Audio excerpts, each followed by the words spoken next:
Okay, so it has been about a week, I'd say. Close to it. Like, the last time I streamed was on Sunday, so I streamed for 4 days in a row then, and then, there's been a bunch of days in the middle. And now we're back at it. So obviously, I've made a decent amount of progress in the time since ending the last stream. I've been talking about it a little bit on my Discord every now and then. So the current state of my Feral Druid is obviously I'm level 32, as you can see here, and this is what my gear looks like. So I did grab an Azure Silk Hood off the auction house at one point, because why not? I have all this crafted leatherworking stuff from my Paladin, which is the Giliana that you can see in the Made By section. So I have Hillman's shoulders, the toughened leather gloves, dark leather pants, and I think that's it for the crafted items. Oh no, Deviate Scale Belt. I also just crafted last night. Then, I forget where this was from, but I have that. 2 rings from some quest chains, Black and Defias armor I got, which is pretty sick. I got this really nice 5 agility cape off a rare in Stone Talon Mountains. Picked this up off a vendor. Got this from Wailing Caverns, and that is it as far as my gear goes. Also, just right before the stream, I asked one of my friends if they wanted to do Duskwood group quests at some point, because as it stands, as far as quests go, I am close to finishing Duskwood, but I asked them if they wanted to do the Duskwood group quest, and they said apparently they didn't do one of the chains. Yeah, I'm pretty sure, I think the Duskwood group quests are just Morladim and Eliza, and then technically words I can't spell today. Stalvin is a bit hard for this level. No worries, but if you want to do or let him later, just let me know. Alright. Yeah, so other stuff. So usually the way I like to start it, hello Pixelina, and hello Blacklist Lurker. But yeah, so I like to generally go over kind of what else has happened. So, for starters, you can see here, this is something that I didn't have set up on last weekend's stream. There's a guild now.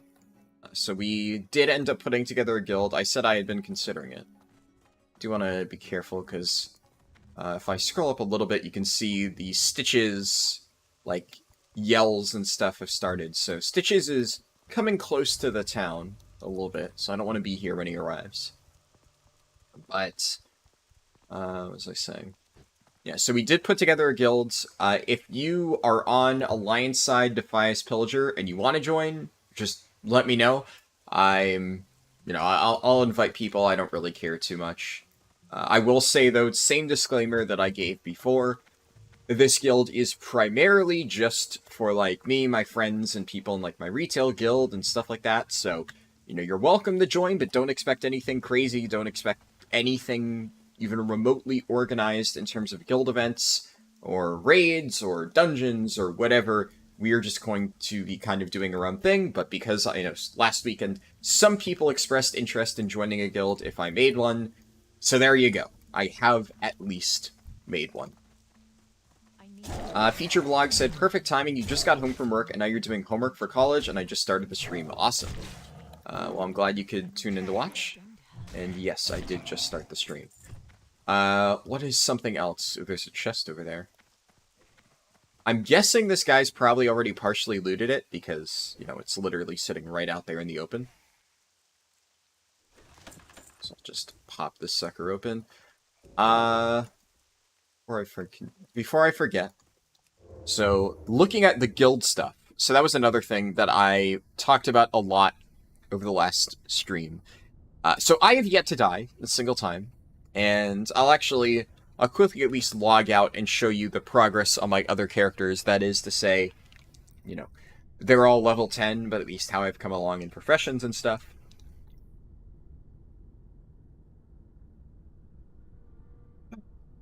And it gives me a good chance to do something relatively chill while I'm still finishing my coffee that I made just before the stream, and people are still, of course, trickling in right at the start. So, Of course, I have my level 32 Druid. This is my main character. This is what I've been leveling. Haven't had to recreate this yet. I know some people are going to be like, oh, only level 32 so far. Yeah, look, I'm not like... While I may speedrun retail, I have been taking things very, very slow in Classic. And I am more than happy with my pace because I've been having fun, and, well, it's hardcore, so I don't want to die. So I've just been playing it very, very safe. So I'll just quickly show... I won't show my warrior just because there's nothing really relevant to show on that character. Actually, maybe I can. I think I need to make more weight stones before I continue. This character is my tailoring and leatherworking character. Unfortunately, it looks like out of all the silk hoods I put in the auction house, only one of them sold, which kind of sucks. So I would imagine that means I'm going to need to repost it, so I'm actually just going to go do that before I forget. But yeah, I have leatherworking at 150, which is the highest you can get on the level 10. I have tailoring at 150, also, you know, highest you can get at level 10. And I've been collecting a shit ton of recipes, so I do have the recipe for 10 slot bags on the off chance anyone needs that. If I'm accepting guild members, please invite you, Pixelina. Sure, I can do that. Pixelina. There you go. Let's see. So my auctions, I put them up for 26 silver, which at the time was fairly cheap. Now they're down to 18 silver, which, kind of sucks. Well, it's definitely not going to sell at this point, so I'm just going to repost them. Might as well. I've generally been trying to save a lot of stuff, because I could sell a decent amount of the things that I'm holding on to right now, and I'd be able to make pretty solid amount of gold, or well, silver and gold. But I just want to stockpile as much as I possibly can. Like, to give you an idea of how much leather I've been farming. Because my main is skinning herbalism, so I've been farming a lot on that character. So this is how much medium leather I have. And then I also have a bunch of recipes. Usually, whenever I go into, like, some new town, I check all the vendors to see if they have any limited recipes, and then I just grab whatever I can. Is Hollow Sword Devi's alt? I'm guessing it is, yeah. Okay, Devi's making a new priest, it looks like. I'll throw this stuff on a vendor. Leandrew said, hello, Harldan, cheers from Brazil. Hello, Leandrew, good to see you. Okay. Still, I assume 18 silver, yeah. I want these things to sell. I don't want to sit on them for a while. I'm not trying to make, like, a profit selling these Azure Silk Hoods. It's literally just, out of all of the things that I could craft to get my tailoring up to 150, this was one of the cheapest things in terms of materials, and it's the one that I knew would sell the fastest, because a lot of the other items, I don't know, it's just hard to sell a lot of profession stuff. But yeah, so on the off chance, if you are on Defi's Pillager and you need any of this stuff crafted, I know that there's probably some people out there with higher professions than I have, though I think the fact that I have all of it, and will show a bit more, right? I've done a decent amount of progress on my profession. So if you need armor kits, you know, just obviously send me the leather and stuff for it. I'll just, you know, do it at no cost, right? I mean, maybe send, like, a few silver just to cover, like, mail costs, so I'm not going broke doing that. But I'm more than happy if somebody, like, has some raw materials or something, or just wants to, you know, buy one of these items. I'll do it for, like, cheap, right? That's the main reason I enjoy doing a lot of crafting stuff. I just like being able to craft everything for anyone, right? My dad said he's also from Brazil. Yep. Hello, Neo. Good to see you. And then also, same thing for tailoring. This one I think is more relevant. I don't know how many people have worked on tailoring. I am positive there are probably a few players out there who have also 150 tailoring. But yeah, I did get 10 slot bags, so if you are, you know, in the market for one of these, I will try to get it to you for relatively cheap. But as you can see, the material cost for these things is already really, really, really high. So I don't even... How much are these going for in the auction house? I'd imagine, like, probably 1 gold or more. Fernando is a Brazilian name? Yep. Okay. Yeah, my dad grew up in Rio, and I've been there multiple times. That actually surprises me. That it's only 33 silver for 10 slot bags. The price must have just been tanked. So let's see, Bolt of Silk Cloth. Yeah, that's... I don't know. It's almost 30 silver already for Bolt of Silk Cloth just to get this, and I would imagine the heavy leather puts that over. Yeah, so just the Silk Cloth and heavy leather alone, the material cost is now higher for 10 slot bags. Shit, I guess there are probably some people just churning those things out and flooding the auction house just to make money, which, hey, sure, go for it. And my Warlock. That's where you get your swag from, you get it now? I guess so. Mailed some stuff over to my Warlock, yeah. So I've been using this character for herbalism. Or, not herbalism, alchemy, I mean. So I've gotten a decent amount of, like, the potion recipes, at least as many as I think I can get at 150 skill. I've started working on my engineering. I've only gotten up to 55, just because there's not really a ton that I actually need from engineering, at least on my Druid. Because most of the good stuff from engineering, you can only use as an engineer. So, right now, there's no point in me actually leveling this up. The only reason I have it is that when I eventually swap to engineering on my Druid, which I'm not sure when I'm going to do that. I'm probably only going to do that, like, after I've hit level 40 or something, and all of my alts are at 20 or something. Because at that point, then I can do a decent amount of farming on my alts. I'm not sure. I'll have to figure that out. But I will eventually swap to engineering on my Druid, and I'm going to be going gnomish engineering, but I want to be able to get thermal sapper charges, so I'm going to be crafting that on this character and then sending it over to my Druid. And that's mostly when I will start getting this engineering up. Until then, I just have no actual use for it. How much is Rune Cloth going for? Let me check. I'll check on my warrior, since I was going to swap to that anyways. So my warrior is the least developed out of all of them, mostly because I don't want to invest too much into my warrior's blacksmithing, because I will eventually be going blacksmithing myself on my Druid. So the long-term plan is, like, engineering, obviously. I'm going to take enchanting just to get Smoking Heart of the Mountain, because for a feral Druid tank, that's a really big pickup.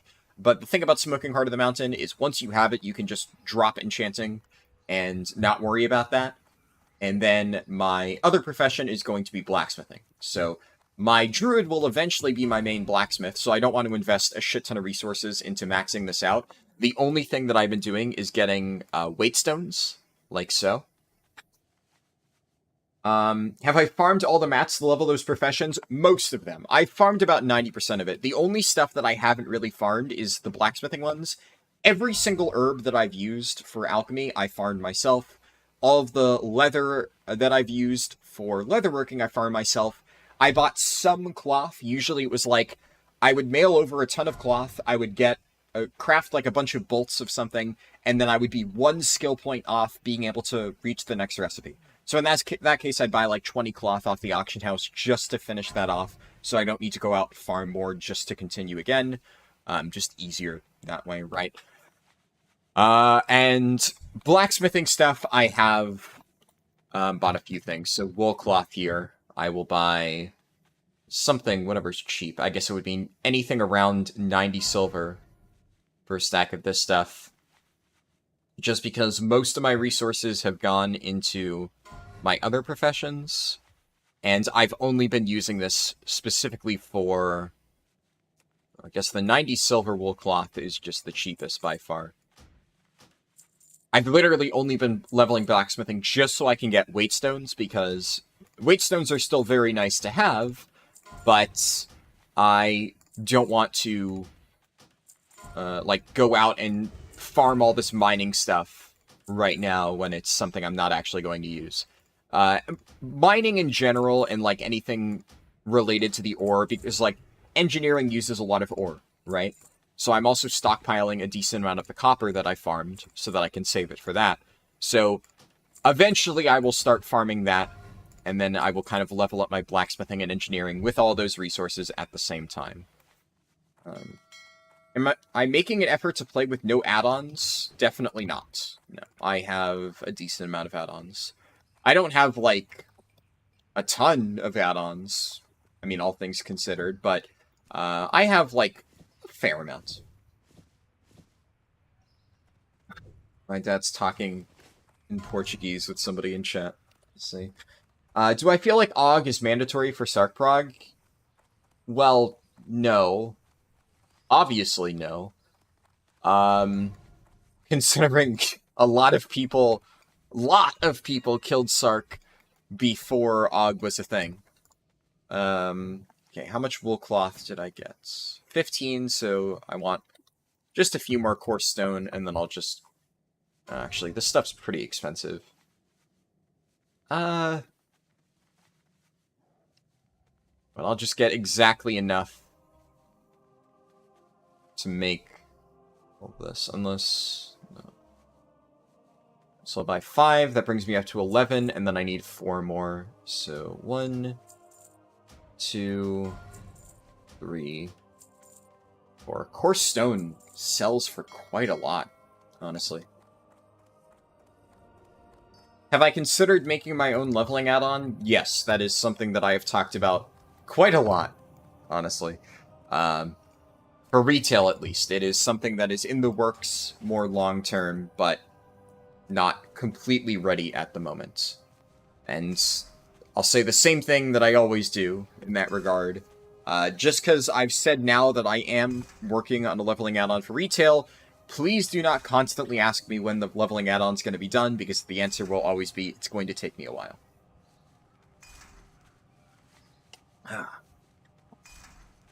I'll remember to check the price of rune cloth in a second. Just give me a little bit for that. Mosmo said, "Hey brother, do you think 1 to 40 in 6 hours on retail is normal, or could it be faster?" I mean, it definitely could be faster. Is it still a fine time? Yeah. But obviously, I mean, if you watch my runs, I've done it significantly faster, fairly consistently.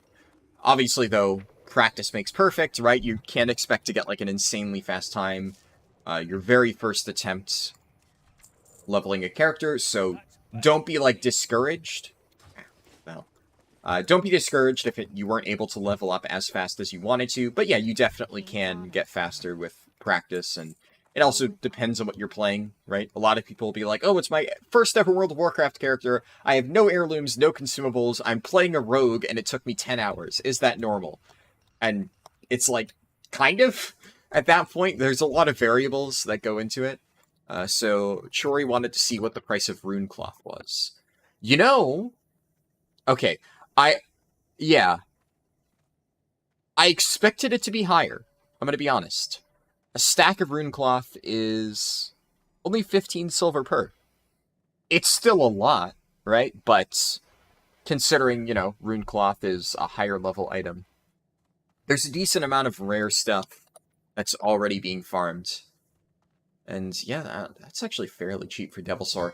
I think one of the problems with, like, rarer, more valuable items, so to speak, on Classic at the moment is, while they are technically rarer than maybe their price would indicate, because it's so early, there's, like, not a lot of raw gold in the economy, and obviously when people die, they lose all of their gold, so I don't think prices can really go that high yet.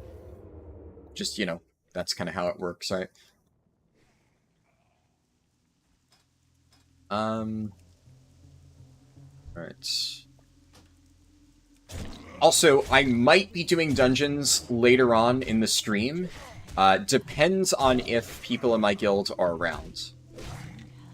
The idea is to send gold to your alts. I mean, you're not wrong. And that is what I've been doing, right?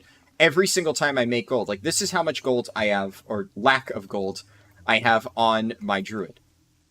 I have less than 1 gold.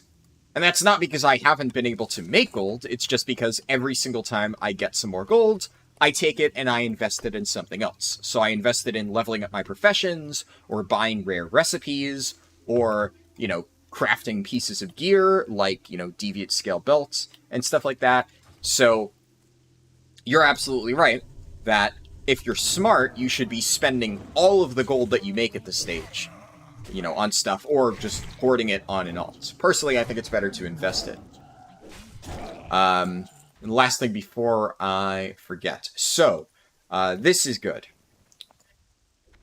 In my guilds, right now, we look at members.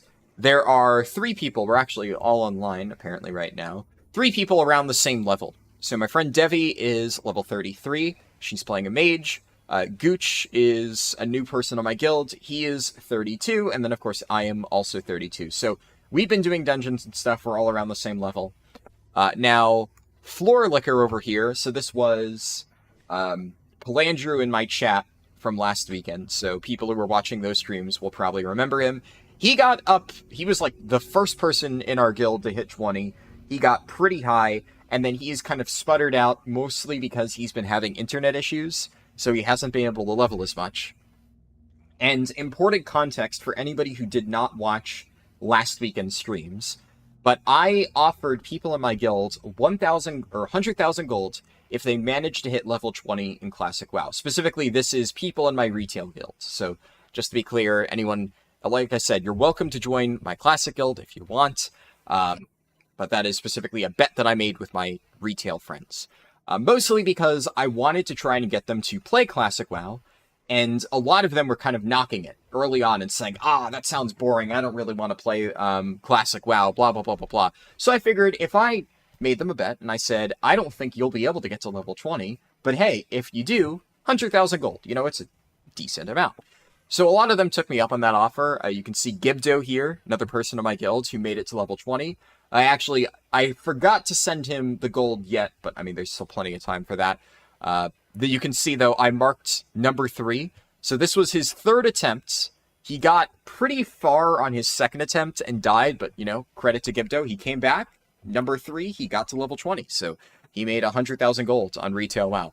I do think he's planning to continue at some point, but mostly he just wanted to get there so that he could make sure he won the bet, and then I think he's focusing on other stuff. So Velatharia here is actually my co-tank in retail, who's playing a mage here. And he's gotten up to 18. This is still his first character, so he's been playing it slow and steady, but, you know, he's getting very close. This is Floor Liquor's alt, and where is, yeah. So this is another person from my guild, Getro, over here. And as you can tell by the public note that I've put for Getro, he has been having a rough string of attempts. So, very early on, he was 100% trying to do this because he wanted to get the 100,000 gold that I was offering. But he actually started having fun, but he did die, like, below level 10 on 2 hunters. So, finally, after 2 of his hunters died, he's going pretty strong on his 3rd hunter, and him and Gibdo were both playing hunters, and they were both neck and neck, like, and it was both their 3rd character, right? So they were kind of competing to see who would get there first. And Gibdo started lagging behind. He was only level 17 or something. Getro got up to level 19, 85% of the way to level 20. I still don't know how he died. Like, I took a nap for 2 hours, and I came back to see him posting in our guild Discord that he died at level 19. So, yeah, that was pretty bad for him. So that was hunter number 3. So he comes back on hunter number 4. And it's like 5 in the morning, and I'm the only other person online, and I see popping up in the guild, Getro has died at level 8 to Strigid Hunter. I think it was one of the birds in Teldrassil. And I screenshotted it, posted it on the guild Discord. He immediately rage quit and was just like, nope, fuck this, went to sleep. So that was hunter number 4. Then hunter number 5. The next morning, he makes another character. And a decent amount of us were online at that point. And then, once again, Getro dies at level 8 in Teldrassil to a Vicious Grell, which is one of those demons in the cave with Melanus the Cursed. And after that one, of course, I screenshot it again. I posted it on the guild Discord. Everybody started laughing at him for it. But he, of course, at this point is determined, and he's like, no, fuck it. I'm making it to level 20. I'm winning this bet. So he had 2 of his friends here make level 1 characters, and they've been leveling as a 3-man group all the way up to 16. So he's playing it really safe now, taking absolutely 0 chances. He's still only level 16, but, you know, I think he can do it, at least if he keeps up the trend of playing super duper safe. But he, you know, credit where it's due. Like, he's been having fun, right? And I think that's the most important part. We also had one other person in my guilds, Mez, who at the start of the very first Classic stream I did last week on launch, I accidentally banned Mez because he started, like, trolling for fun in chat, and I thought he was just a regular troll, because unfortunately I do get them a lot. But he was just fucking around. But he's in my guild, and he died last night at level 8. Let me see what he posted.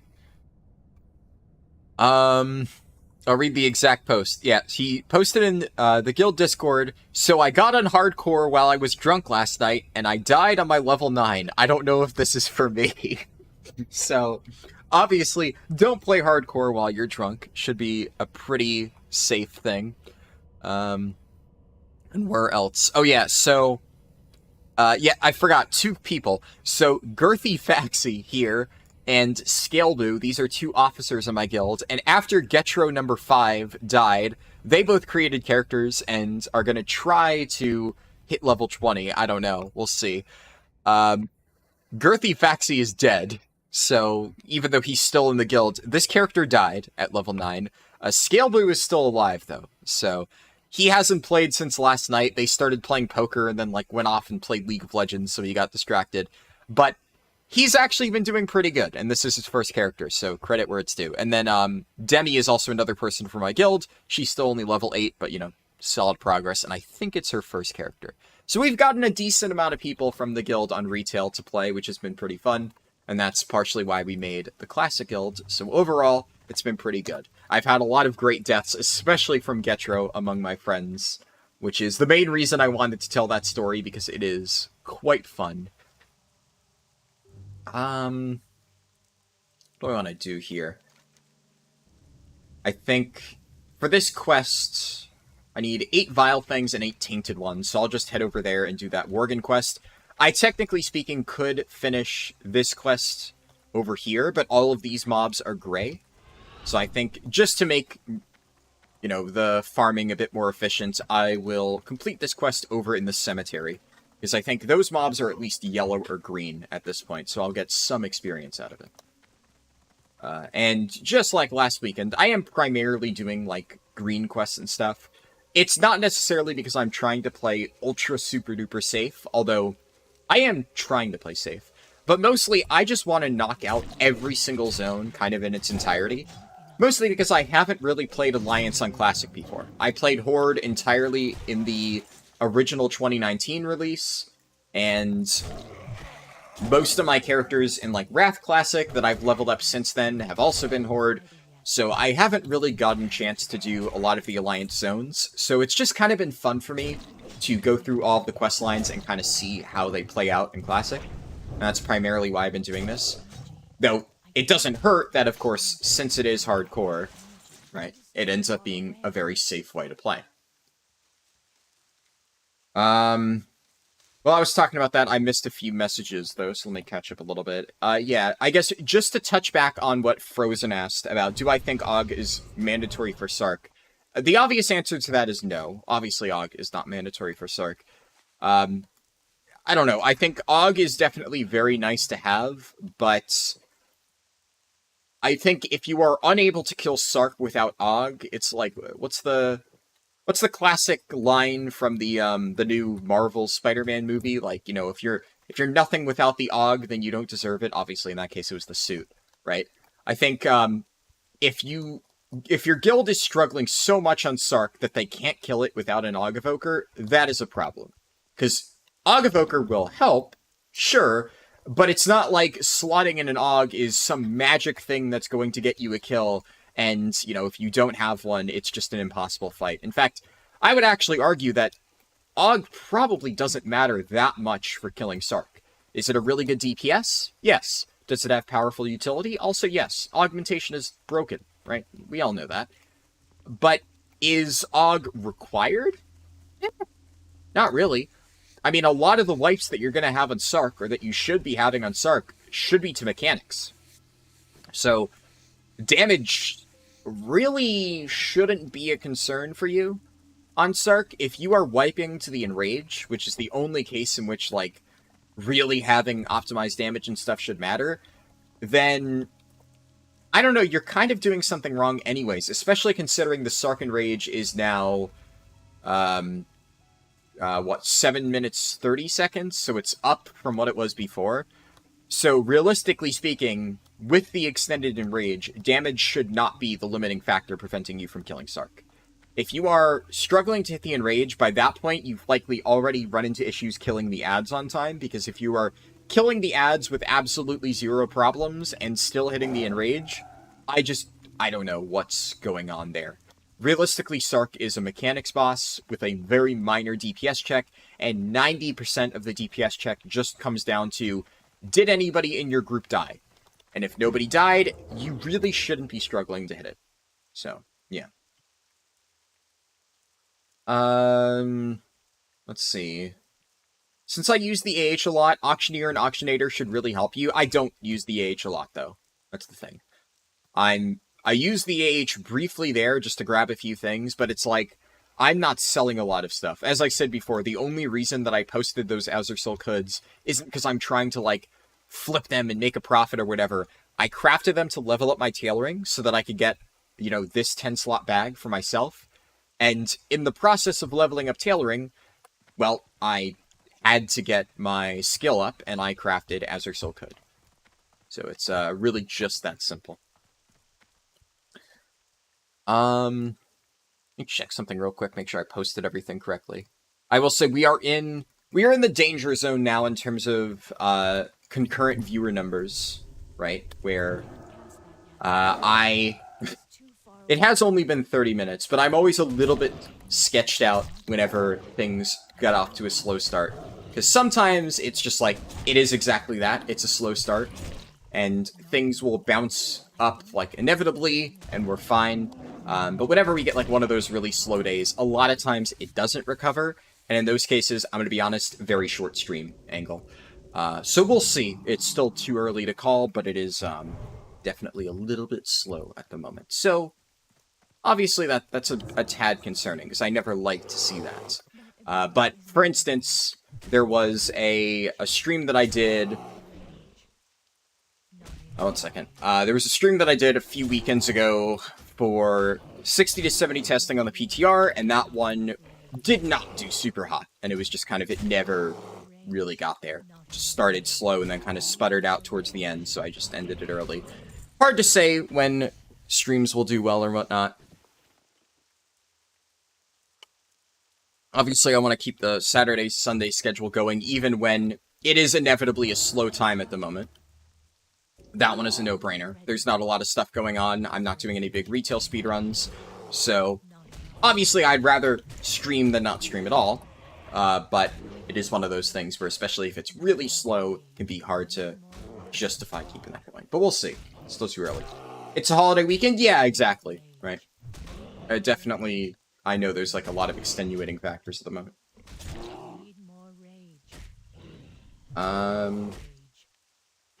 Osimo said, thanks a lot, no problem. I also forgot to get my food buff, which this is a good chance to get that while I restore mana.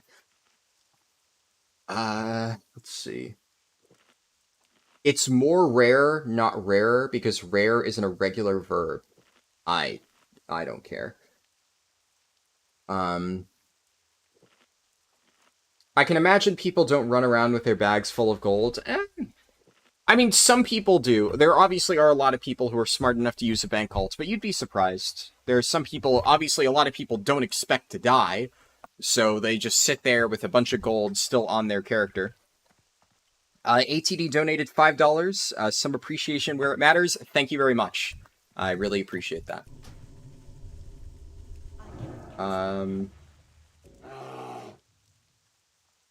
Rare isn't a verb, it's an adjective. Forget what you said. Are regular adjectives a thing? I don't know. I'm not an English major, to be fair, right?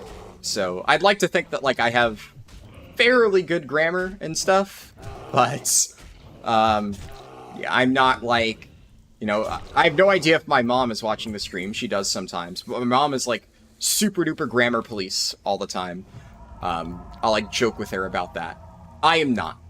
I generally like to make sure that, you know, what I'm saying makes sense, and beyond that, too picky.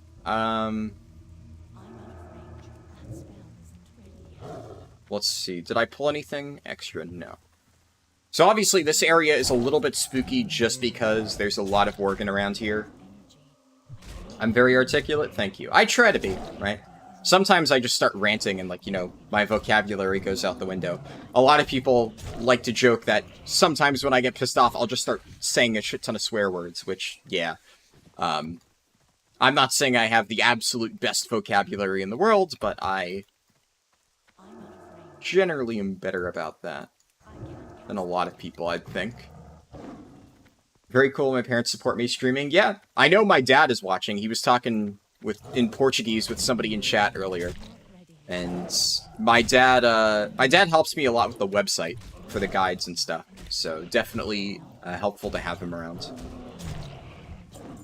Everyone is out waiting for the upcoming epic stream next weekend. Oh, yeah.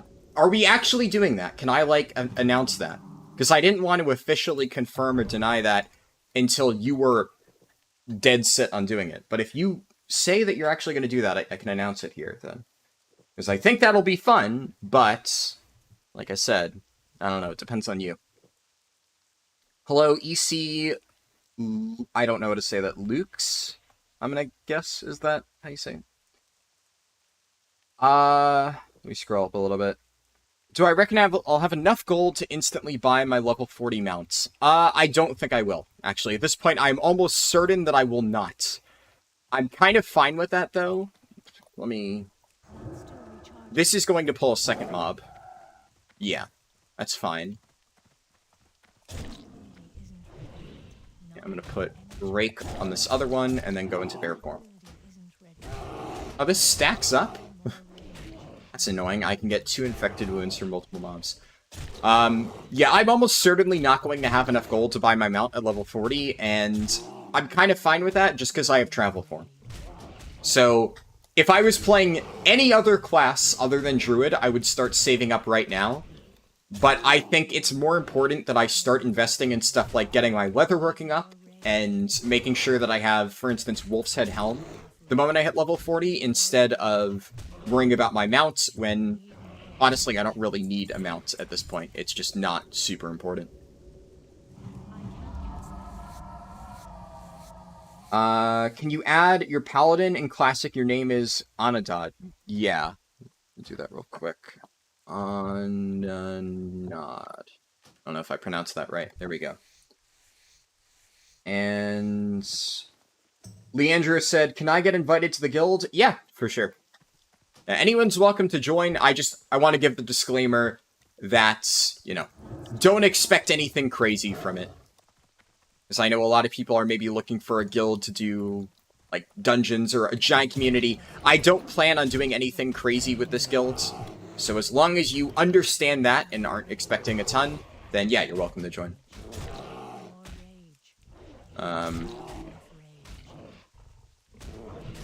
Just 1 second, let me focus on. We answer from the stream, can you get the invite? Yes. Just, let me finish up killing this Worgen. For obvious reasons, I want to make sure that this, doesn't go south.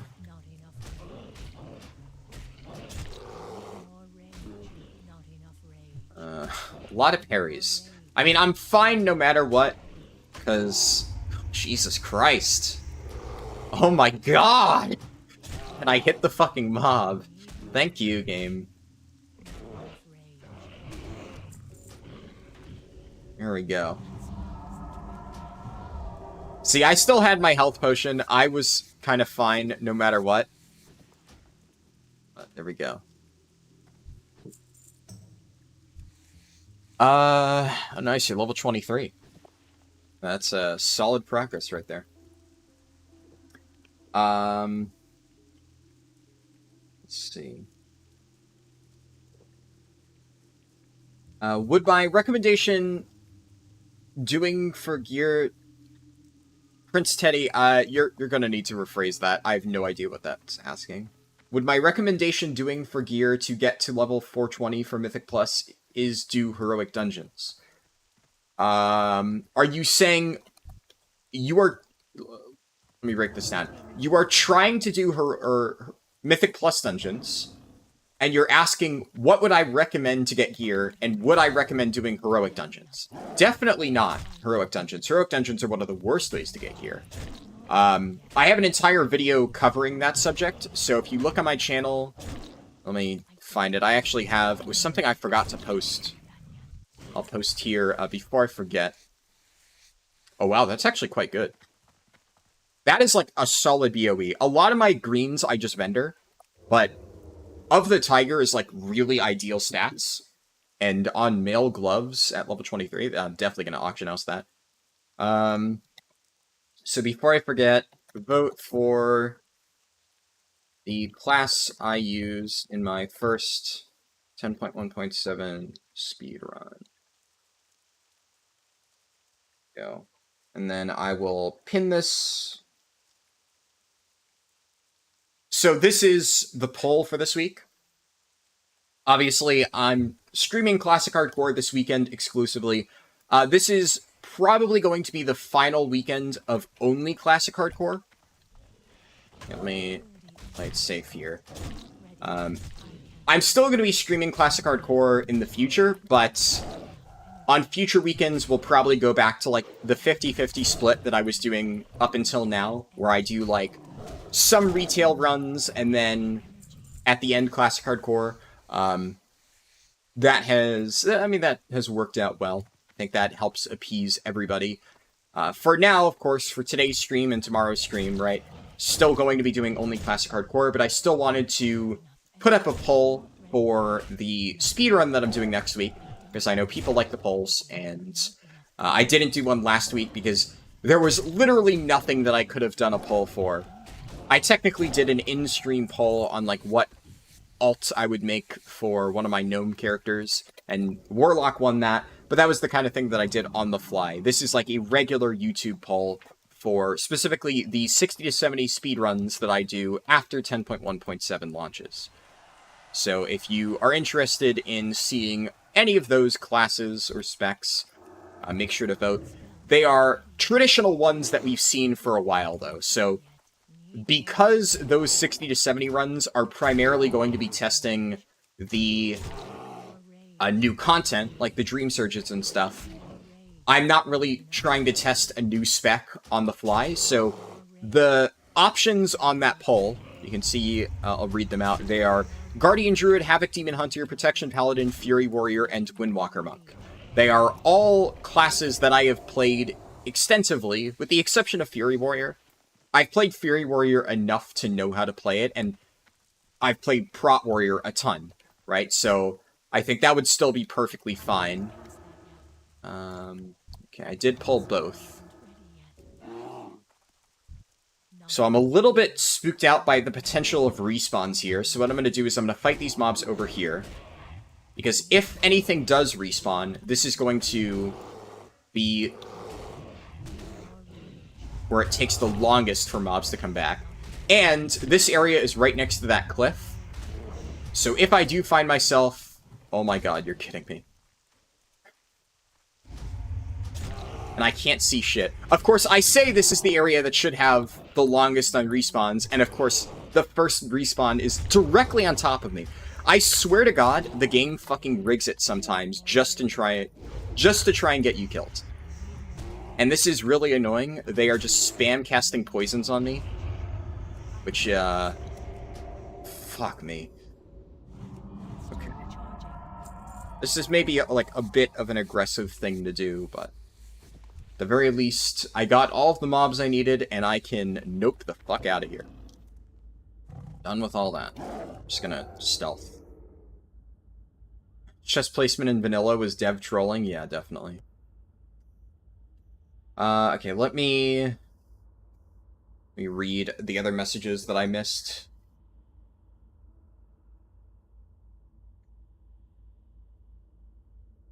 But yeah, oh, so to finish answering Prince Teddy's question, I have an entire video in alt catch-up, so I would recommend just checking that out. That should answer any questions you have on, like, what the best ways to get caught up are. Yesterday a drunk warrior died and almost killed the entire party in Deadmines. It's a hazard? Yeah. Well, if somebody wants to play Classic Hardcore drunk and level on their own, I mean, go for it, right? More power to you. But if you are tanking dungeon groups, or even if you are doing dungeons at all, while drunk in Classic Hardcore, yeah, I would actually call that griefing. So, yeah, fuck people who do that, honestly. It's another reason why I've been doing all dungeons over-leveled, and I've been trying to do them with friends whenever possible. It isn't always possible, of course. Sometimes, I don't really have enough people to run it. I've done a decent amount of pugs for stuff like Wailing Caverns. So in order to get my Deviate Scale belt, I just did 2 different Wailing Cavern pugs while I was already at a higher level. One of them, I basically just carried everybody through it. But since this belt is still quite good for me, even at level 30, I figured it was worth time to get it. And it was just fun. You know, I enjoyed doing that. Where to next? So I need to get Ogre's Monocle in that camp down there. Frozen said, thanks a lot for the response. To build on that, off the top of my head, would I give any advice to guilds progging through it at the moment? You're not trying to ask for a full-blown guide, but any TLDR tip that helped me out? I don't know. It's hard to say, right?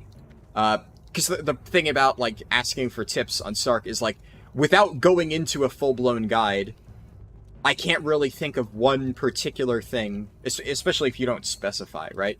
If you're like, what is a tip for dealing with this mechanic? So I guess, Frozen, a better question would be, what is your guild struggling with specifically? And I can try to give tips on that. But I'm going to be completely honest, I really didn't struggle with Sark too much. I thought it was a fairly easy boss, and honestly, most of our prog was just waiting for people to figure out how to do it properly. And a lot of the deaths weren't even things that I can say, oh yeah, this is easily avoidable, just don't do XYZ. It was like stupid shit where people would... I think I can pull this without pulling other stuff. Yeah. It just, people would like get hit by a swirly and stuff, so... If I'm going based on what my guild struggled with the most, or not my current guild, but my past guild, when I killed Sark, right? When I was progging Sark, the thing that my guild struggled with the most is getting hit by swirlies. But it was honestly really stupid. So, you know, I could say, don't get hit by swirlies as my piece of advice, and if people in my guild had listened to one piece of advice to make our prog faster, it would have been that. Unfortunately, that is kind of like an obvious thing that everybody should know. It's just that's kind of the issue with Sark, right? If one person fucks up... The only tip that I can give, I don't really know exactly what your guild is doing, but I think if I think of all of the guilds that I've watched prog Sark, these guys are like significantly higher level than the ones outside. I should still be fine. Out of all the guilds I've watched prog Sark, it doesn't apply to all of them, but the one tip that I think most of them needed to hear is stop trying to do the go down strat. So there's like 2 popular strategies on Sarkareth for Phase 3. One is, I'm not even sure how it's done entirely, because I never did it on prog. It was the original strat that became popular, where midway through P3, everybody like stands in a swirly and goes down, and you have like the tank and I think like one healer stay up and solo or something like that. Basically the exact same thing that you do during the intermission transition, you just do again. And it's a terrible strategy. I think it probably was required for the Race to World First, because prior to the nerfs to Oblivion damage, Oblivion is the dot that stacks up on you, I think that the healing check was effectively so difficult... Oh, nice, we got a chest. The healing check was so difficult on high stacks of Oblivion that it required guilds to use that go down strat. And of course, a Race to World First guild is going to be able to do that very consistently because they have very good coordination, right? So it's a difficult thing to pull off properly, but if you know what you're doing and you're able to, like, all get hit by the swirly, go down, and then, of course, while you're downstairs, you scoop up all of those... Let me just get rid of this stuff. Oh, this is the moist coin credit, yeah. While you're downstairs, you scoop up all of, like, the little Pac-Man things, you get a massive buff to your haste, and you come back up, and assuming you're in a good, like I said, Race the World First guild, and you know how to optimize your damage off that, not only are you saving a lot of damage that's going out for the healers to heal, but, of course, your DPS, who are probably playing around their cooldowns and benefiting from the haste buff, are going to be able to make up most of the damage they lost by getting that haste thing.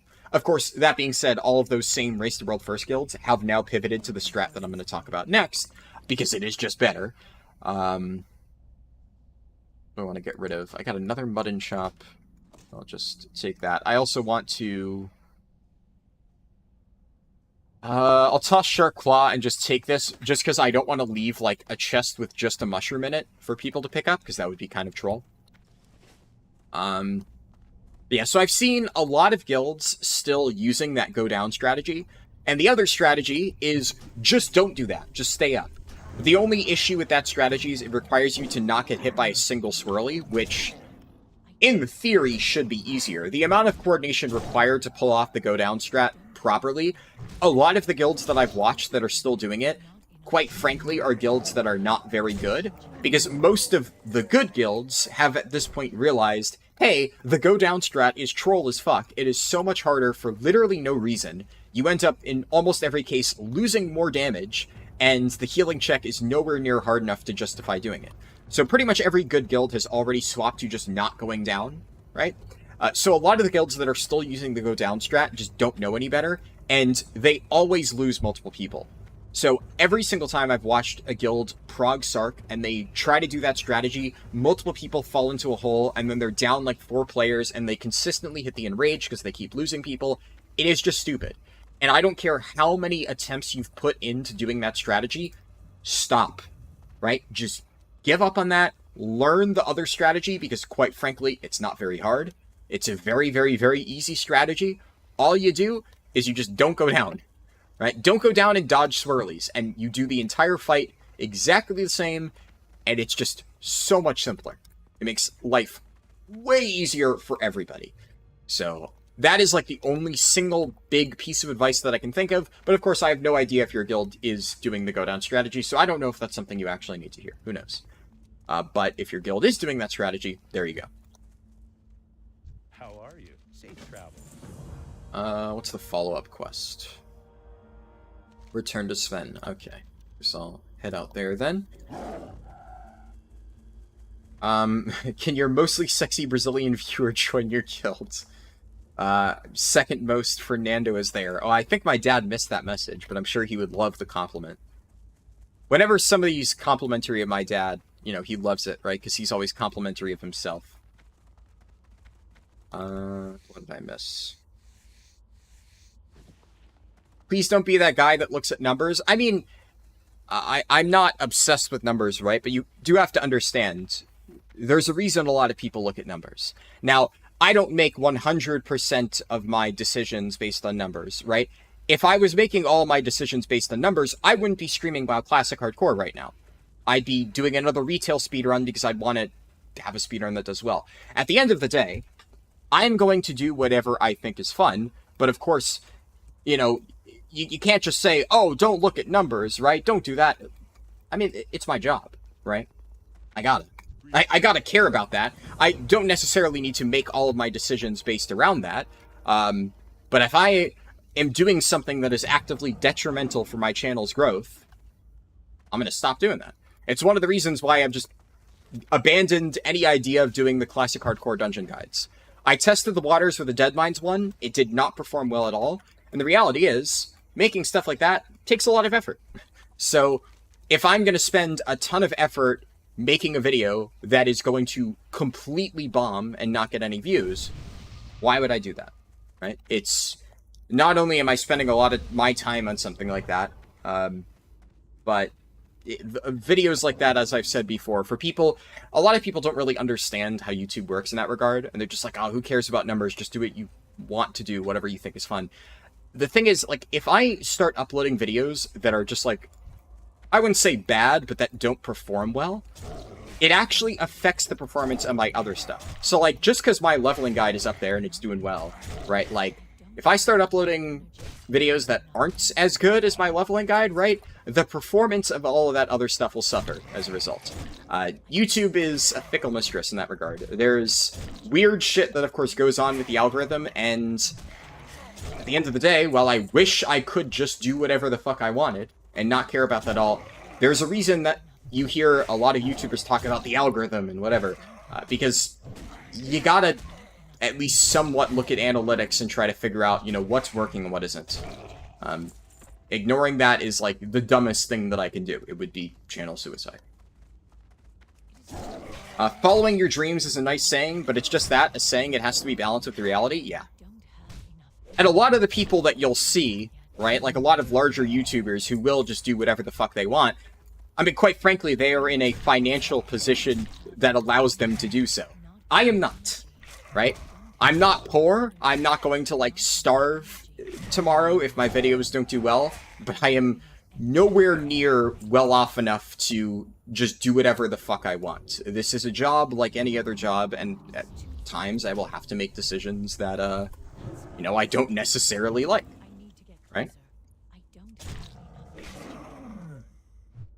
That said, I'd like to think, you know, out of all of the, especially like World of Warcraft content creators, I have done my fucking best to make sure that I am doing things as good as possible, right? Like, I literally have a popular leveling guide that is not monetized in the slightest, which, look at literally any other WoW leveling guide and tell me if they do the same. And there's a reason I do that. And, definitely doesn't do me any favors in terms of, you know, actually making a career off this. It's actually holding me back, but I want to do it on principle. I've always said, if I want to do this, I want to do it the right way. I don't want to try to go, like, the clickbait, you know, garbage route where I just make, like, a billion complete trash videos that regurgitate the same information. Don't want to do that. But, of course, if I'm going to do that, it means that I won't always be able to make videos and do things that I necessarily enjoy. The only reason right now that I am playing Classic Hardcore is because there's, like, nothing else going on in other areas of, like, World of Warcraft or games that I would want to cover. If there was something else going on right now that I needed to cover, like, if there was a really significant thing going on in retail World of Warcraft, the reality is I would not be able to justify spending this much time in Classic Hardcore. I have been playing a lot of Classic Hardcore at the cost of my channel's performance, specifically because it's a down period for retail anyways. So if I am going to spend time doing this, it might as well be right now. Because, you know, patch 10.2 is right around the corner. Just next week, I'm going to be making a few videos, or well, starting on Monday and Tuesday, I have 2 videos planned for Dream Surges. Which, I mean, Dream Surges are really the only thing relevant coming with that patch anyways. I do love how, in Blizzard's marketing materials for patch 10.1.7, they're actually advertising the heroic version of Dawn of the Infinite. As if that's, like, new content. Which I do find that to be a little bit funny. Like, you're adding a lower difficulty level of a dungeon, and putting that in, like, marketing materials as, like, challenge Dawn of the Infinite on the all-new heroic difficulty, which, by the way, is worse than the current difficulty. And it's like, don't get me wrong, I'm glad it exists. But, you know, obviously, Dawn of the Infinite on heroic, it needs to exist because it's a easier, more, you know, entry-level difficulty for players who want to see the content. It's great that it's happening, but I don't think anybody would argue that making a lower difficulty version of a dungeon is something that you should really be, like, advertising as a major patch feature. That just seems odd to me, but I don't know. Maybe there's going to be a lot of people who are specifically going to resub to WoW to queue up for Dawn of the Infinite in the Dungeon Finder, do it once, and then, like, never do it again. I don't know. Maybe. don't really see why, but who fucking knows. Half the stuff on Trader this month is recycled, so not surprising Blizz is recycling dungeons too. I mean, to be fair, once again, I am not upset that Blizzard is adding a new version of difficulty to the dungeon. They should be doing that. They have said before they are going to do that. That is great. The thing that I am questioning is whether it is something worth putting in their marketing materials for 10.1.7. Because realistically speaking, this patch offers one thing, and that is Dream Surges. The only other thing coming in this patch that you can maybe argue is actual content is the Night Elf and Undead, I think it is, Heritage Armor. I forget which. I know it's Night Elf because that's the one everybody's talking about, and then there's like one other race that's getting it. I want to say it's Undead. I could be wrong on that. You could, technically speaking, argue that that is content. But, yeah. Dream Searches better not be reskin time rifts. Oh, they're worse. They are absolutely worse than reskin time rifts. Dream Searches are non-content. They are enough that I would say it is something new. It is something that they can put on marketing materials. But I mean, if you watch my recent speedruns where I interact with it, Dream Surge stuff, it does nothing. It is, out of all of the new, like, small patch content that Blizzard has put out, this is the most pointless one so far by a fucking mile. Time rifts, at least, were boring in practice, but cool in theory. And, like, what else did you have? You had the Forbidden Reach, which... Forbidden Reach was... fine. I actually quite liked it at the time. I think the fact that they dropped the Forbidden Reach, that's... Oh, for a second I thought that was more Ladin. It's not, so I can kill this. Dream Surges are by far the most pathetic bit of content they're going to be releasing. It's not bad. It's one of those things where, like, am I going to sit here and complain about new content? No. But I do think trying to justify an entire patch on this, I would almost rather those resources be put into patch 10.2. Because there is some developer out there who had to spend time making this content. And it's really adding nothing to the game. The game would not change really at all if Dream Surges were not added. It obviously adds... Oh my god, what is the visibility here? Holy shit. I didn't realize how bad this was. Well, I can't really see, so... I'm going to... at least focus a little bit until I can actually see 5 feet in front of me. Because I don't want to walk into a mob and die. Go. Oh.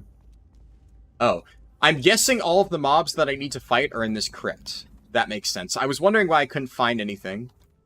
And I forgot this was an area.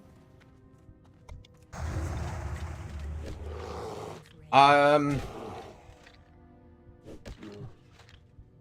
me scroll up, though. Because I can talk about Dream Surges more later. No, there's plenty of stuff to cover there. Let's see. You still think the Paladin Charger quest in Vanilla WoW is one of the coolest RPG adventures? They don't make quests like that anymore? Yeah. For sure. I haven't played an RPG, or... I haven't played a Paladin in Vanilla WoW, so I don't know exactly what it's like, personally. But I've read about it, and, like, I've had friends who did it back in the day. So... I've heard good things about it. Oh, no! Ananad, you were... that was from the stream, so... That is, unlucky. And it was to Goldtooth as well. That's a big rip. Oh, that heal was fast. What server am I on? I am on Alliance side Defias Pillager.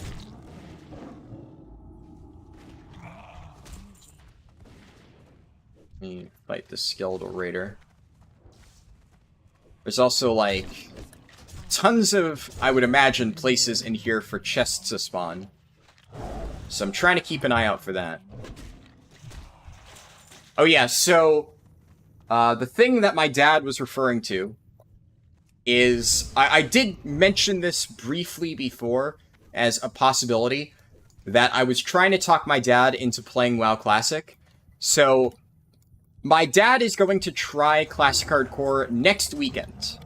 So he's still busy this weekend. I forget exactly what he said he has to do.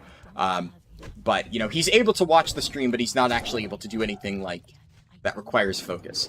But next weekend, my dad said he's free, or at least before he wasn't sure, and he is now just confirmed in chat that he will be free. So I'll be doing one of the streams next weekend. I don't know if it's Saturday or Sunday. I'll talk to him after the stream and figure out the exact time.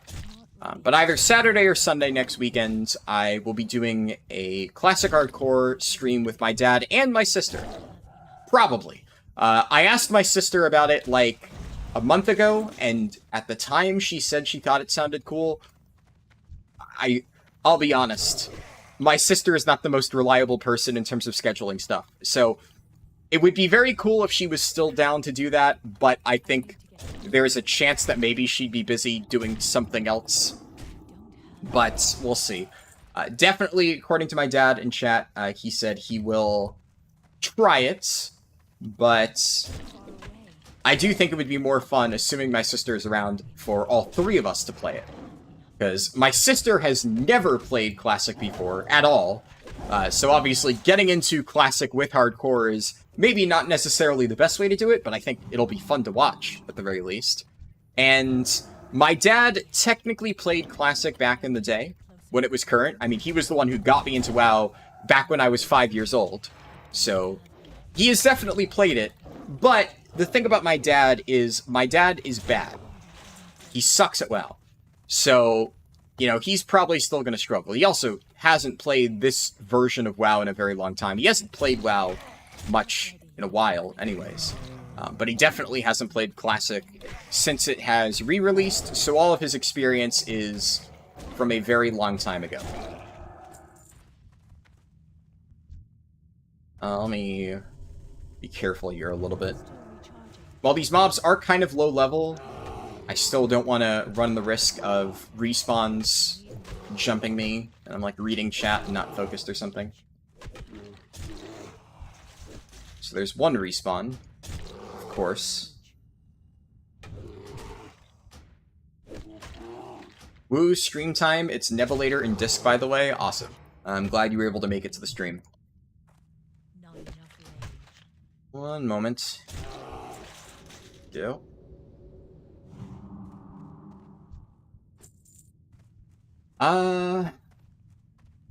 So I remember this area from the retail version of Duskwood. Obviously, this quest was a little bit different back then.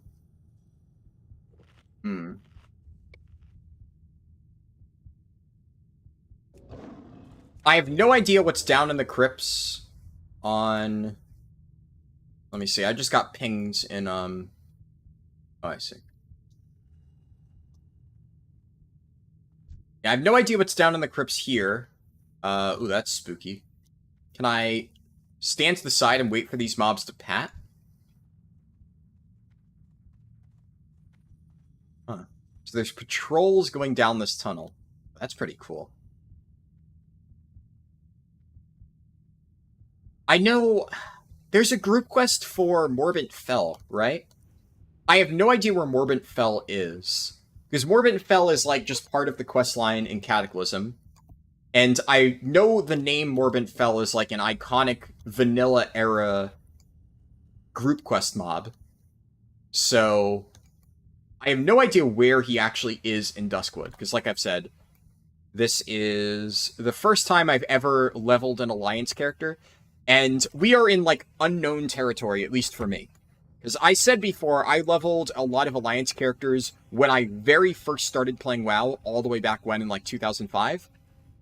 So, of course, things were very fuzzy for me, even when I tried it earlier.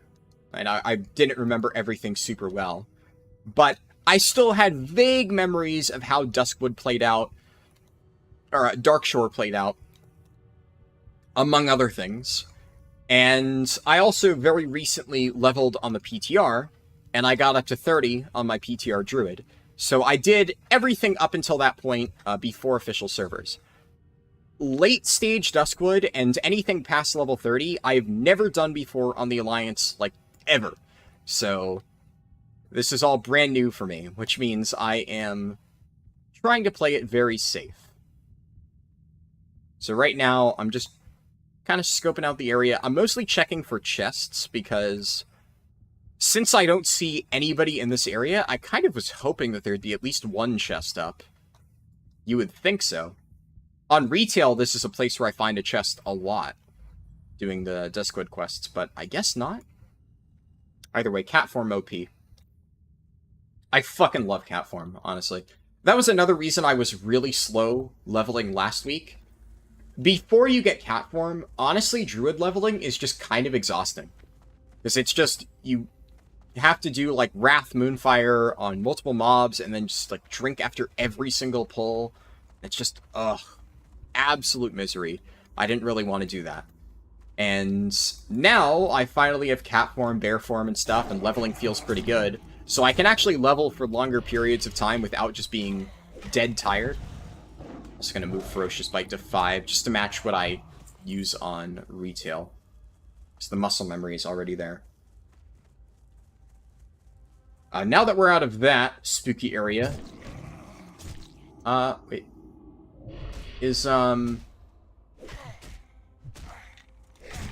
I already got all the skeletal healers that I need.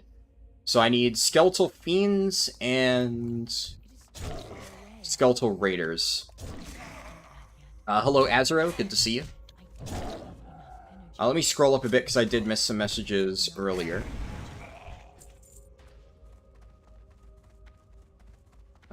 Scepter of the Shifting Sands 2... But that one is ridiculous, even for hardcore types. I don't think there'll ever be a more difficult quest than that one. Yeah. That is definitely true. I think it'll be interesting to see if anybody manages to get the Scepter of the Shifting Sands on hardcore. Because, obviously, Encourage is already open, so people can do it regardless. But that does sound like a pretty fun challenge. You know, still getting that questline completed on hardcore. I doubt I will be the one to do that, considering... that's going to require a lot of time, effort, and luck and stuff, and help from other people, and, yeah, I don't know if I plan on playing hardcore that much.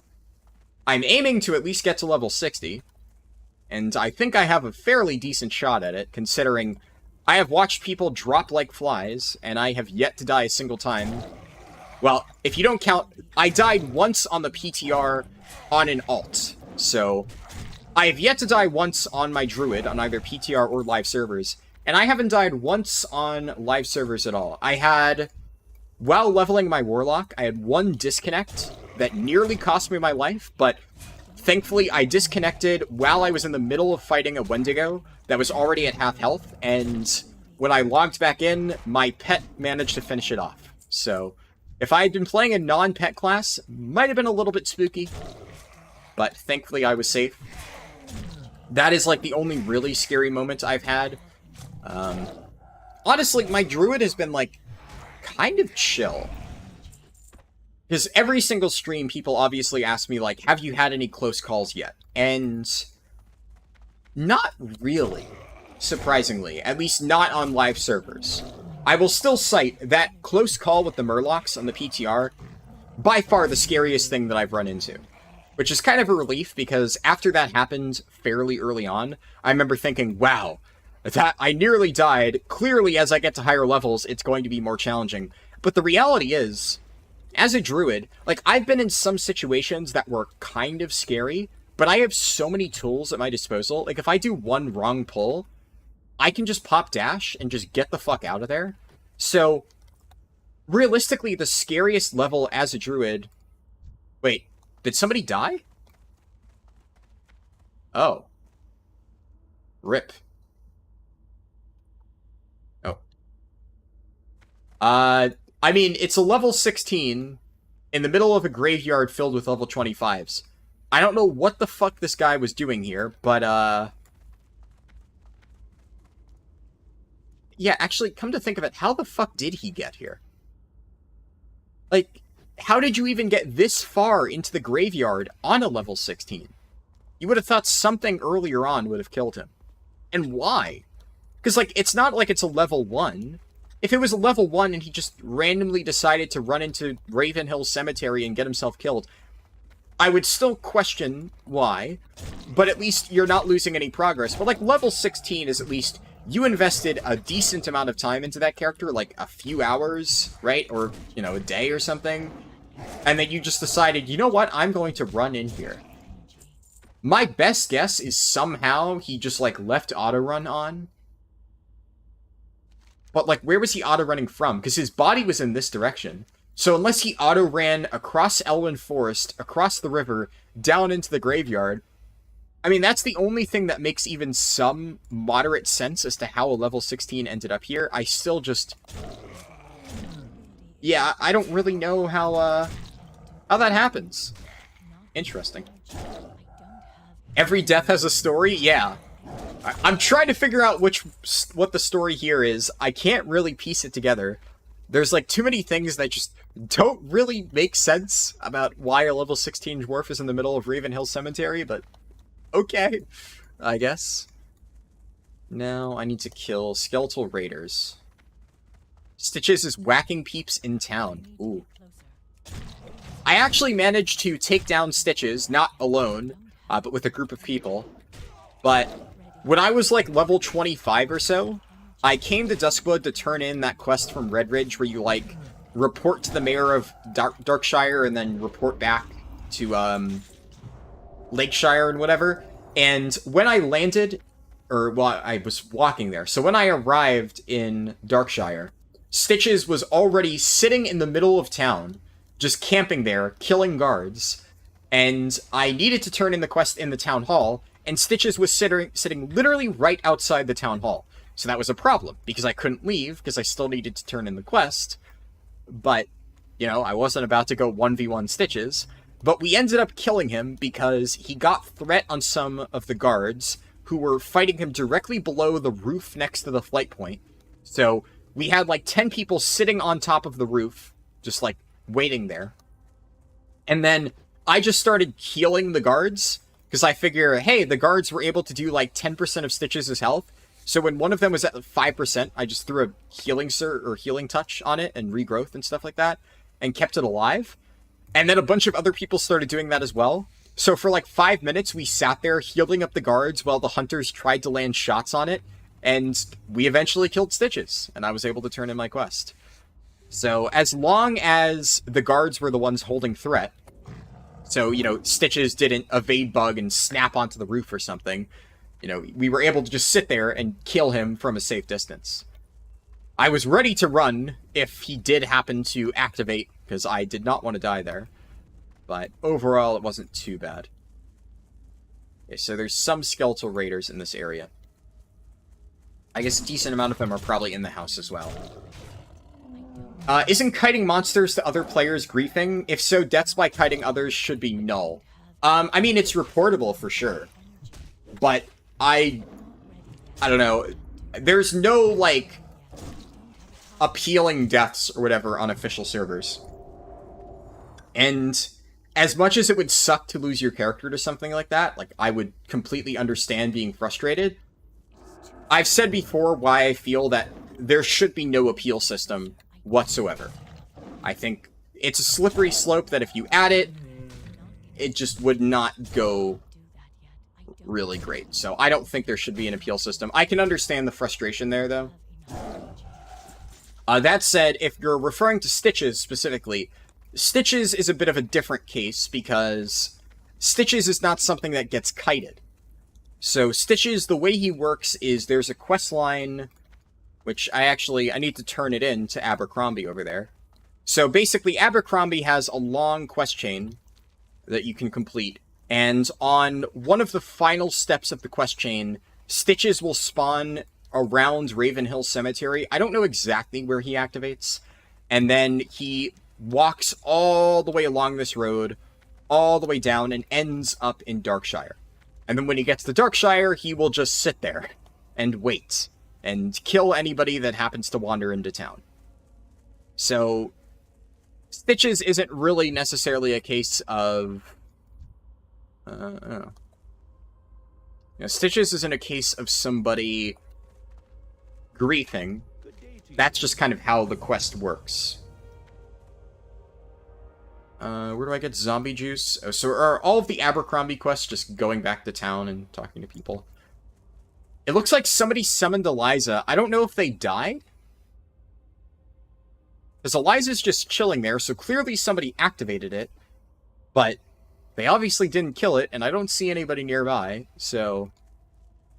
I'm guessing maybe they summoned her and then realized, hey, this is spooky, and immediately peaced out. That would be my best guess. Okay, let me scroll up a little bit, read the messages I missed.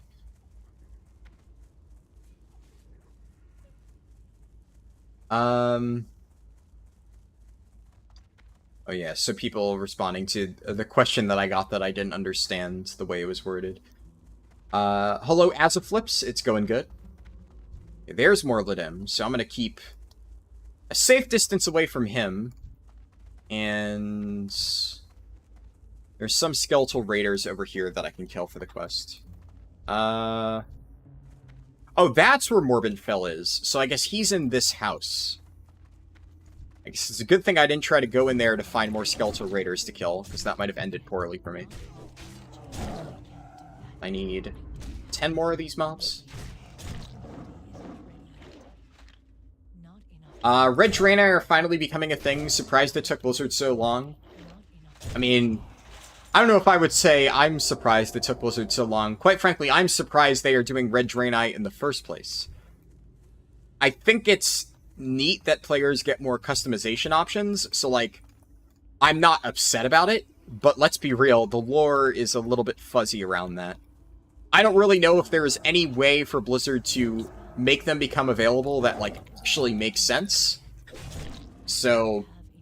it's one of those things where it's always good for people to be able to customize their characters in different ways, but getting Minari Draenei is definitely questionable, to say the least. You'd love to do a 0 to Keystone Hero, but you probably don't have the time, do you? I mean... Alright, you're saying you'd love to see me do it. Yeah, I mean, I definitely... I don't know if I would say, do I have the time? That is just not really something I want to do. So, do I have the time? Absolutely, I have the time. I have the time to do whatever I want to work on. My schedule is pretty open. It's just, of course, my schedule right now is already busy with other things that I actually want to work on. Not necessarily that. So, things like Classic Hardcore or random video topics... that, you know, I want to work on long-term, or just playing other games, right? Like free time, right? Classic Hardcore is like... this is the type of stuff that, because it is tangentially related to WoW, that is the reason I am streaming it, even though, like I've said before, it doesn't perform super great.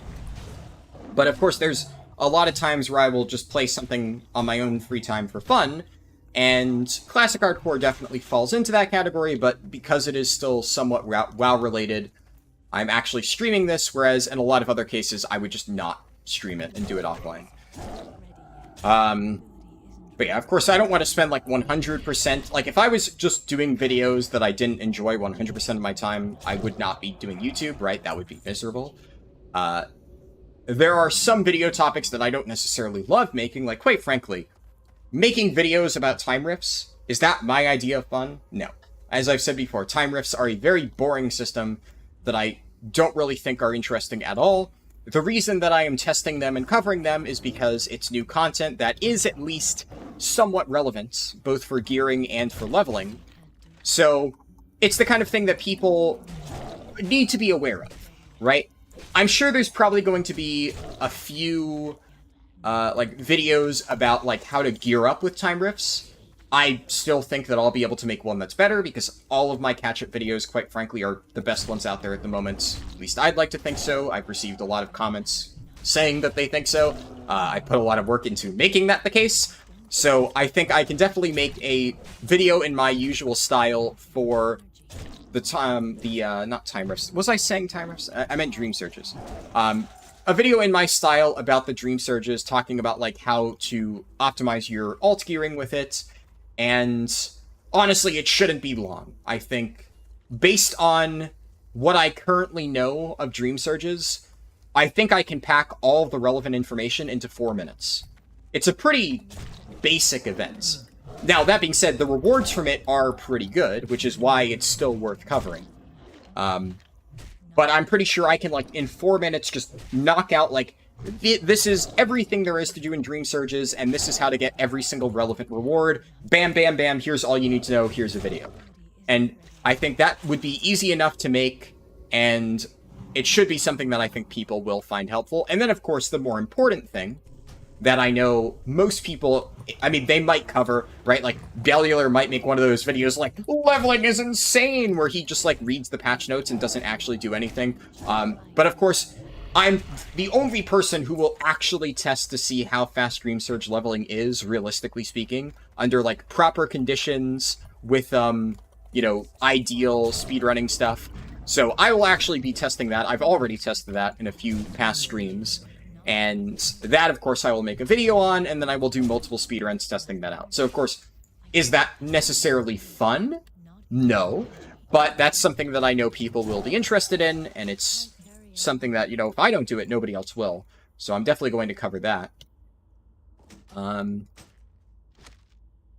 But all that to say, something like a 0 to Keystone Hero thing, could I do that? Yes. I mean, I have Keystone Hero on my main character, so I definitely can.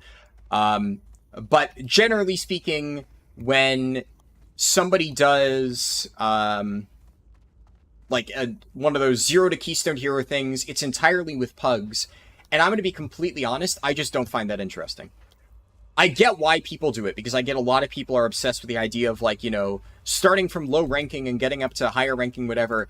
And in a case like, you know, League of Legends or something, where solo queue ranked mode is the main way that a lot of people play the game, I can kind of understand that being popular. The reality of World of Warcraft, like, M+ keys, is you should not be pugging your way up to Keystone Hero. You can, and if you want to, like, awesome, good for you, but there's just absolutely zero reason to put yourself through that. Because it's just kind of accepted that the best way to push keys is to just get a group of people to do it with. And that is how I do keys. That is the only way I enjoy doing keys, and even then, I don't necessarily love it. But every single season, I'll get Keystone Hero pushing with my friends, and I think that's at least enjoyable. But doing an entire, like, 0 to, you know, Keystone Hero thing, just, that sounds like misery. And the reality of pugs, right, is it's not even like, I mean, I guess skill matters. So obviously, if you're good at the game, you're going to have an easier time completing that challenge. But having done a lot of pug keys before, I can tell you right now that 90% of that challenge, and I actually have attempted it before. I attempted it on a survival hunter back in Shadowlands, just for fun. That wasn't necessarily a 0 to Keystone Hero challenge. It was really like, how far can I get doing only pugs on a survival hunter? And in that case, I was more so trying to demonstrate how brutal pugging is if you are playing what it, at the time, was considered to be the worst spec in the game. So I was playing Survival Hunter back in Sanctum of Domination, which, at the time, Survival Hunter was considered to be absolute trash. Of course, the very next patch, it ended up being God tier, which, you know, yeah. But the entire point that I was trying to make in those videos, which I think, you know, it was helpful for a decent amount of people, is that, you know, it is very hard if you are playing an off-meta spec to get into groups. And that was more so what I was trying to demonstrate in that little series that I did, rather than just, like, how to do it. Because how to do it, it's literally just slam your head into it, right? It's just slam your head into it day in, day out. I only have one more mob, so I'm not going to group up. Yeah, slam your head into it day in, day out. Is it doable? Yes. Is it fun? No. Yeah, just way too much effort for something that I just don't really think is fun. It's like Mythic raiding. It works so much better in a guild setting than pugging. Yeah, exactly. Neo said, I have no other option. I mean, I don't know what your situation is, Neo. If you want to elaborate, you know, by all means. But I don't necessarily think that's true. I think everybody has the option to find a guild, right? Even if you don't aren't able to make raiding times and stuff, so you can't make a consistent raid schedule, where there are like groups of players out there who just do M+. I'm not saying it's going to be easy, for sure, but if I really wanted to do Mythic Plus, and I had a really, like, wonky schedule where it was hard for me to, like, make raiding times and hard for me to do that, well, I would make every single bit of effort that I spent in-game every day trying to find a group of players to run with consistently. Because you would have an infinitely better time, and honestly would probably be faster, if you just made enough friends to reliably do Mythic Plus in pre-made groups, and found a group of players to run with.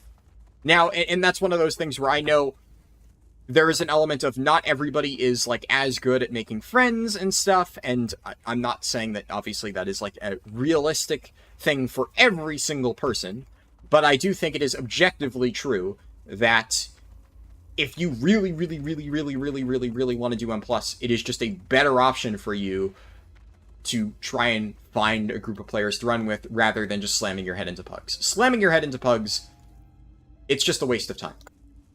I know people who do that, and they spend literally every waking moment of every day, like, grinding M+ pugs, and, I mean, a lot of times, their rating barely moves at all. And I guess if you are having fun, sure. But for me, a lot of times, I enjoy doing the dungeon properly. I don't enjoy sitting in queue for like 2 hours and then starting a dungeon, wiping in 5 minutes because somebody did something stupid, and then finding a new group. Which is why, like I said, I only do Mythic Plus with guildies. I do Mythic Plus with guildies, I get to Keystone Hero, and then I'm done for the season, unless somebody needs help, right? If one of my friends needs to get their portals at the end of the season, I will help them with that. But it is just not something that I enjoy doing. So.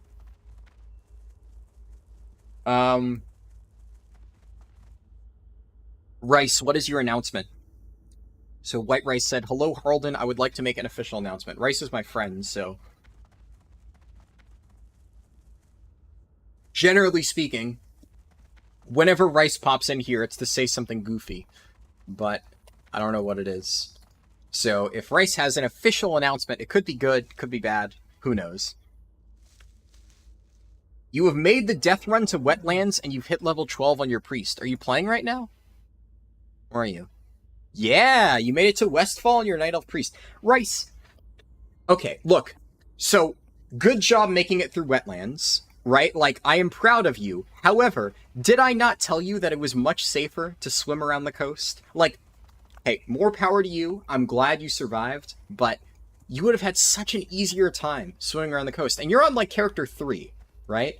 So, obviously, it's not like you died to the Wetlands run on your first 2 times, but... yeah, I actually have no idea who that person is, Naomi, but yeah, I have somebody on my friends list named Fudanari-chan. I don't know who they are. Do I have a note for them? Where are they? They are apparently a Brazilian boomkin that I did keys with at some point. I don't remember when that was. So I like to put notes on some of my BNet friends so that I remember who they are. But yeah, I have some random BNet friends with very interesting names, for sure. This is character 2. Okay, so you only died the 1 time, and that was to the Knolls and Hoggers camp. So I guess, yeah. The run took you 40 minutes. If you were swimming, it probably would have taken you longer, and you would have logged off. It really doesn't take that long. I mean, didn't I literally send you the timestamp of my stream when I did that? When you asked? And it took like 30 minutes of swimming. It's really not that bad. Let's see. Naomi said, "I'm kind of enjoying the push, but mostly because the tier is basically over and has been for ages." Yeah. And I mean, some people enjoy Mythic Plus more than others. I don't know. I have enjoyed Mythic Plus at various points in the past. This season is not one of them. I will at least say this season is a step in the right direction compared to Season 1. I hated Thundering. I think Thundering... Honestly, Season 1 of Dragonflight, it is a miracle that I even got Keystone Hero and got my portals. At the very end of the season, a bunch of my friends who still didn't have portals were like, hey, do you want to knock that out? And I said, sure. I almost just ended the season with like 2 portals. That was how little I did M+.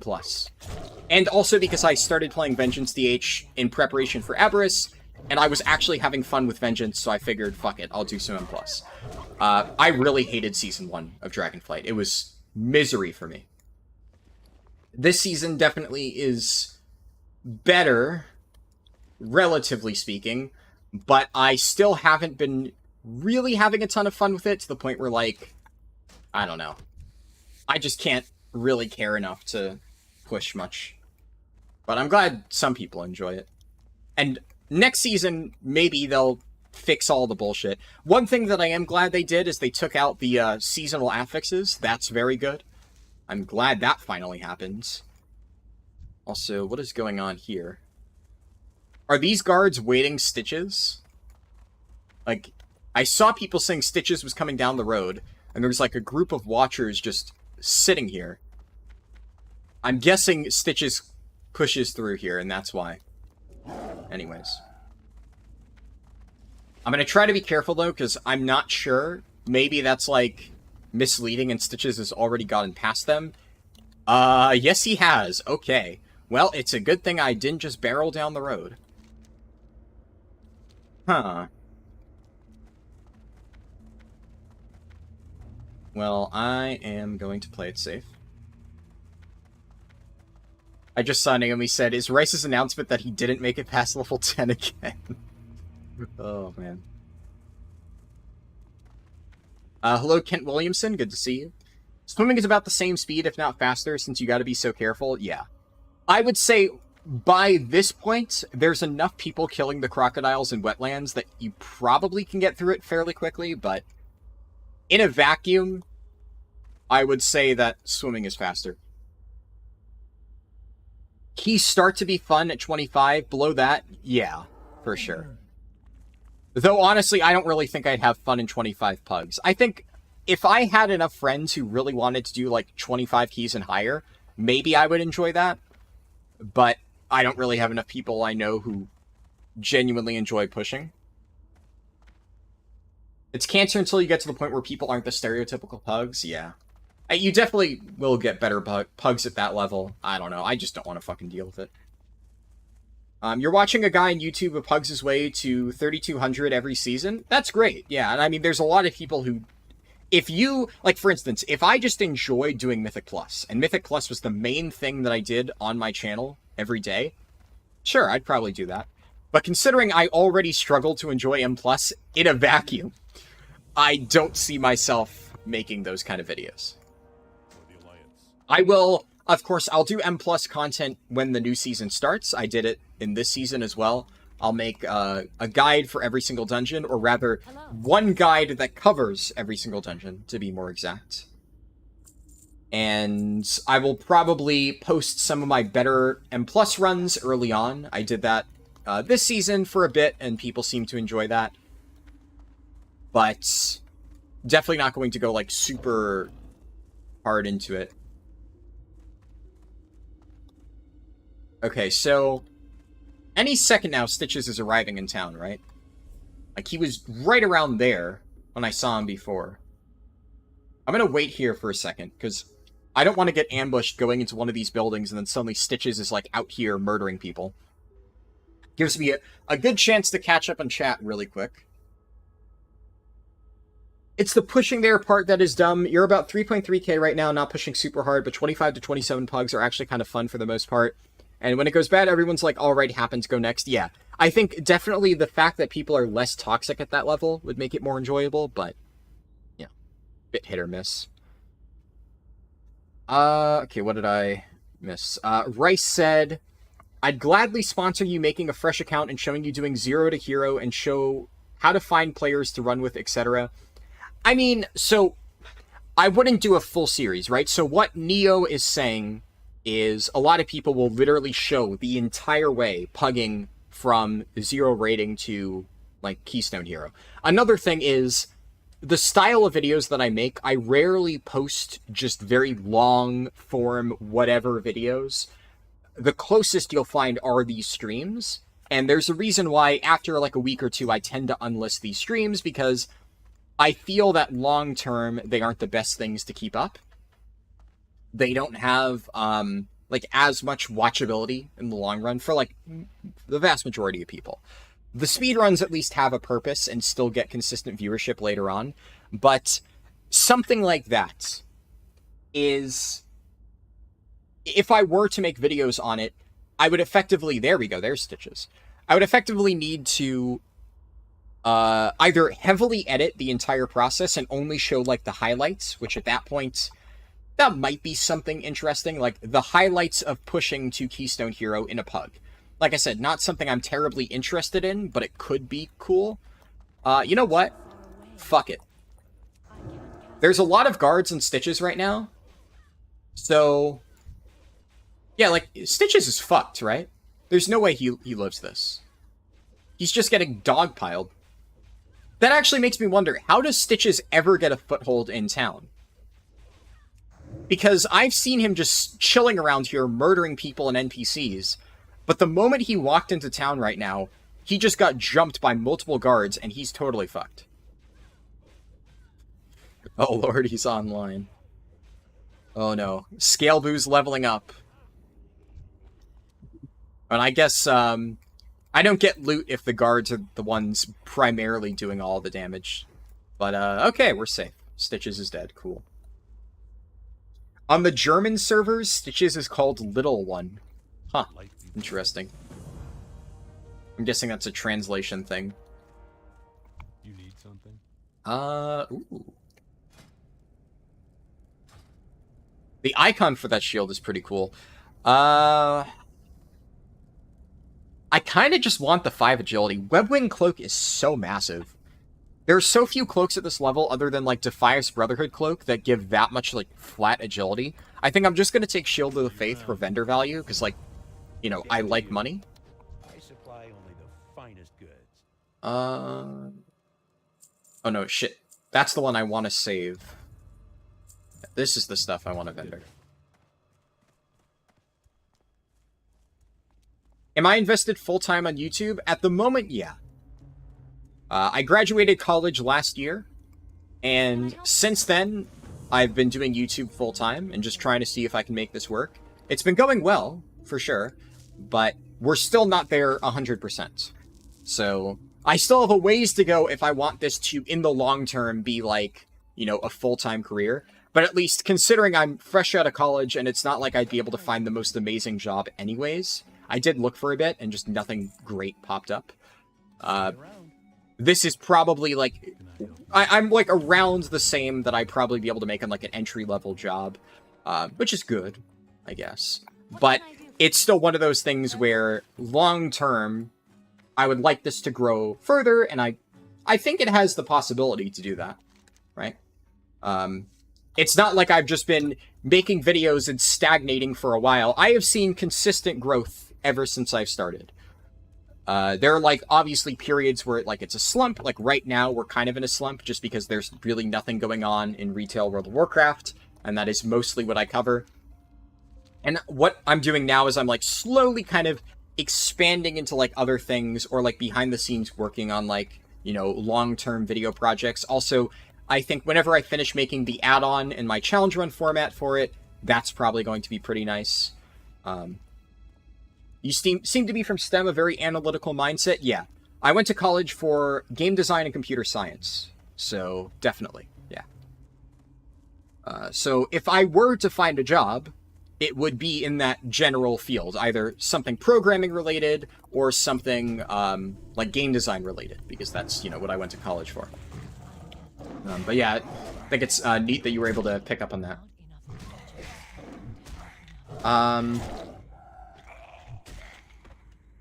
Hello, owner. Good to see you.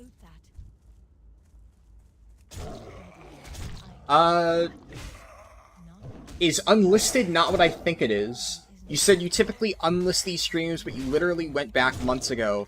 Oh, what? So I don't know what you thought unlisted was, Naomi. The way that unlisting videos works is all it does is it doesn't show up publicly on my channel or in search results. So if you go to like my live stream playlist, you can still find the videos, you can still watch the entire thing. It's specifically just so it doesn't show up like recommended to people, effectively. That is what unlisted means.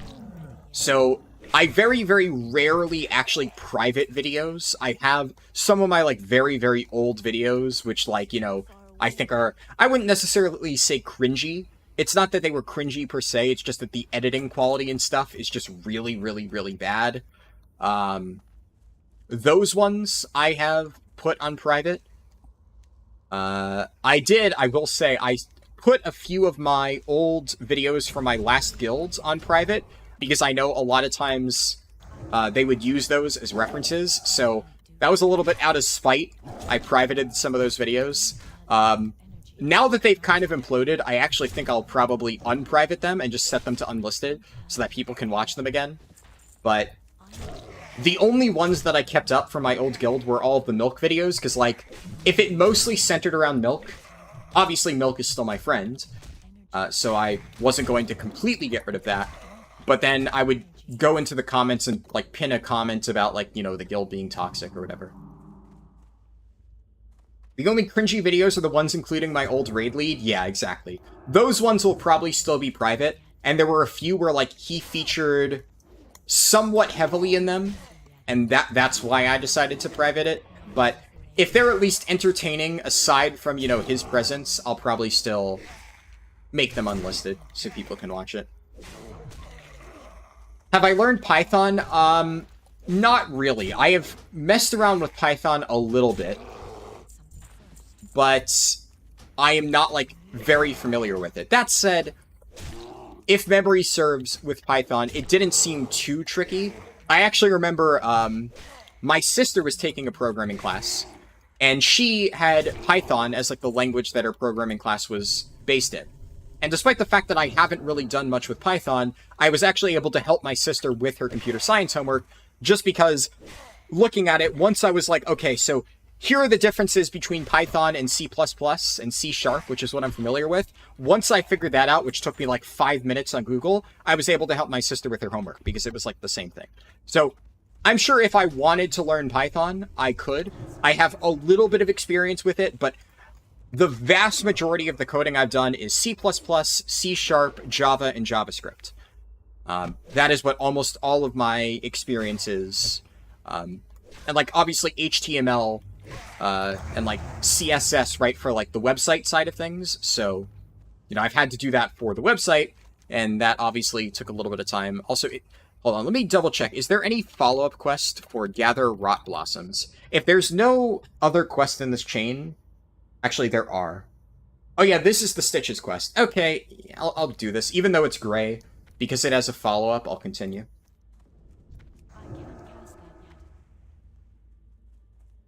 Milk seems like a genuine guy. Yeah, Milk is great. And actually, one thing that's really good, so my former raid team imploded, and Milk was still on that raid team, so this is something I talked about last weekend, but Milk ended up joining the weekend team for Occasional Excellence, which my friend Rice, who I'm pretty sure Rice is still in chat, so Rice is on that team, and Milk joined them. And they actually finally, well, they've re-killed Sark multiple times, but Milk finally got his Sark kill with the weekend team. Was it last night? I think it was last night. And they 3-healed it, apparently.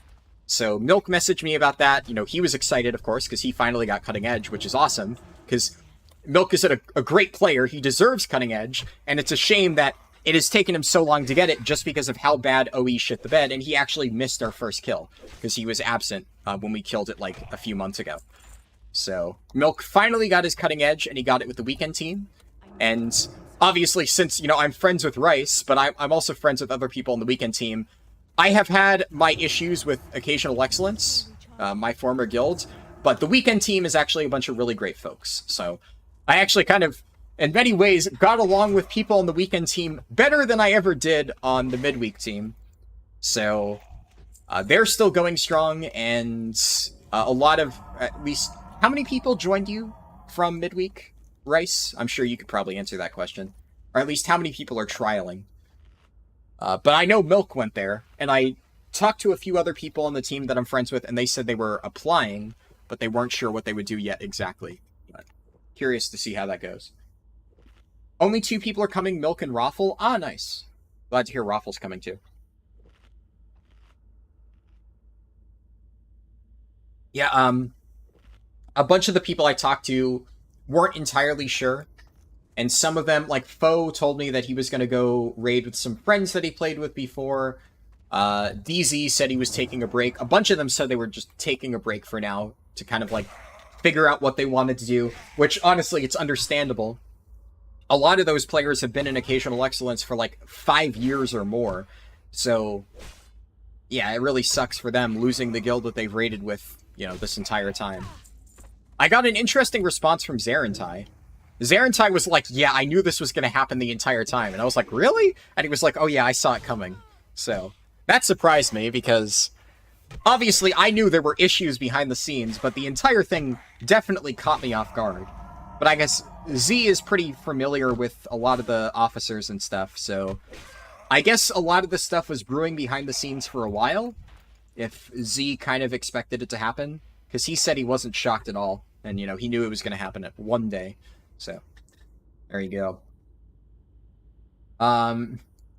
Milk and Rice, good nick choices, yeah. You know, they both like naming their characters after food. Milk seems cool. Yeah, Milk is awesome. Trying to teach yourself programming. Good feedback, chat. Thanks. Yeah, learning programming is definitely very useful. Let me scroll up a little bit, just because I missed a few of those messages. Milk seems like a genuine guy, for sure. Milk is great. Love Milk. Python is definitely really easy to learn and understand. Yeah, that was one thing that threw me off a little bit, is Python is the language that has, like, very little syntax, right? Like, I don't even think you use semicolons or something, which that one was, like, surprising for me, because I'm so used to ending every line with a semicolon, and I think it was Python that you didn't do that, and it was just like, what is this? I don't need to use semicolons? Like, what the hell? But overall, it's one of those things where, while it was a bit different than a lot of other stuff I've seen in the past, I figure if I were to really try to learn it, it does seem like it would be quite nice in the long run.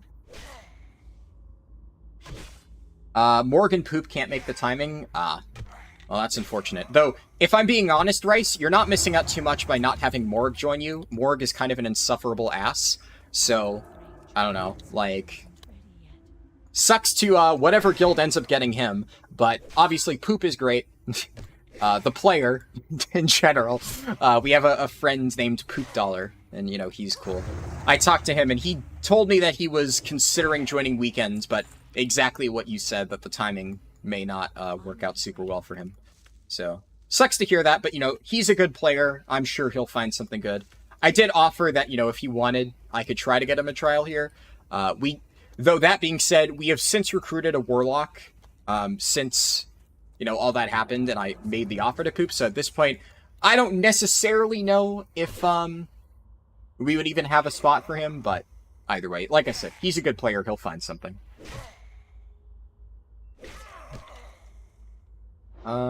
Let's see. If you're wanting it for a broader set of games, then go for C++.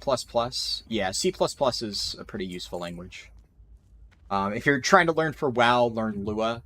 Yeah, I've heard Lua is a little bit difficult. I'm sure I won't have too much trouble with it.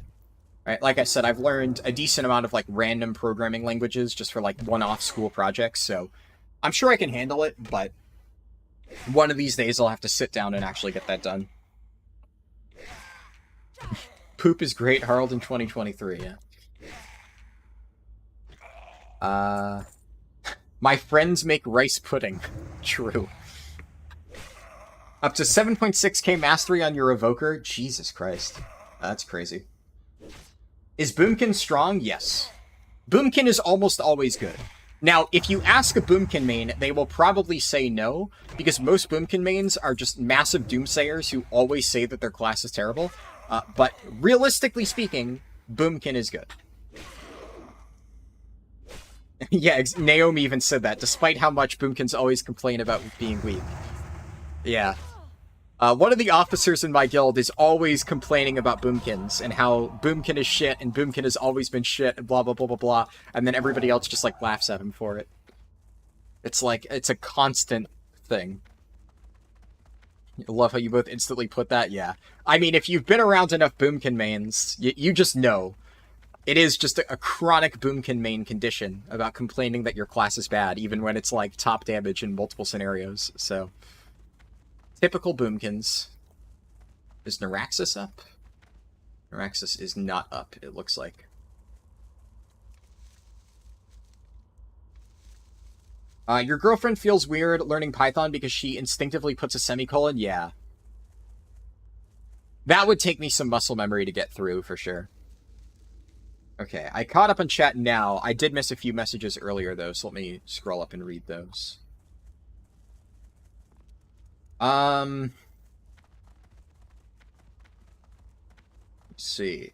You don't know anything about programming, but you're all day drawing and making a game at the moment, learning by yourself pathetically. Nice. I mean, that's commendable, honestly.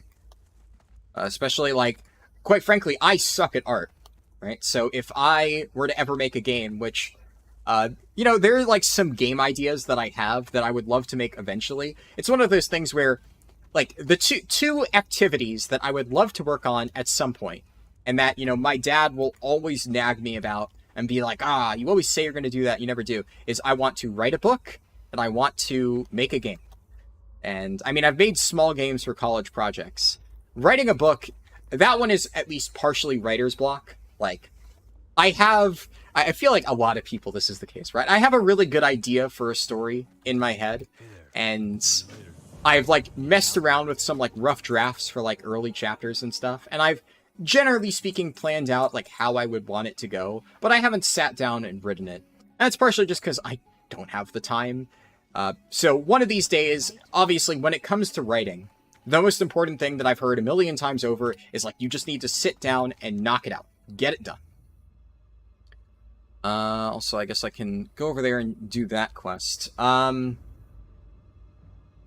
I solo Stalvin Mismantle? I probably can. He's only level 32.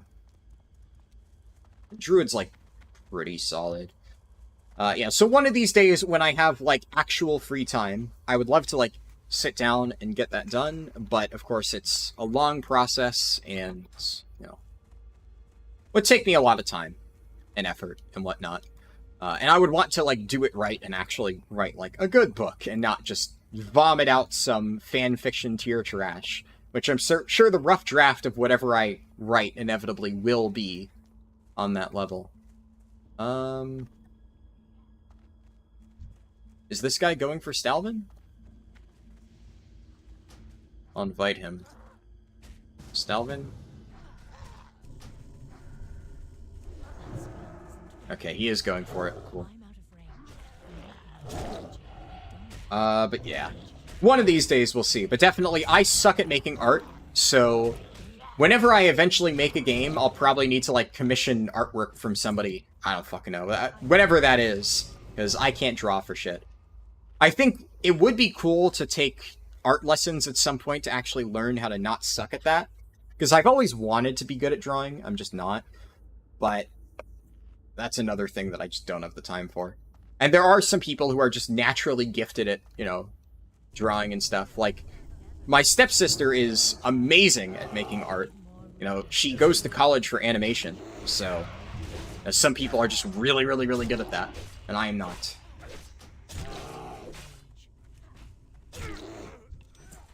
There we go. That was surprisingly easy.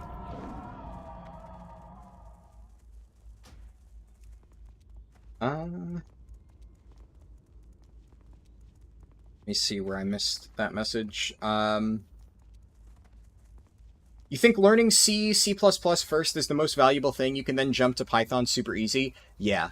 I mean, I started with Java back in high school, but most of my college courses used C or C# or C++, some variation of C, right? And I definitely agree that it was very nice to learn off that.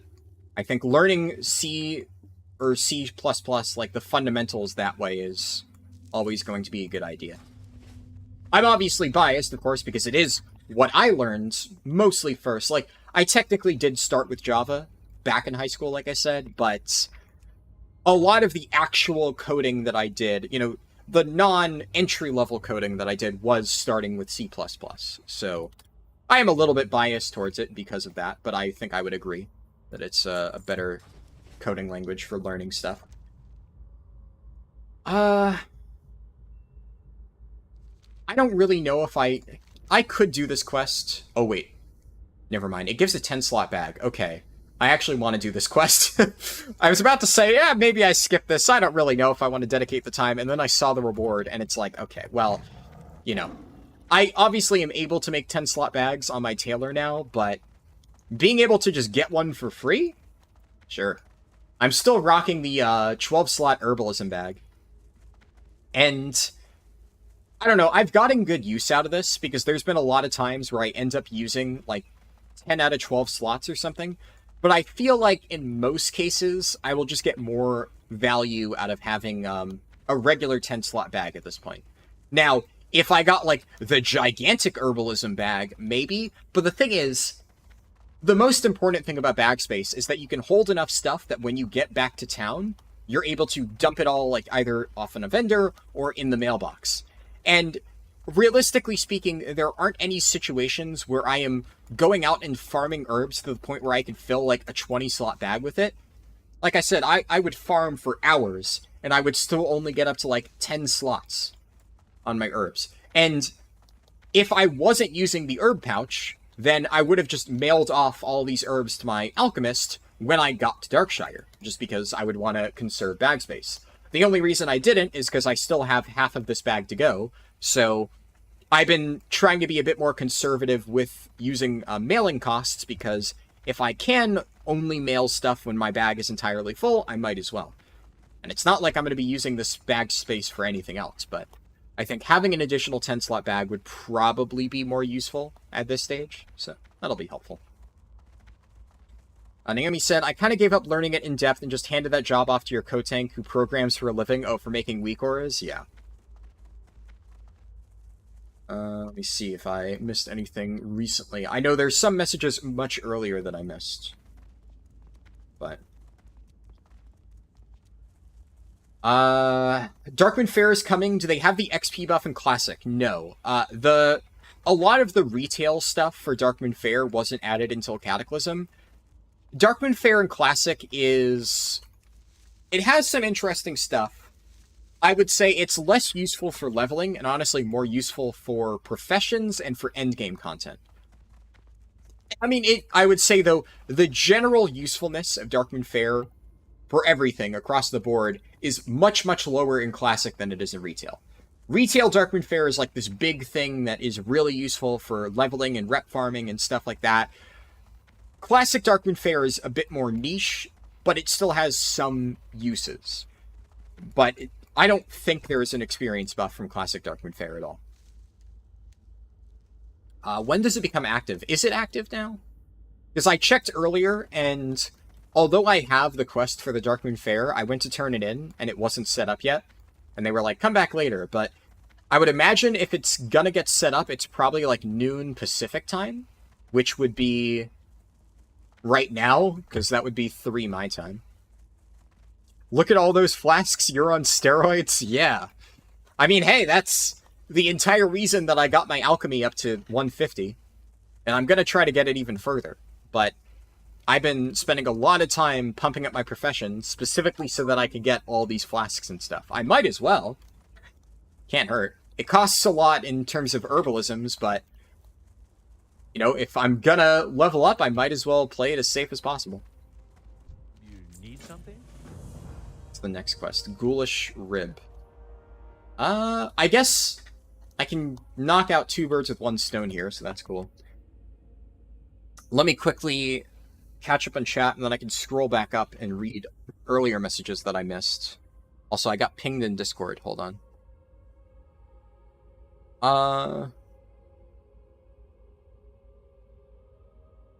Also, Rice, because Rice messaged me on Discord the same thing. I actually have a fresh account. I was using it for testing fresh account leveling.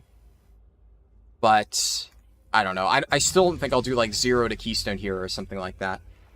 I'm just checking Discord real quick, and okay. Let me see. I know Devi is on. Yeah, so Devi's the only one online at the moment. Damn, Devi's already fucking 34. Devi's cruising. I'm gonna ping the other players in my guild on Discord. To do dungeons at some point. So I kind of want to do dungeons. At least I want to do stockades, and at this point I think I'm just going to skip Shadowfang Keep because I've already outleveled it by like a decent amount. But I want to do stockades and I want to do Black Fathom Deeps because I've gotten all of the quests for it, and I really, really, really wanted to do it, but it has taken forever for my guildies to be ready for it. And it doesn't help that, like, we kind of were hoping to do it last night, and then our healer was having internet issues, like I mentioned earlier in the stream. And I am willing to pug, like, 1 DPS slot, but I am not willing to pug healer. So he's fallen behind a little bit, but, you know, he's level 26. So he could absolutely heal the stockades and Black Fathom Deeps, especially because, like, healing is less important for that, right? You know, as long as he can keep me alive, it doesn't matter, and I am more than fine staying alive through that stuff. So, I think if anything, the healer role we can do a bit under-leveled. But our DPS are all, like, and me, of course, we're all, like, more than over-leveled for it.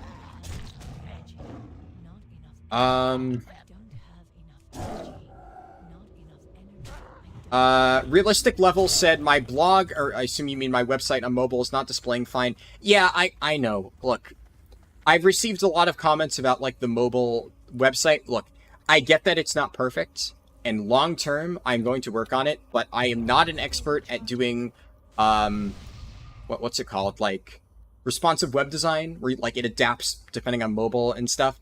That would take me quite a while. So my main priority with the website for now has always been to just get the information up there.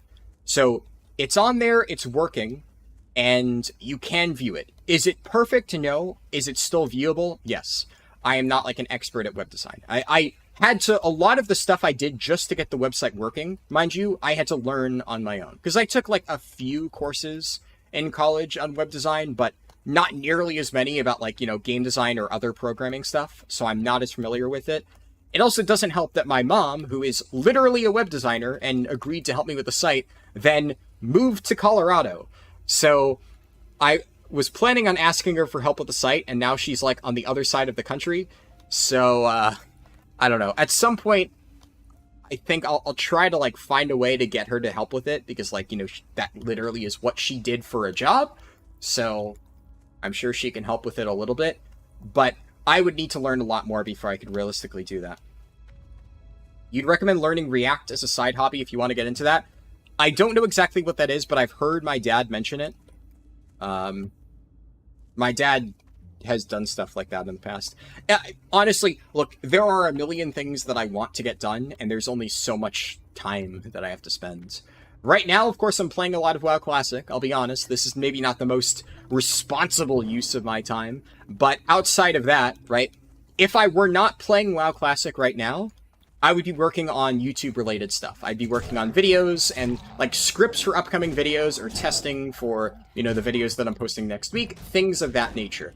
The website is, like, because it is at least functional, it is a bit more of a long-term goal, same with, like, the add-on and stuff like that.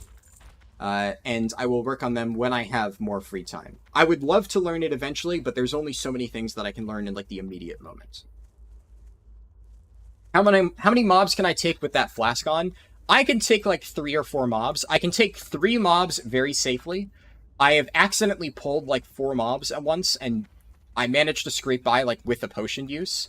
So Druid at this point, I can do some pretty cool shit with Druid. But obviously I don't necessarily want to, right? Because I generally speaking like to play it safe. I'll do 1 or 2 mobs at a time, and then, oh. I haven't even finished my first coffee, but thank you.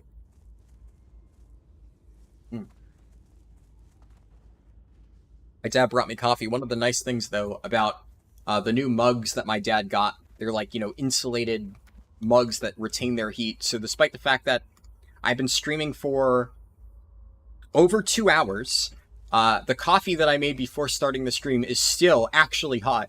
It's like black magic, honestly. The fact that this coffee is still hot. The fact that this mug can maintain heat like that. I don't fucking know how that works. Did I use WordPress? What is WordPress again? WordPress. I did not. Web content management system. No, my website is run out of AWS. I don't know if, like, WordPress is the alternative for AWS, but that's how I run it. I do the coding in an app called Atom. So all this stuff is, like, my dad basically suggested the tools, and then I've been, like, doing the work myself. Anything that's, like, on the back end of AWS, my dad handles on his own, because, like, literally that's what he does as his job. So, of course, I'm going to leave that to him, because he knows infinitely more than me. I think where do I find these mobs? I'm probably going to have to go into the crypt to find more of these plague spreader guys, because I can't find any. Plain old HTML, all homegrown, there you go. So yeah, my dad knows more about that than I do. I don't know, like, what WordPress is, but apparently it's an alternative to HTML then. But yeah, so I guess if you have any questions about, like, how the website is laid out, you can ask Fernando T in chat. That's my dad. He will be able to answer that better than I can. I can answer general questions about what I did for it, but a lot of, like, the technical side of things, like what I'm using for hosting and blah, blah, blah, that is all stuff that, like, my dad knows infinitely more about, because, like I said, that's literally what he does as a job, so... he covers a lot of that stuff. There we go. And you get where my intellect is coming from, thank you. Though, that said, I do tend to prefer agility as a feral druid. I only have 64 intellect at the moment, but I still appreciate the compliment. Let's see. What's the Chinese copy pasta? Something something black hedgehog? Wait, what? What? What was that in reference to? I have absolutely no idea what you were saying, Naomi. I didn't see any Chinese copy pasta. Unless, there's just, if there is a Chinese copy pasta about a black hedgehog, I have never heard that before, so I don't know the context. You discovered me through Reddit, that's why you're saying it? Ah, gotcha, that's good to know. Yeah, that's the funny thing, I actually, like, on completely random tangent, but something the other day that I heard that I thought was absolutely stupid is I was watching Critical's video on the drama with, what's it called? What's that shitty website? The one, like, FFXIV, yeah. So, obviously, like, everybody knows how dogshit FFXIV is, and Critical and a bunch of other people have made videos about it recently, talking about it, and there was apparently, like, one point in FFXIV's defense where he was accused of manipulating things on Reddit to, like, get his posts promoted and stuff like that, and a point that he made in his defense is that I don't even know how to use Reddit. How could I be doing this? And also, Reddit analytics don't even matter. Like, your performance of something like Reddit doesn't affect traffic elsewhere. And as somebody who has made posts on Reddit, that is fucking bullshit. Because I can tell you right now, whenever I make one of my new guide updates and I make a post about it on Reddit, that drives a shit ton of traffic to my site. To the point where it is actually very tempting to make additional Reddit posts just to drive traffic to things. And you'll also notice there's a lot of YouTubers who, like, abuse the shit out of this. And whenever they make, like, a new video, they will, like, try to promote it on Reddit and third-party sites to drive traffic to it. I do that extremely sparingly. Because here's the thing, it works. It really does work. So I thought it was hilarious that this dude, who clearly knows, it fucking bullshit anybody who, like, runs content like this and has used Reddit before as, like, an advertising tool, absolutely could tell you that it does wonders for promoting your content. every single time I've shared my guide on Reddit, it has helped it immensely. So the idea that, like, this guy is manipulating Reddit just, I'm not actually doing anything and I have no reason to actually do that. It's like fucking bullshit, man. Like, you have every incentive to do that. When something is on the front page of Reddit, it always gets more traction. Whenever one of my guides does really well, it always drives people to it. So that I thought was a bit funny, because that was one of those things where I'm like, hey, I have enough personal experience to know that that claim is bullshit. Completely off topic, but since I was thinking about that the other day. The Chinese copy pasta Naomi linked, invade the forest, sneak in at dawn when blue mans sleep, speak with black hedgehog, request his dark blessing, search for the pink... What the fuck? I have never seen... I've seen the Chinese copy pastas in general before. I have not seen that one. But the best copy pastas are... I've seen a lot of Chinese copy pastas for Anvil Gaming. Like, there was one for the Jailer about, like, 9.1.5 Blazon Golden Age, and, like, Trials Trolling or something like that. Oh, I forget exactly what it was, but people used to spam that all the time, and it was so fucking good. Paladin Homo Tank. Yes, I've seen that one, too. Where the fuck are the mobs I need? Why is it that the quest requires me to kill one specific type of ghoul, and none of these ghouls are here? Maybe they're in the other part of the crypt? I guess I'll check. It's talking about Sage for the Darkmoon Fair. Ah. That makes sense then. Yeah, I didn't realize that. Let me scroll up a bit, though, because I missed a few messages. You lack the motivation to do art. You're only ever fully motivated in small bursts or when it's a gift for people. Yeah, I feel that. There's a lot of open source art assets like Kenny Assets. I've used Kenny Assets. That's a great example, Troy. Yeah. So that's the thing. For school projects, I used Kenny Assets, right? Because if all I'm doing is just getting some art to use for, like, you know, something at school, yeah, I'll use open source art like that. But if I were to make my own game, that is just a question of, like, there's technically nothing wrong with using open source art assets like that. However, what is one of the biggest complaints you'll see people make about, like, indie games and stuff, whenever they're, like, you know, promoted? It's always, like, the asset flip is the term that gets brought up a lot. And, once again, not necessarily anything wrong with using art like that, but it does have a stigma. So, I do think if you are ever actually making your own game, you can use assets like Kenny Assets and stuff when initially prototyping your game and stuff. That's totally fine. Like I said, I've done that for school projects. But if you are actually making a game, it does help to have your own art and your own style, for sure. It's painful. All of your art, all you know is art, but you've had this 2D WoW-inspired RPG on your mind for a while now. The thing you feared is programming, but if you don't force yourself, you're never getting there. You need to be watching something while you're doing the assets, though, or you'll bite your nails until you get to the bone. So my stream is peaceful and helpful. I'm glad to hear that. I feel that, though, with the stress and stuff like that. Though, the thing about programming that I found, programming took me a while to learn. Like, it wasn't the easiest thing to grasp back in high school when I first learned it, right? But once I learned programming, and you, like, understand all of the fundamentals, it's really, really easy. Or, well, it's easy to, like, kind of learn more. The hardest thing is figuring out the basics of programming, right? And then after that, learning additional things. Like, if I want to learn how to do this other thing in programming, I just Google it. 99% of the time, there's a post on Stack Overflow explaining how to do the thing that I'm trying to do. And that, like, isn't necessarily always a copy-paste this thing into your code, because a lot of times, you know, you'll see, generally speaking, how do I do this thing, chained. You'll see, generally speaking, how do I do this thing in on Stack Overflow, and then you have to figure out how to implement that into your own code, especially if it's part of, like, a larger project like a game. But at the very least, if I'm ever stuck on, like, how do I do this exact specific technique, a lot of times I can find that out just by Googling it. And as long as I understand the fundamentals, figuring out like the differences and stuff and how to implement it usually isn't too bad.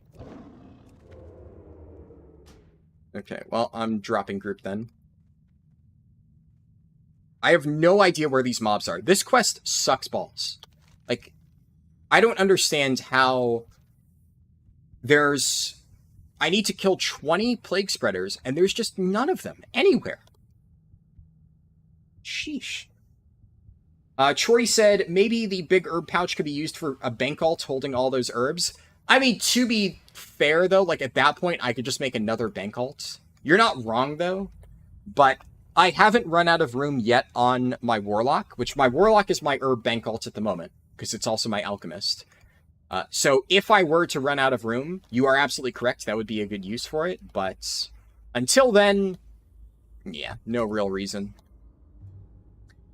I might just give up on this, because, like, I can't be bothered to sit here and try to find 14 more plague spreaders, which just don't fucking exist. Let me quickly read messages. You remember your friend having his webpage in GitHub, but I don't know how that works. I think GitHub is a little bit different.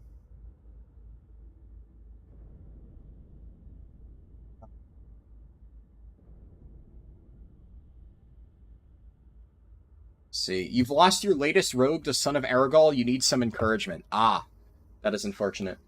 Yeah, Son of Aragol is definitely a hard way to go. I haven't really been playing Horde characters, but getting jumped by him does not sound very fun. I would say, if you want to make a new character, try just like a different class, right? That's a fun way to do it. So, I feel like I'd probably still play another Druid if I died. If I died, I would struggle to stay motivated again, to be completely honest. But at this point, I am enjoying Druid, and I've made it decently far, so I'd probably try it at least one more time. But, you know, there's that one person in my guild who, like I said, is on his 6th Hunter, and I can't imagine that's very fun. When, you know, you've almost made it to 20 multiple times, and, you know, he died over and over on that Hunter. Like, he must be tilted out of his fucking mind at this point. Yeah, and the mobs in this area, they're brain eaters. They're not even plague spreaders. Am I missing something? Where the fuck are plague spreaders? Why are they just, like, nowhere? I've got to be missing something. There's got to be somewhere where these mobs spawn, and I'm just not there. I mean, maybe I'm not. I mean, Classic is just sometimes like that. I'll just run around and look for it. Yeah, there's a fucking plague spreader, but somebody's killing it. I guess maybe it's because they just have a low respawn rate in general, so every single time one spawns, somebody's already on top of it, and that's why I can't find it. I could also kill these mobs for the ghoul ribs in general, because I will need those for the Abercrombie quest. Also, since it's been a little bit since the start of the stream... Oh shit, plague spreader.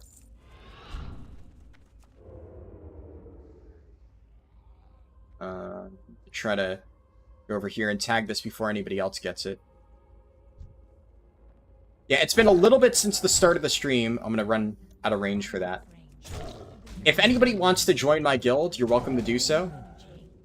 So, I've said before, but we're not doing anything super serious, but I know last stream a bunch of people were asking about this, so I do want to at least, you know, leave the offer open. If you do want to join, a few people have. You're welcome to do so. Just don't expect anything super duper fancy. We're not going to be doing like raids or anything crazy. Just, you know, it's a guild for me and my friends.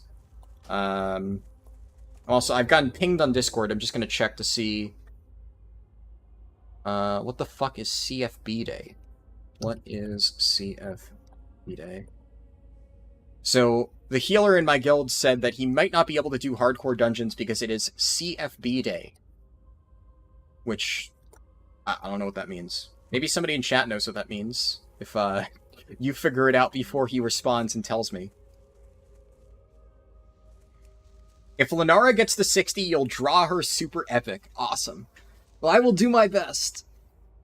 I'm planning on hitting 60. I mean, I've been taking my time and playing it as safe as I possibly can, so Unless I fuck up in a catastrophic manner, I hope I can. Oh, can't be fucked. You know what? I think you're right.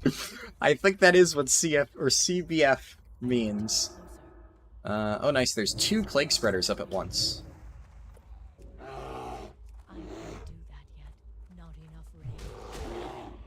Yeah, so 3 mobs is more than fine. I don't want to get hit by Wandering Plague, so I'm just going to kite out of range. So as long as I don't get hit by Wandering Plague, and I don't get respawns, like, I want to watch out for Morladim here. Having that other skeletal horror is a little bit spooky. Now I want to start cutting back because I don't want to hit the leash point for these mobs.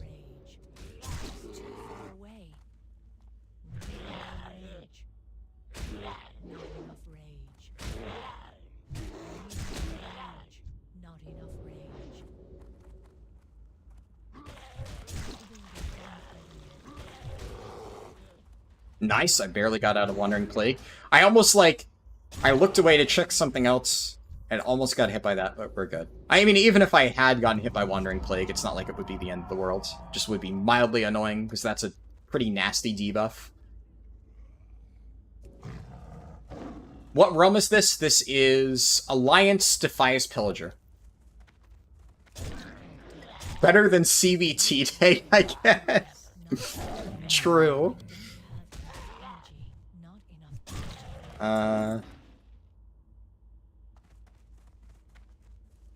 Asset open source is equivalent to lorem ipsum text? Yeah, I agree.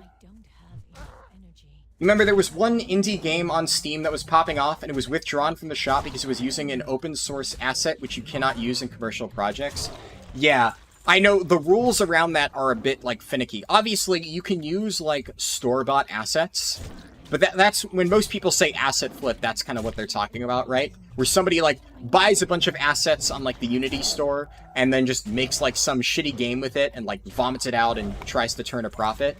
So I don't really know exactly what the rules behind that are, but regardless of whether or not it's allowed, which I know, like you said, in many cases, like with open source assets, it's not. There's, like, some iffy stuff surrounding that. Is Ellie Shaman good for Aberrus? I think so. I haven't seen really enough Ellie Shamans to, like, necessarily say one way or another whether it is, but I'm pretty sure Ellie's good at the moment. I've seen good Elemental Shamans, and I know Ellie isn't bad, so it's not like you're going to really have a hard time with it or something. Fuck. I looked at that guy's Whisper. Also, hold on a minute. Look at this guy's name. I think... Is that who I think it is? I think that is who I think it is. In which case... Hold on. Assuming this is exactly who I think it is, somebody might, Nah, fuck it, whatever. He went too far. If that is who I think it is, fuck that guy.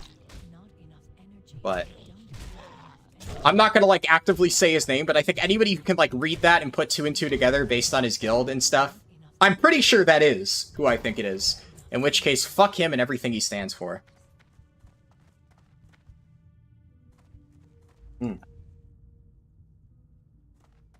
Kind of funny that I ran into him in the open world, though. Definitely wasn't expecting that. Yeah.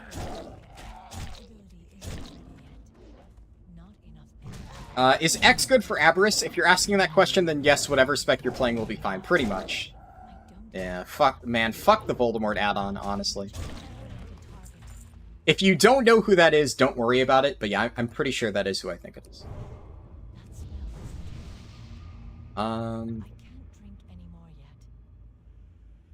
Surprised he's only at this level. Maybe he died or something?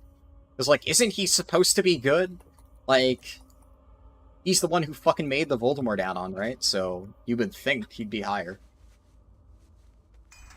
Steroids are gone. Steroids have been reapplied. But, yes, thank you for the Thank you for the notice. I need to get closer. I can't do that. I don't. You main Ellie for Aberrus, and it's fine. It's great for cleave, but you won't be topping meters in single target fights. Yeah. But to be fair, a lot of like the harder fights in Aberrus right now are cleave, so, you know.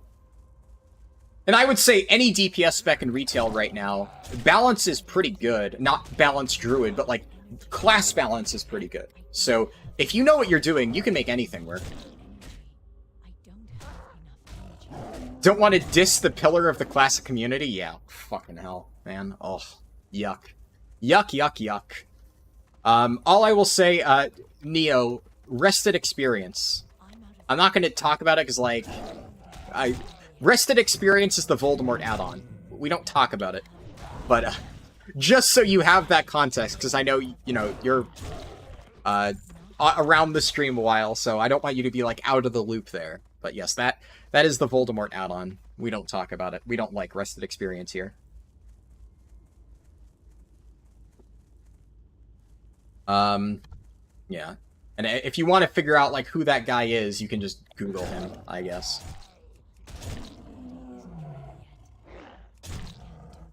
Let me see real quick what my guildie responded in chat. Okay, apparently CFB Day is not Can't Be Fuck Day. And yeah, so Rice, it wasn't CBF Day, it was CFB Day. So CFB Day is apparently the first Saturday of college football. And he said that if he plays right now, he will die. Dude, I just want to do the stockades. I really don't want to pug a healer.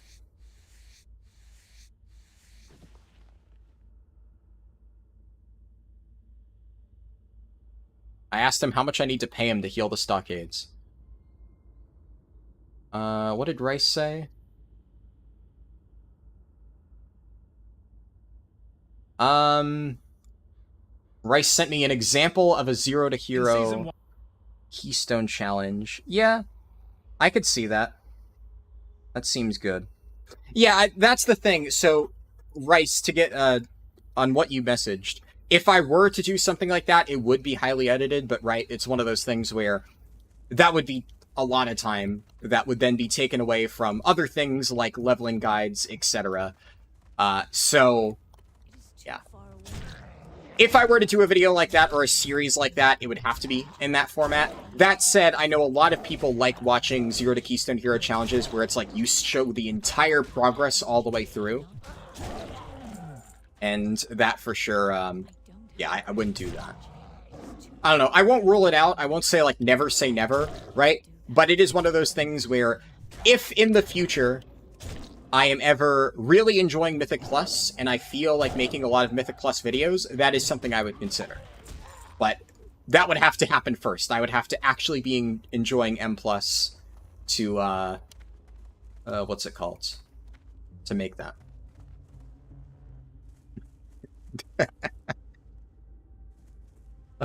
Rested XP didn't tell you to go to the bathroom, so you shat your pants.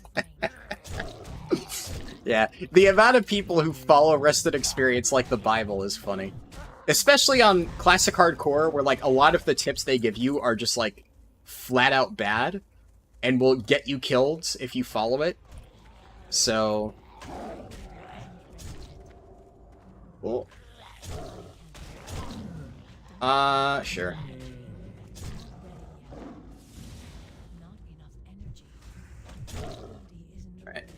It looks like the best place to find Plague Spreaders is this area right here. Why did he say, don't worry, I can dispel you? I don't give a shit if he can dispel me, I still don't want to get hit by the fucking Wandering Plague.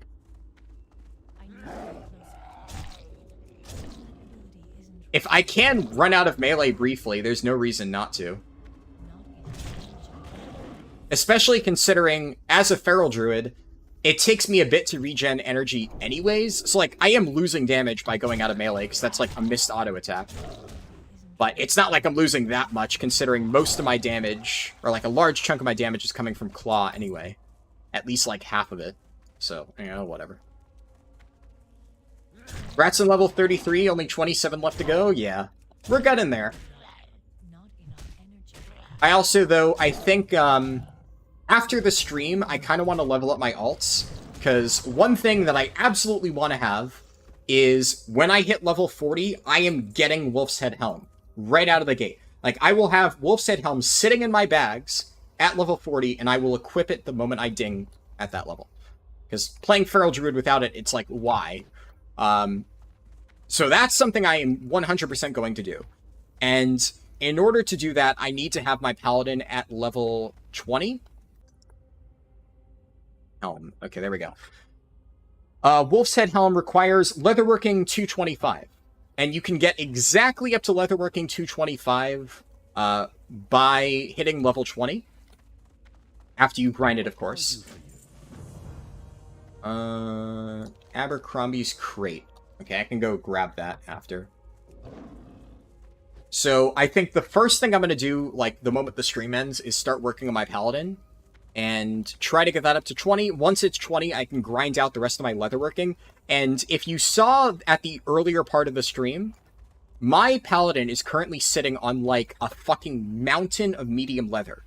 So, the moment that I am able to learn the next rank of leatherworking, and I'm able to get additional skill points, I will be able to make heavy leather all the way up until it stops giving skill points and turns into a gray recipe. I have so much medium leather that I can convert.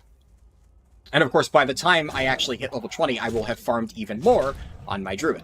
So I'm probably going to get all the way up to like 175 skill points or so just by converting heavy hides and medium leather, like by doing that, right?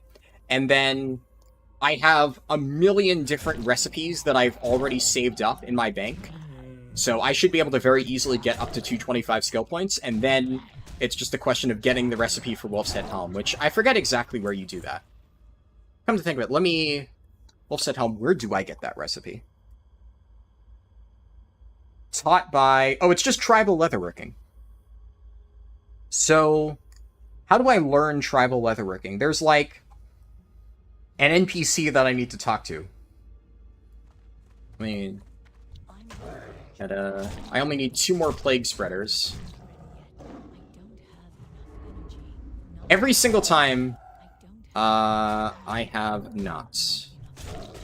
Every single time I see something in party chat and I go to look for it, like fucking Kargaz got me hit by that mechanic earlier, and now this guy. Sure, if you get more people. So I only need 1 more Plague Spreader. Okay, so once you reach skill level 225... Oh, fuck.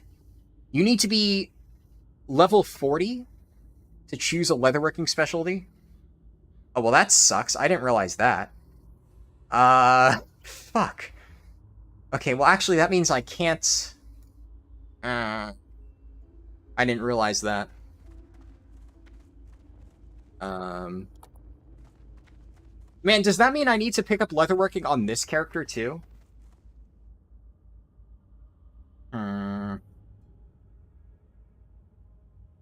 Wait, so there's... Oh, there's 3 types of leatherworking. There's dragon scale leatherworking, there's elemental leatherworking, and tribal leatherworking.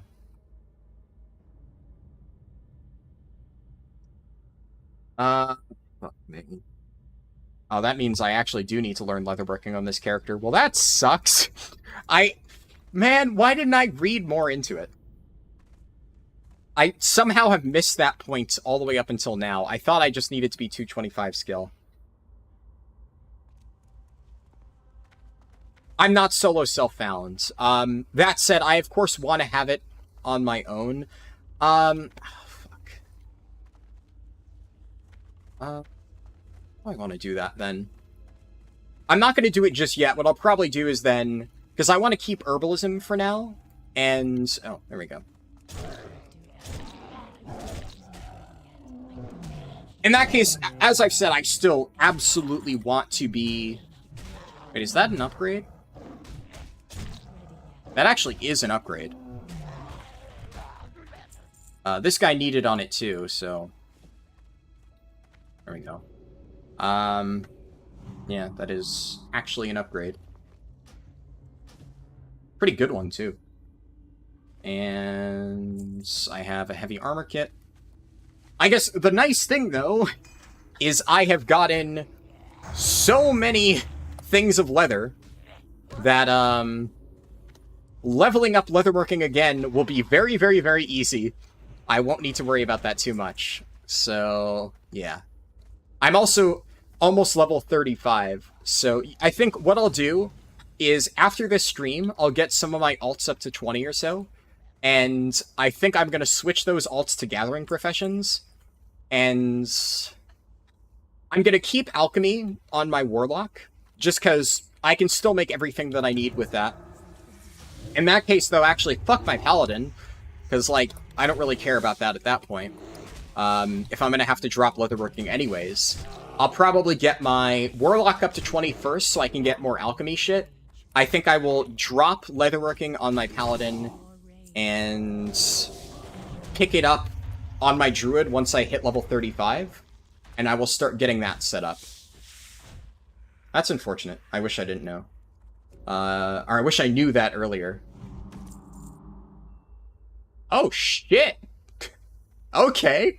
I just natty looted a 10-slot bag. Shit! That's, can't complain about that. Hello, Infinite, though. You don't need to apologize about being late for the stream.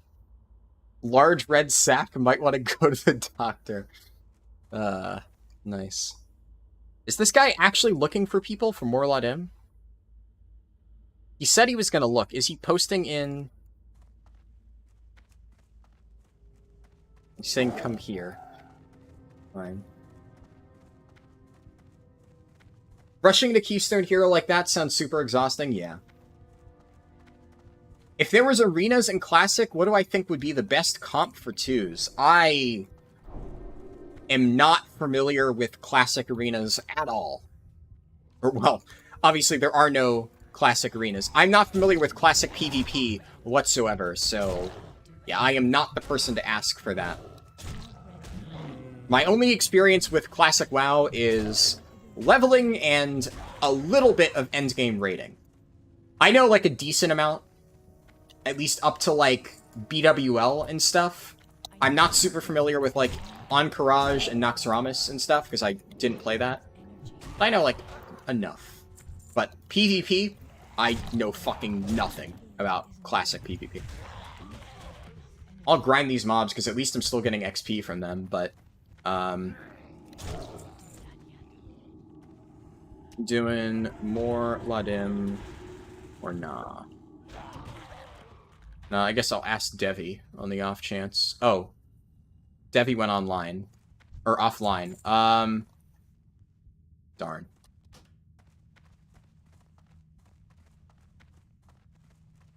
Don't have right now. Well,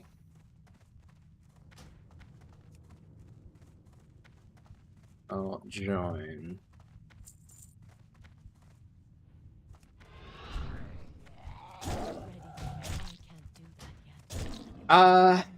Read. What's a good alternative to the Voldemort add-on? And then, like Frozen said, just go with Questy and you don't need to follow a step-by-step guide. Yeah, I honestly... Obviously, guides like... Step-by-step guides like that help. For sure. But... especially for hardcore, I would not recommend following, like, a step-by-step speed leveling guide, because speed leveling is kind of antithetical to the way that you should be approaching hardcore. If you are trying to level as fast as possible, you are going to be doing some dangerous things, and that is just a risk that you do not want to take. You know, what I've been doing, I'm doing green quests right now, right? As I've said before, part of the reason I'm doing green quests is just because I want to experience every single Alliance zone in its entirety, because I haven't done that before, but also, it's a very safe way to level. So I'm just kind of cruising through all the zones at a very slow speed, just taking my time, you know, doing whatever quests I feel like, and not really worrying about whether I'm going ultra fast. But that said, I have yet to die. I'm at level 33, and you know what they say, slow and steady wins the race. Okay, so this guy, I whispered him to join for more Ladim, and he didn't. So I guess maybe I just form my own group.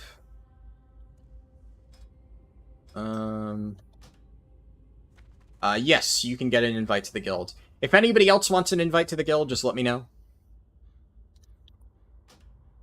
Said before.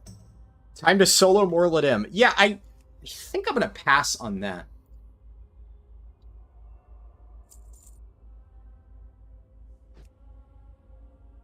This guy's still looking for more Ladim. Like, what level is he? He's 29. What? Why are you not inviting me to a group? Bruh. Do I just need to form my own Morladim group? Is this guy deaf? Can he not see my whispers?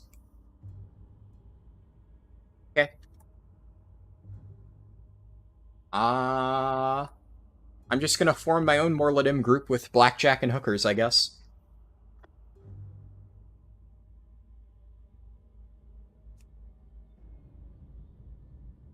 You're blind and you can't hear.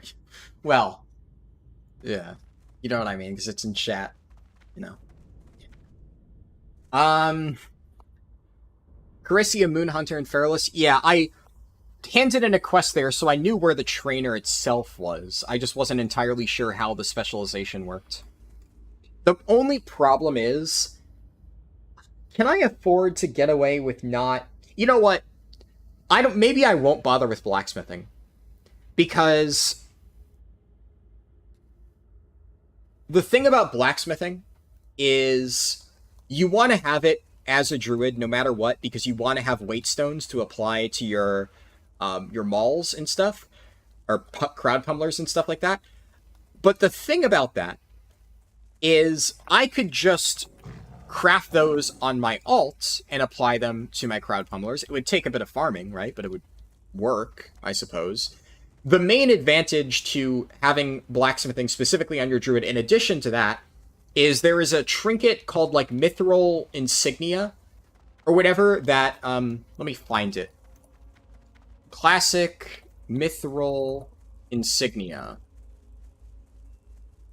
Is that, I was reading into it, apparently this is the main, yeah, Glimmering Mithril Insignia. It increases your armor by 50, all resistances by 10, and grants immunity to fear for 30 seconds on a 10-minute cooldown. It's a trinket. So, obviously that's quite nice for feral tanks, but the main advantage of that trinket is the fact that it gives you immunity to fear. Because increasing armor by 50, well, let's look at Smoldering Heart of the Mountain. Heart of... I thought it was called Smoldering Heart. Is it just Heart of the Mountain?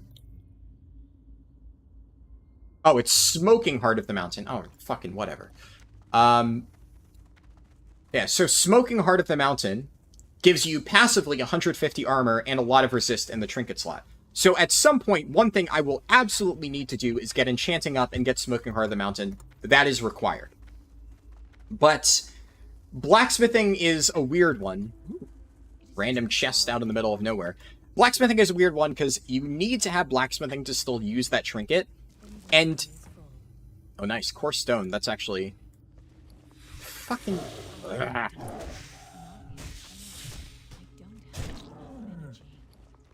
I can get rid of night crawlers. The Mithril Insignia is nice to have, for sure. But it's primarily useful because of the immunity to fear. Like, a minor increase in resistances and a minor boost to your armor for only 30 seconds, that's really not that impactful. Let's be real. It's not going to make a huge difference. You're mostly doing it to break fear. Because, obviously, warrior tanks have Berserker Rage, and feral druids do not have Berserker Range, so they are weak to fear. However, on the Alliance side of things, I will presumably, in any difficult content, have a Dwarf Priest with Fear Ward. Especially because the healer in my guilds, Floorlicker, is a Dwarf Priest. So, assuming he actually gets off his ass and continues leveling, which, you know, he's been taking his time, that's for sure. But, you know, he will be there for any dungeons I run, and on the off chance I ever do raids in the future, every single raid will, of course, have Fear Ward. So for Alliance Feral Druids, it's actually not really that important. So I've been kind of leaning on whether or not I bother with it in the first place.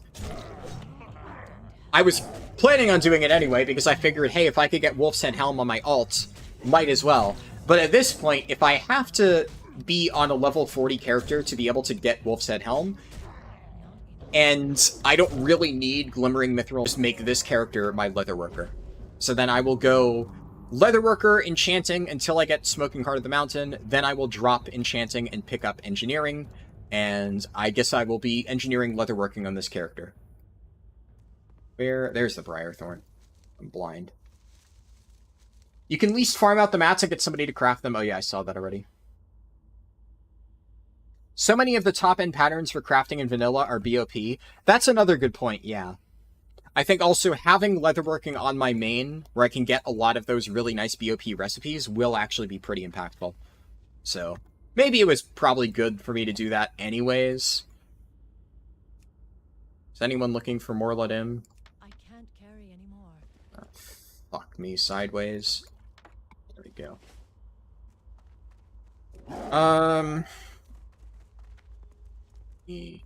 Host here. Looking for more Ladim. What herb is this? Bruiseweed? I don't care enough about Bruiseweed.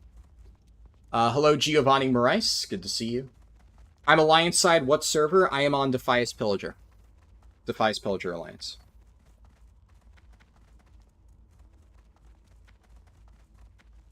Vanilla, when you get high fives from friends from finding a decent bag. You remember everyone having a tailor just to be able to make bags? Yeah. That's kind of the reason I don't really care about having tailoring on a main character, because all of the bags that you can craft, other than like the absolute top-end ones, which I don't care about being able to craft myself 16-slot bags or whatever the fucking biggest one is. I think, isn't there like a bottomless bag or something that has 16 slots and it's like a really expensive recipe? Like, I'm not going for that. What I'm going to try to craft on my tailor is up to runecloth bags. And what skill do runecloth bag classic? Runecloth bag is a 14-slot bag, and it requires 260 skill. Okay, actually, that would require me to be level 35. So, what's the 12-slot bag? I forget which one that is. It would be Mage Weave bag, right? That's what's in between silk and runecloth. Mage Weave bag. That's a 12-slot bag, and that is at 225. Okay. So, that I can reasonably achieve at level 20. So I think the farthest I really care about taking my tailoring on my alt is getting Mage Weave bags.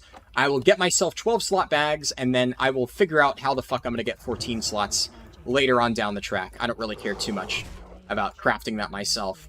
And because I'm not really interested in any endgame tailoring patterns, and actually, somebody in my guild is tailoring already. Ooh, okay. That is spicy. 30 silver worth of vendor value? Don't fucking mind if I do.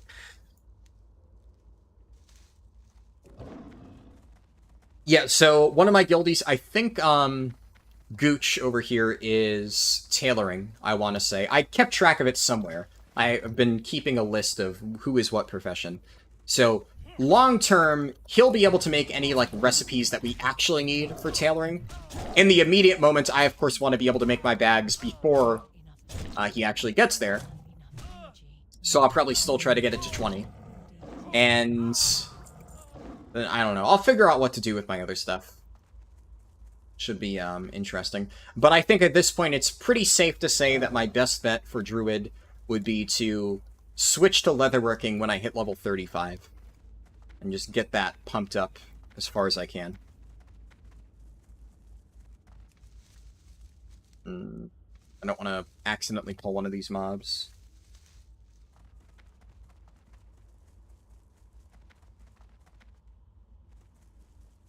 Are world bosses active on hardcore? I believe so. I haven't checked, so I don't know for sure, but I don't see why they wouldn't be. Yeah, sure, fuck it.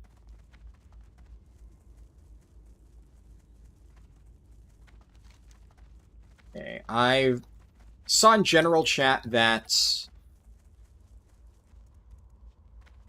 Stitches is somewhere. I don't know exactly where Stitches is, but I don't want to fuck around and find out. So I'm going to try to kind of play it safe and stay off the roads whenever possible. You can't bring Lord Kazak to Stormwind. So one of the main changes they've made to official hardcore servers is all mobs will leash the moment they exit the zone they start in. Specifically to prevent stuff like that.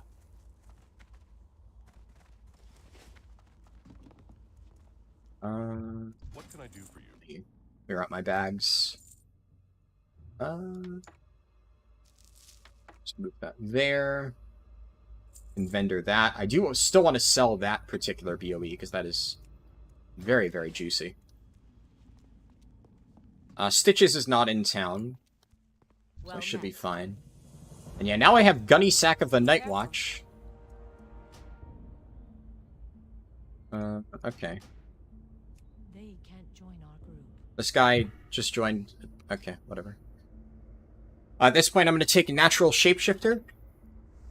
With my point that I forgot to spend before. And you know what? At this stage, I'm just going to go ahead and switch out my herb bag.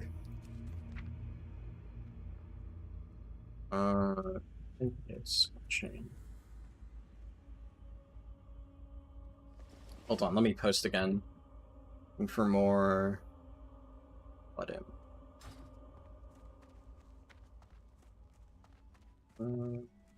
Yeah, so I should just get rid of. Are there any rare recipes off this vendor?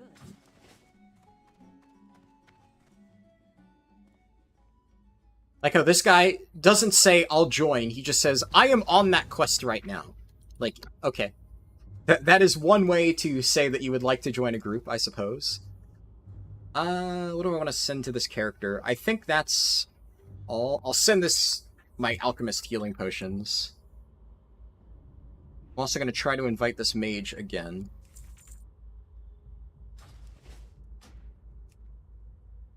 Yeah, now he's not in the group. I don't want Stitches to sneak up on me, so...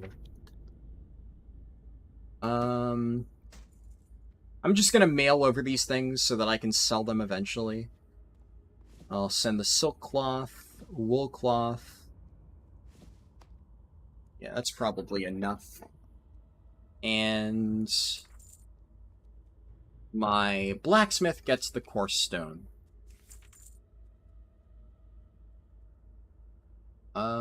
And then I can just vendor my herb bag, because I don't need that anymore.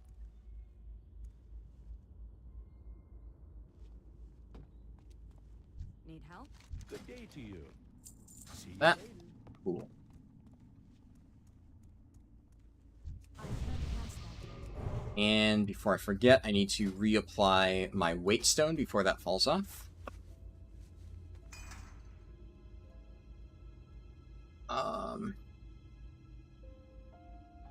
From having done it yourself in vanilla, holy shit, is farming for Thorium Brotherhood tedious. No flying, riding at probably slow mount speed around Winterspring was so bad.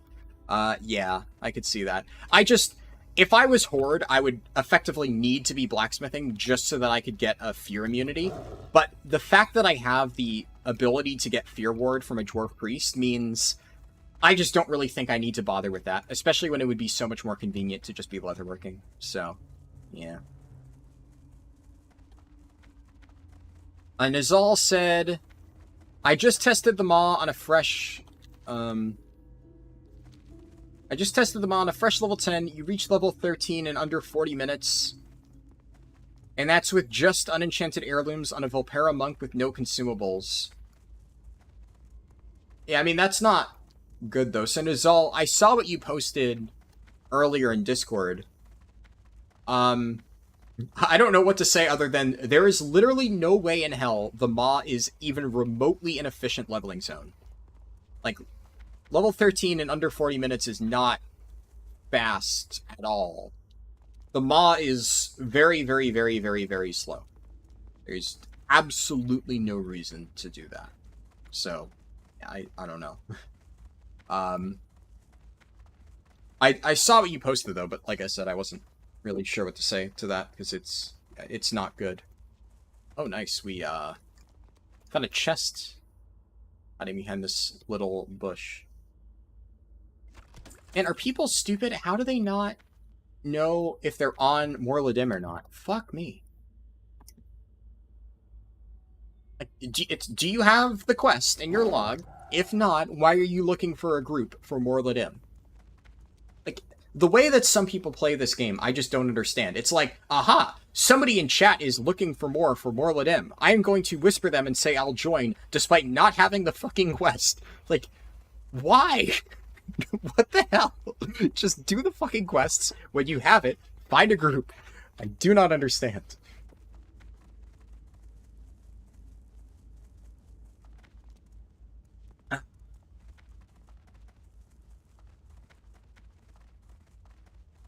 There's a decent amount of 14 slaughters from quests. Yeah. There's one from finishing Uldaman and one from finishing the Cortel Riddle quest and the Booty Bay ships. Yeah, that I remember. There's also, like, Ripley Screw Spigot in Blackrock Depths. Doesn't he drop a 14 slot bag? So there's definitely a lot of ways to get it once you're at 60. So I'm not too concerned about having rune cloth bags, though. Like, if I were able to get it, it would be nice. It's just, that's a lot of work just for something that I probably won't really need. Onyxia is 16 slots, right? Onyxian hide bag, I want to say. Could be wrong on that. But yes. That being said, though, just get an Onyxia bag on hardcore is like, anything that requires doing raids is a little bit spooky. It's 18 slot bags? Oh, is it? Look, Onyxia hide bag. It is 18 slots, you are correct, yeah. What happens if somebody ganks your alts? I mean, then I die. I don't know, like, yeah. It's possible. I hope it doesn't happen. That would suck ass. But somebody could. Well, obviously not PvP, right? Because you're not PvP flagged. But somebody could, when I'm leveling my alt, grief me. I'm not going to do it on stream. Like I said, I'm going to level my alt off stream. But yes, if that happens, well, that would suck. Not really much else to say about that.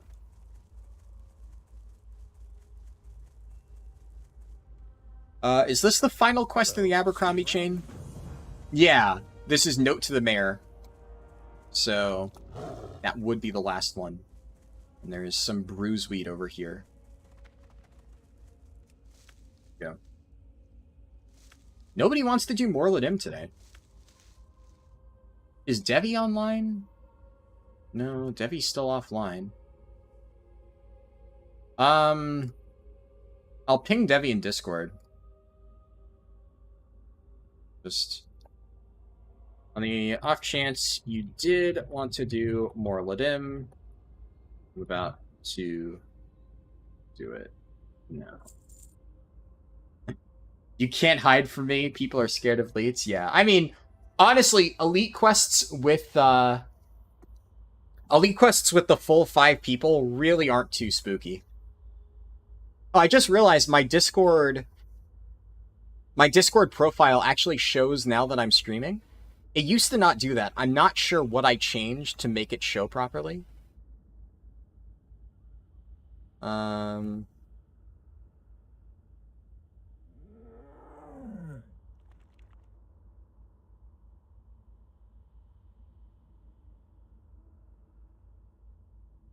Okay, yeah, so unfortunately it doesn't look like I'll be able to do dungeons because our healer is drunk and watching college football.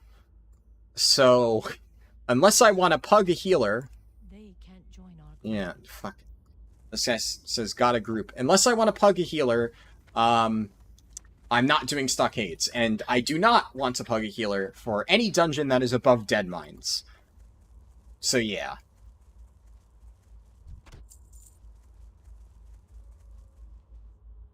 Why is nobody doing this quest? Do I need to just, like, come back later or something? It's too far away. I don't. Let's see. Blizzard caused a lot of mobs to leash? Yeah. You might find a few small quests that are efficient for 2 minutes of the run, but the rest of the time there takes away all that efficiency. Nizal said in Discord, you forgot you did the maw on an Exile's Reach character after you already did a TBC dungeon. Yeah. That makes a lot more sense. Just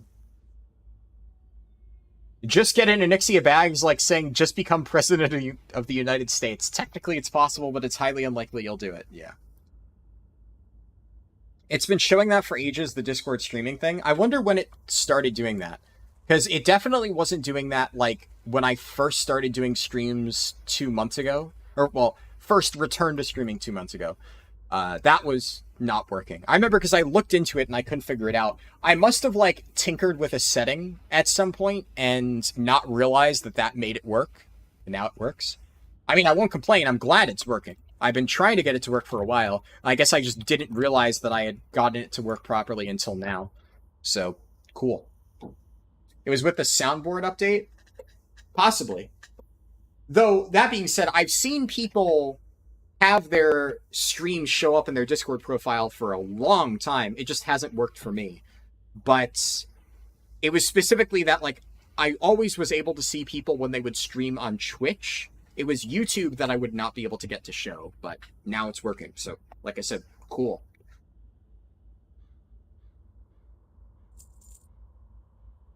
So, Shy said Stockades isn't hard, it's pretty puggable. You're not wrong. It absolutely is puggable. It's just a question of, do I want to take that risk? Everything's puggable, right? It just...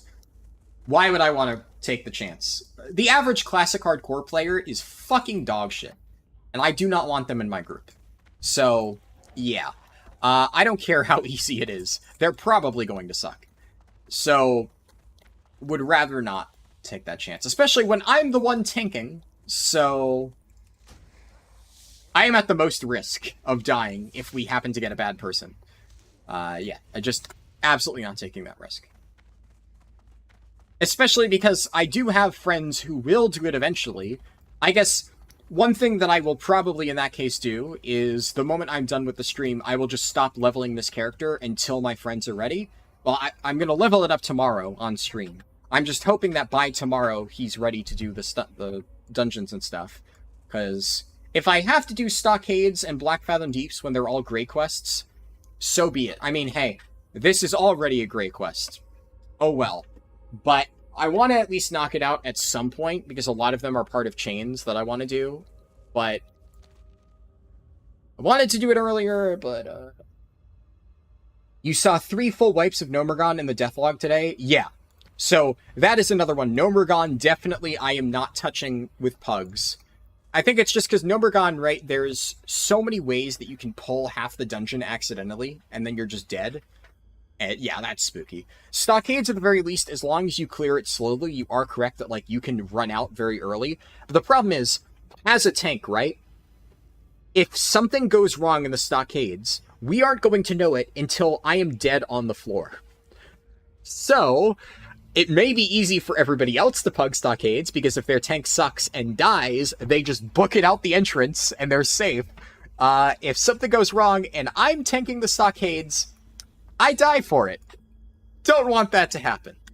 So, not to mention, I mean, I was planning on running the Stockades with my friends anyways, because I know both of my mage friends have been wanting to run it. Like, we literally did all of the group quests in Dunmodir just to get the prereq for Furi Runs Deep. So we got that ready the other day, and we were ready to run the dungeon, and then our healer has just been, like, MIA for 2 days in a row, so we haven't been able to run it, which sucks. Fucking Morladim. Can I solo him with Entangling Roots? I want to just 2-man it. Like, with Entangling Roots, I should be fine, right? Famous last words, but kinda sketch. Root spam plus Moonfire. Would work? No. Let me double check, make sure there's nothing I'm missing. Orladim. Yeah. Looks like Shackle kite him. I don't know, fuck it, why not? Let's fucking try it. Worst case scenario, I can just run away in cat form. So... Entangling roots in Moonfire and use the fence at the back. Like, what, that fence? I could see that. I guess in that case you need to wait for him to patrol around that area. Where is he? I saw him. Oh, there he is. Okay, so... I'll keep looking, in case we can find more.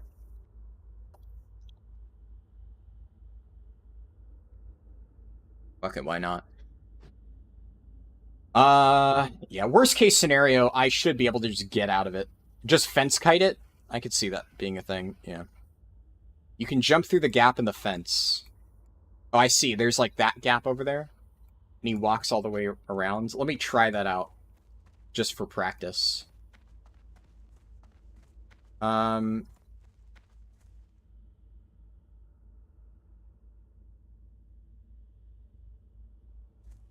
So what, this gap? Is that the one? No. Oh, yeah, you can jump that gap. Easier on this side, I guess. Okay, I see what you mean. Yeah. Okay. When he comes over here, you know what? Fuck it. Why not? Like I said, I can probably escape if needed. Actually, I don't know how far he patrols. Definitely test it? Yeah. Alright, YOLO. I can't cast that yet.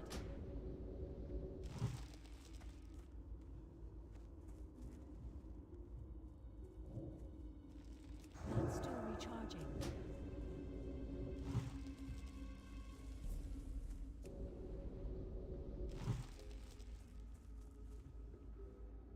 Does he heal himself at all? I can't cast that yet. Doesn't look like it.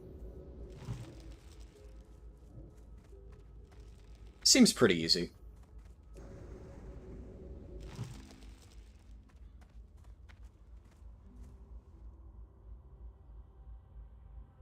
I don't know how far he'll go before he leashes.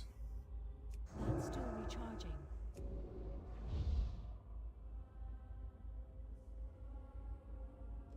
And I have, like, decent mana regen. There we go. Yeah, it's not too bad.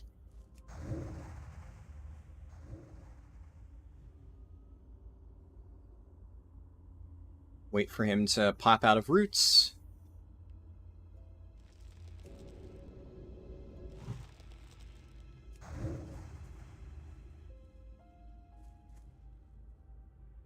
With 2 druids, you easily have it. Yeah, this doesn't seem too bad. In fact, I'm just going to slam a mana pot here just to be ultra safe.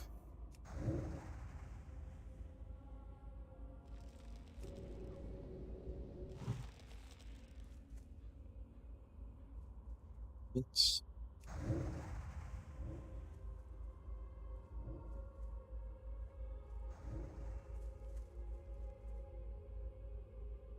Living Root is surprisingly OP with all that spirit? Yeah. I'm glad I got this staff. Surprisingly, none of the casters in the Wailing Caverns group I joined actually needed it.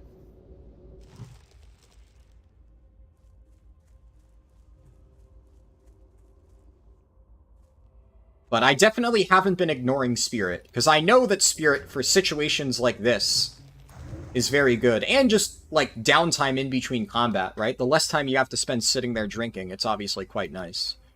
I learned that on my warrior. When regenning health and stuff. Just gonna wait for him to get there. Yeah, actually, surprisingly easy.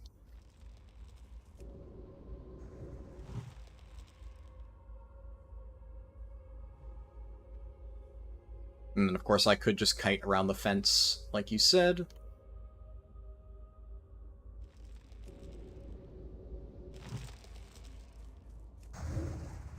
Just want to make sure I don't pull extra.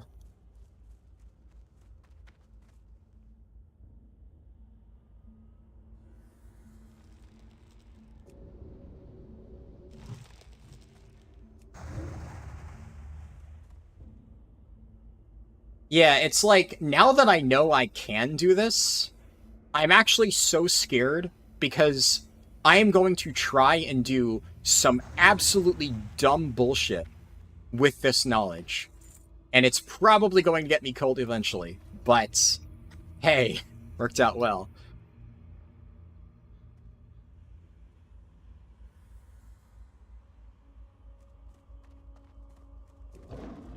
Alright, sick.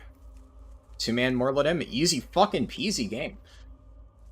I mean, honestly, that was like 1.5 man Morladim. No offense to that druid, you know, he did help, but obviously, as he himself said, he was so low level that half of his Moonfires would resist. But, you know, we still got it, so that was very fucking clean.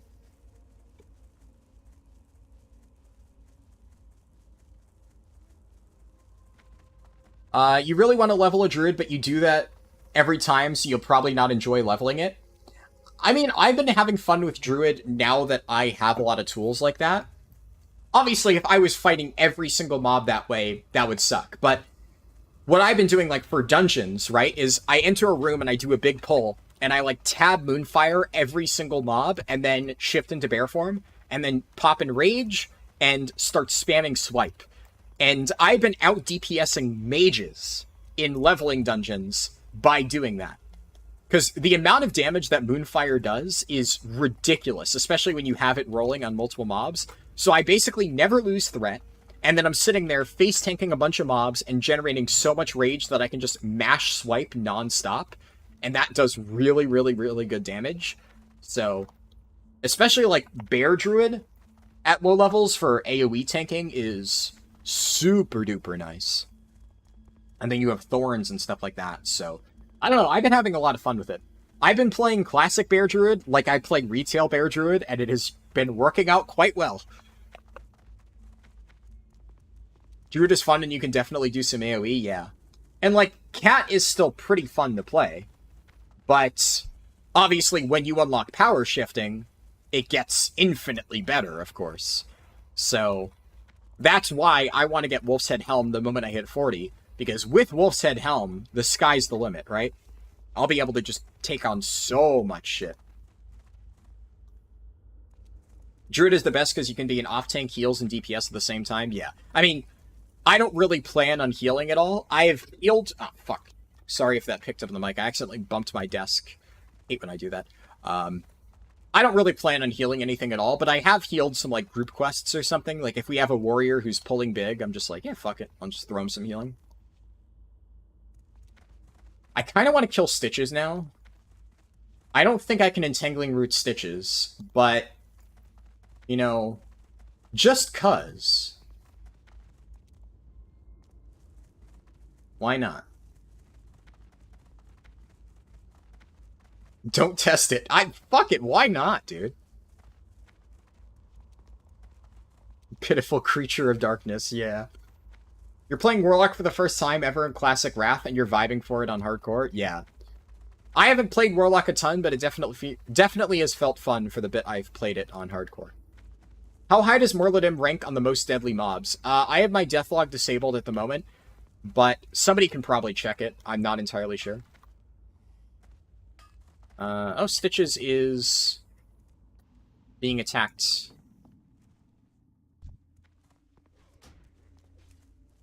Here, let's,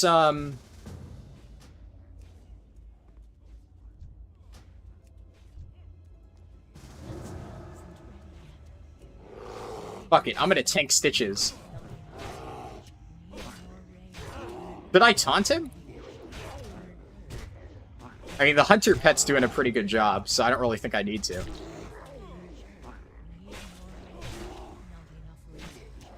Here, fuck it. I'm gonna taunt Stitches. Oh my god, Stitches got hands. Well, I can stun him. That one auto just did like 10% of my health. Oh, I dodged Stitches? Oh? Come at me, you stupid abomination. Ooh! And I got Stitches' femur. Nice, I got the loot off it.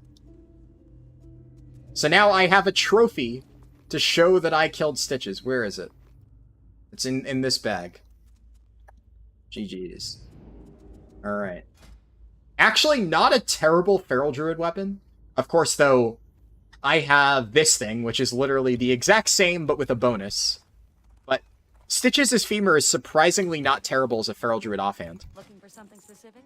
If I get a really nice main hand, I do have Totem of Infliction. Right? Now do it again naked and solo it with the Femur. Yeah, I don't know about that one. That sounds like a bit of a reach. See you around. Stitches is dead. You can at least toss pre-hots in your tank before every pull. The hots help so much for your tanking. Oh yeah, no, if I'm tanking, a lot of times I will go into a pull with regrowth or rejuve on me. That said, on very large pulls, where I know my healer's like gonna keep me up, it's more efficient for me to like spam Moonfire. If it's like a smaller pull where I'm gonna have the mana to spare, then I will. The problem is right now, shapeshifting costs so much until I get natural shapeshifter rank 3. So I need to make sure that I have mana saved to be able to shift into bear form after hotting it or dotting everything up with Moonfire. Well met. Then I can turn in these quests. What can I do for you? Go with honor, friend. If you're in cat form, you never yeah. Hey there. The daughter who lived. Oh, so there's a follow-up quest. Alright. You need something? King's honor, friend. I have to go back there and place this on Lattimore's grave. Ooh. That's a high vendor value. Archius. That actually seems like a pretty good sword if I could actually use it. It's just dropping the ring at the grave, nothing else? Gotcha. I'll probably do that because, like, free experience, right? King's honor, friend. And now I have Bride of the Embalmer. So... looking for more Bride of the Embalmer. Might as well do that while I go back out there.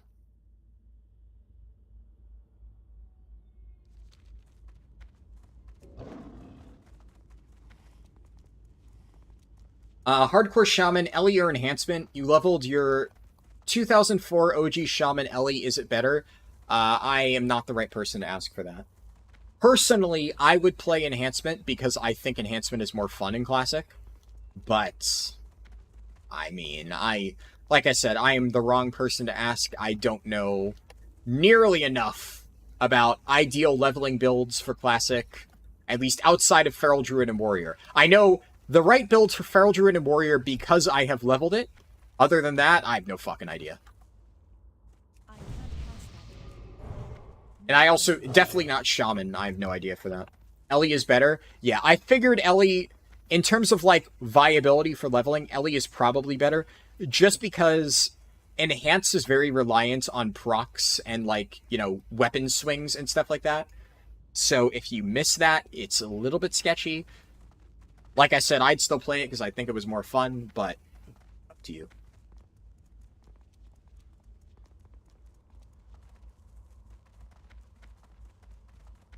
I did not do P12S. I have not done Savage Raiding in quite a while in FF14. So, honestly, I haven't even done the regular version. I just haven't played FF14 in a while.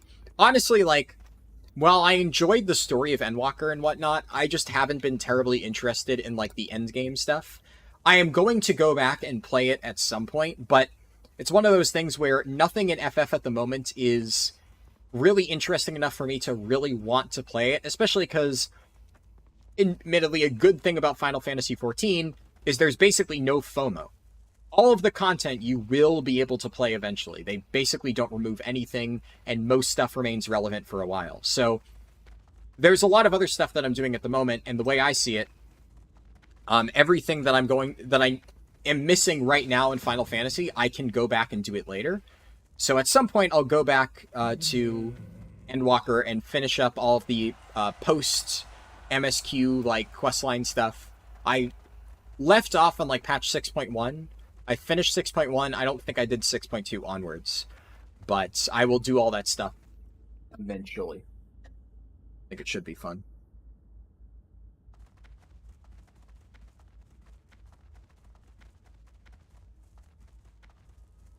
Oh! No, not again. I didn't realize Stitches... Okay, now I know where Stitches starts off at. He apparently starts off at Abercrombie's camp and then just beelines onto the road. And I guess thankfully he doesn't become hostile until he reaches the road.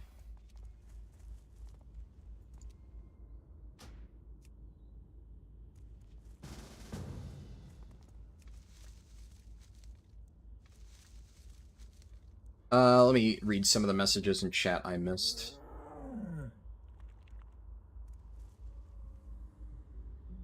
Seeing all the enjoyment of Classic WoW by so many players makes you consider trying it out on an Alliance character. You tried the game on Alliance but went Horde with your friends later. Yeah, I would recommend it. I've been having a ton of fun playing Classic Hardcore. I've always enjoyed Classic, though, so I think one of the things that has been fun to see is a lot of the people who I know who weren't big fans of Classic have now been enjoying it with Hardcore. Because a lot of people say, like, oh, Classic is so boring, it's so easy and whatnot. And, like, yeah, if you're playing Classic as, like, a retail player and you're just playing it casually, it's not terribly interesting. I still think it's fun, but I could understand why a retail player maybe wouldn't enjoy it a ton.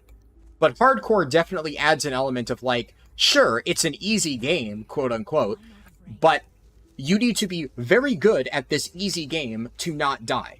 So it actually makes it so any effort that you put into, like, min-maxing the game pays off in dividends, because one slip-up and you're fucked.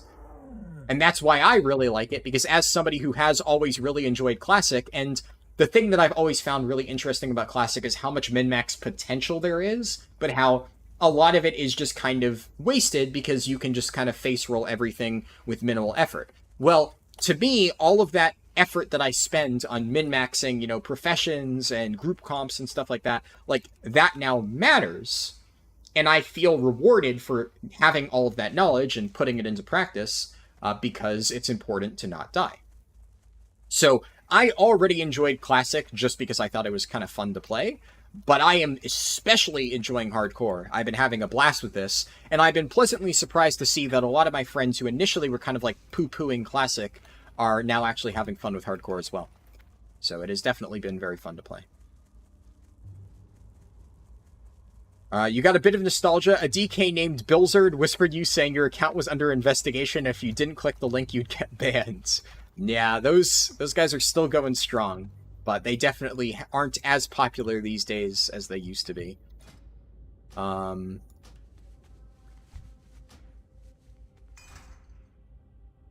In merge groups, we have 3. I cannot use that item yet.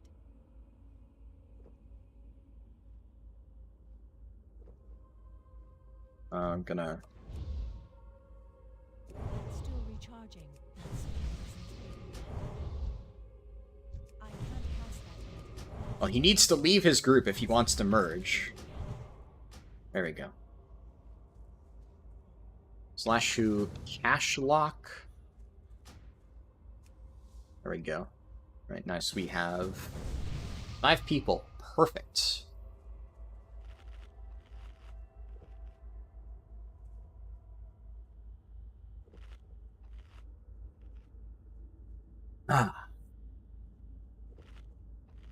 Careful with that elite. It spawns 2 ads. Yeah.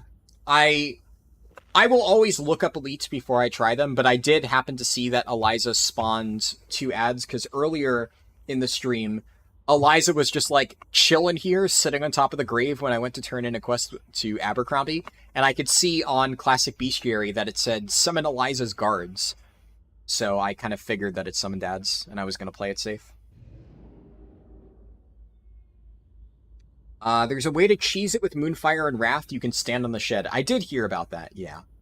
I mean, if I absolutely need to, I am not above cheesing rares like that for Morladim, just because I looked for people for like 10 minutes and couldn't find somebody. But hey, I mean, if I'm able to find 5 people, I'll fucking do it. I much prefer doing this stuff with a group.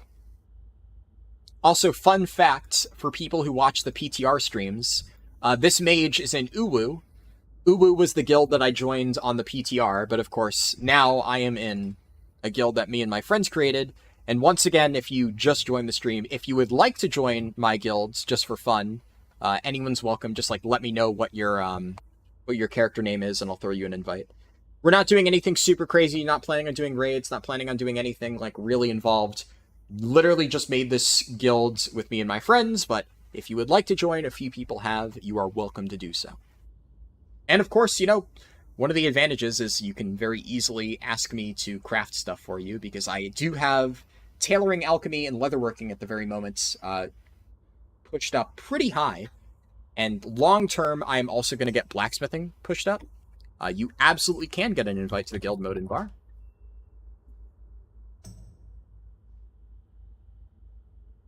So yeah, at the moment I have 10 slot bags. I have pretty much every single potion that you see on my bars here. I have that. I also have a lot of like the resist pots. So I have like holy protection potion, shadow protection potion, which I'm not using because I don't really need it, but I have a lot of stuff. So if you need any of that crafted, just hit me up on Defies Pillager Alliance side. Let's see. Enhance is still a meme. It's fun, but not great in raids. I mean, one enhancement shaman, obviously it's Horde only, but a single enhancement shaman is actually quite good in raids on Classic, but you need to use Nightfall. So, yeah. It's one of those things where getting Nightfall itself will take... on regular Classic era, it's not hard. Like, I'm sure that, you know, you should be able to get Nightfall fairly easily if you're level 60 and you join a guild. On hardcore, it's probably going to take a little bit to be able to reliably get an enhancement shaman with Nightfall. But also, from what I've been told, once you are the enhancement shaman Nightfall bitch, you are stuck being the enhancement shaman Nightfall bitch. And you will never escape that role, because if somebody invested in getting that crafted for you, that's just what you're going to be using. So be wary. If you want to do that, you will have basically a guaranteed raid spot in any WoW or any Horde raid in WoW Classic, but yeah, you can only fit one, and it's under very specific conditions. If you are not sure what Nightfall is, by the way, because I just realized a lot of people probably have no idea what I'm talking about, Nightfall is a weapon in WoW Classic. I'll just quickly check Wowhead. It is an axe that has a chance on hit effect, increases the spell damage taken by the target by 15% for 5 seconds. So obviously, 15% additional damage on all casts, like mages, warlocks, which are two very popular DPS in Classic. Having that debuff amplify all of their damage by 15% is really nice. And the reason you want it on a shaman is because with Wind Fury, shaman can maintain a very high uptime on the Nightfall debuff, so it's quite good. You just pulled a Zealot's Blade from a chest? Jesus. Very nice.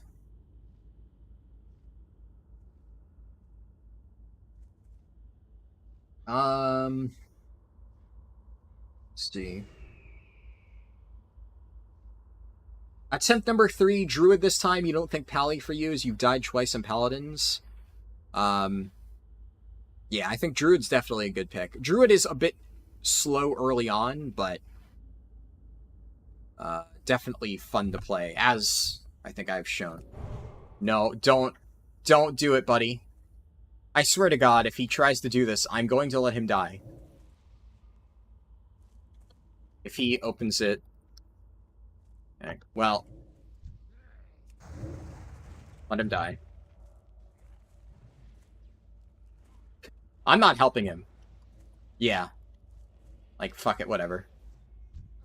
Don't be this guy, by the way. Fucking rat. Like, obviously, he managed to do it this time, but if you're not in a group, don't fucking do that. That is rat mentality. Of, like, I'm going to try and, you know, leech off another group and, like, do it and just, like, have them kill it for me. Fuck people like that. He's lucky that, like, it's a very easy mob, and we were all just here and the other people decided, I would have let him die straight up. Fuck people who do that. It's just fucking annoying. Now we have to wait for the respawn, and this guy decided to be a little fucking bitch.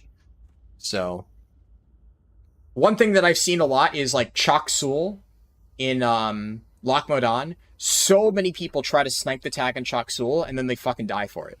Because they're like, oh, I'm just gonna tag it and get it out from all these people, and they're just gonna help me, because look at how many people there are here. And, yeah, no. I will gladly let you die if you do that. And here's the thing, all you need to do is just ask, right? Like, just look at the other people around and be like, hey, will you help me out with this after you're done, or something like that. And some people will say yes, some people will say no. But what you don't want to do is just fucking send it regardless, because that's just a dick move. What's my Thorns damage percent? I'm not sure. How do I check my Thorns damage percent? Are you saying, like... Yeah. I guess if that's what you mean, hard to say for sure, because, like, I wasn't actively tanking that entire time. If I look, was a mob where I was fighting it. Morladim I kind of kited. This one I was fighting. I was in cat form. I must have let my thorns fall off because it wasn't proccing there. Very low, as you can see. Seeing as how on most of these mobs, yeah, very, very, very low. Now, it's going to be higher in, like, dungeons and stuff if I'm tanking multiple mobs at once. As for that, I don't really know. Thorns is not very high. It doesn't do a ton of damage. It's one of those things where you should still keep it up because free damage is free damage, right? Why not, right? But, yeah, it is not very good. It's not like Paladin tanking where you have, like, a million Thorns effects and you just reflect damage onto mobs. It's not quite to that degree. And I guess I'm kind of done with Duskwood. Because the only other quest in Duskwood that I haven't completed is a Stockades dungeon quest. Crime and Punishment. So there we go. Thorns is just, yeah, I mean, obviously, Thorns, like you said, is free damage. There's no reason to not use it. I keep it up all the time unless, you know, sometimes, because it has a 10-minute duration, I just forget to refresh it. And then whenever I remember, I'll do it. I'll let that guy take the chest. I probably could have sniped it from him if I made it there with travel form, but, you know, that would be a very dick move, so I'm not going to do that. I've had a lot of chests stolen from me, and it, really sucks. It's never fun having a chest yoinked right out from under you. King's Blood, though, I will gladly take. What's my herbalism skill at? 220. Oh, so my skinning is maxed out. I can train the next rank of it. What is that? Ah, shit. There's one herb in this. If this is King's Blood, I'll grab it. It's Briarthorn, and I don't give enough shit. But I'm 5 points away from temporarily maxing out my herbalism, and then I can get the next rank at 35.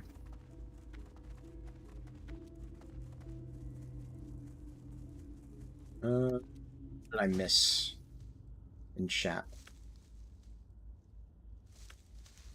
Everyone runs enhanced with a slow weapon. Back in the day, your first skill, or your guild did a couple 60 enhanced shamans, and they ran fast weapons. Wind Fury procs for less. I mean, yeah, if you're playing enhanced shaman, you should be running it with a slow two-hander, right? I'm 99% sure that's how enhanced shaman's meant to be played. Haven't played it a ton, but the little research I did. You found Lady Vespera, but she didn't drop her blue item, only the dagger. Ah, that sucks. Sorry to hear that. You couldn't gotten a 1 stam, 1 int, 6 spirit ring, but instead it dropped the stupid dagger. Yeah, that would actually be huge in the auction house. That'd be like 2 gold, bare minimum. How many Oreos do you consider one serving? What is the right amount of stuffage in an Oreo? How many I would consider 3 to 4 Oreos one serving, I think. That personally, that would be my opinion. I mean, 1 Oreo is definitely not enough. 2 Oreos is like still 3 Oreos, you could say, that's a decent amount of Oreos. But I think I would play it safe and get 4, I think. I mean, you could eat the whole package, and I usually do. I'm not saying that is how I approach Oreos. Like, I'm trying to be ethical here. I think it is fair to say that, like, a traditional one-person serving of Oreos is 3 to 4, but, like, I do not eat a traditional one-person serving's worth of Oreos whenever I have Oreos. I, like Zach said, eat the whole fucking package, so, yeah. But, you know, if we are looking at it analytically, like, what is generally speaking, like, a fair one-person serving, I think 3 to 4, you know. Twig confirmed. I'm not a twig.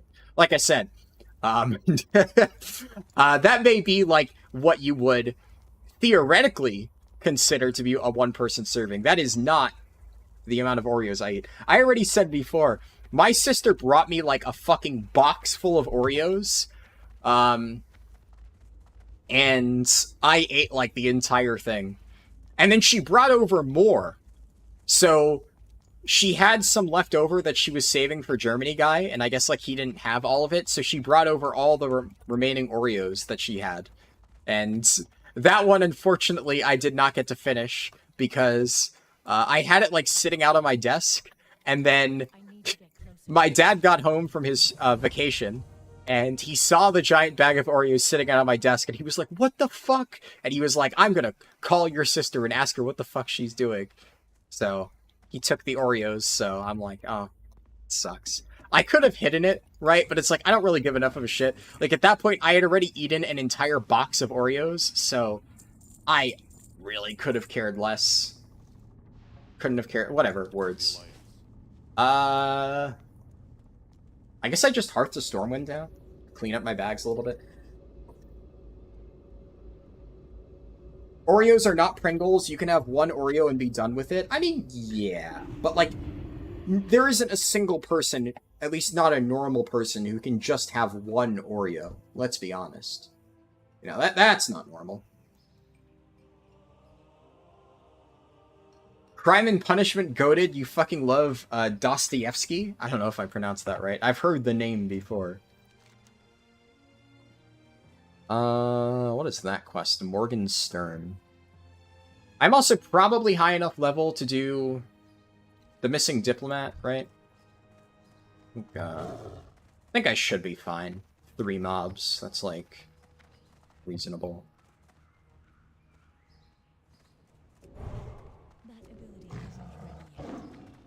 Thought you said you ate only a few? I said I ate only a few out of the new box. I literally told you I ate the entire original box, and then you were like, what? You ate all of those Oreos? But there was such a big box of Oreos, and then I told you that I ate all of them over the course of an entire week. Man, you're fucking old. Your memory sucks. Alright, so this quest... You got my attention.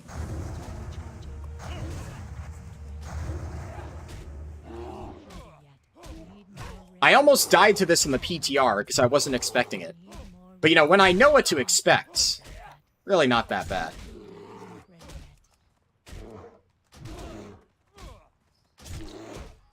There we go.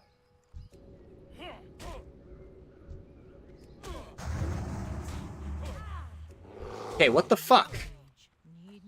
The mobs are supposed to become friendly. Stupid fucking game.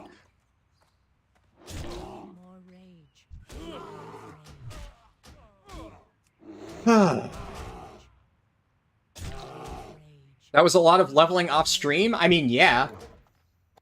I've said before, I'm not going to do only leveling on stream, obviously, since I don't stream during the week. So, my last stream was on Sunday of last week, and I leveled on Monday, Tuesday, Wednesday, Thursday, Friday. So yes, obviously I did a lot of leveling off stream. But, I mean, all things considered, I could have gotten further. What's on your mind? Alright, where's the next turn-in for the Missing Diplomat? Back to Elias. Or Ellingtrius. Any other quests that I can turn in? No, I need to go to the Cathedral, it looks like. I have not done Nomergon, no. I'm not going to do Nomergon unless I have a pretty much full pre-made group for it. Those thugs have killed many level 10 to 20 people who got caught off guard. It's fucked up. Yeah. I've steered clear of that area on my banking alts. I don't want to die to that. When I say I almost died to it, I was level 29, literally. So, on the PTR, on my Druid, I tried to do that quest when I was level 29, 1 bar away from hitting 30. And I nearly died to it. I managed to escape. The quest mob leashed, and I killed off the 2 thugs. And I was, like, alive at 10% health. It was very spooky. And I would have been really pissed because I really wanted to hit 30 on the PTR, which, of course, I managed to do. Because after that, I only had 1 bar left to go, and I just found the experience elsewhere. But the fact that at the last second, I almost fucked it up by doing that quest, I would have been so pissed. But I managed to make it to 30. So, pretty happy about that. Speak to Mikhail in the wetlands. Alright. Also, is there any quest in Ironforge that I can pick up? I always like to check to see. There's a lot of Nomergon quests. Yeah, those are both Oldemon quests. So there's dungeon quests in Ironforge, but nothing regular.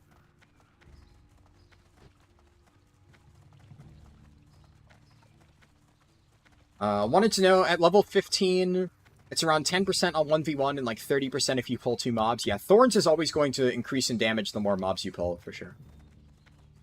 Trying out the build with Omen and the Thorns talent before you go Feral. What's Omen and the Thorns talent? Oh, I see. Improved Thorns. Yeah, so, to be fair, I am pretty sure that if you went at, like, low levels, 5 points into Improved Wrath, you'd probably go Improved Moonfire, honestly, at that point. So, 5 points into Improved Wrath, 5 points into Improved Moonfire. Actually, I guess you would want Omen, though. So, probably Natural Weapons still. Omen, Thorns, and then still take Moonfire. Like, that would actually be more damage at, like, up to level 20 or 25 or so until you get Cat Form and, like, you get Rake, Ferocious Bite, and stuff. I'd imagine that would be better. But the problem is, then you have to respec, because the moment you actually get Feral online, like, this standard build is just so much better. What can I do for you? And the other thing is, like, Primal Fury in Bear, this is so good. Once you get Primal Fury, AoE tanking in Bear becomes infinitely better than anything you can do with Thorns. So, yeah. I don't really know how important it is. What's Morgan's Stern? Theramore, okay. So I have that one quest to turn in the Cathedral. And then before I do anything else, like switch zones, I think I'll probably go to Thousand Needles next, because I have a few breadcrumbs there. I could do Stranglethorn Vale, though I don't really want to do Stranglethorn Vale yet. I think Stranglethorn Vale is like a late 30s angle. Some of those quests might be already gray by the time I get there, but the hardest stuff in Stranglethorn is around late 30s, early 40s, and I don't want to take any unnecessary risks. Your friend you meant to do Deadmines with died, so you might have to do it with the pug. Thankfully, Deadmines isn't too tricky. I would say Deadmines is very, very, very easily puggable. Same with, like, Ragefire Chasm, right? Wailing Caverns, everything except Verdun is very easy. There's very low risk of dying. Verdun the Everliving is not hard, but as a tank, if you are unprepared, Verdun has got hands. And I don't know how it happened. I think it was Shalestorm. I don't know if Shalestorm's watching the stream. He's a regular viewer. But he posted a clip in Discord of somebody in his dungeon group died. So I guess, I don't know how it happened, but I think the tank in his group lost threat, and then Verdun just beelined for this mage and just one-shot the mage with an auto attack. Just went over, whack, and the mage fell over. So, Verdun is a bit spooky just because, I guess, if you are a DPS and your tank is bad, that is spooky. If you are a tank and you are not very confident, it is also spooky. The rest of it is not too hard. Mutinous the Devourer can be a little bit scary if you're not super comfortable with it, but overall, it's really not that hard of a boss. Wailing Caverns, though, like, it has some tricky points. After that, dungeons start to get a little bit harder. So if we look at stuff, Black Fathom Deeps has a few different cases where you can wipe. Shadowfang Keep, for the most part, is easy, but once again, there's a few cases where somebody can fuck up and, gets really sketchy. Stockades, as we were discussing before, if you are tanking, it is spooky. If you are DPSing, you can very easily run out, provided the tank isn't stupid. Nomergon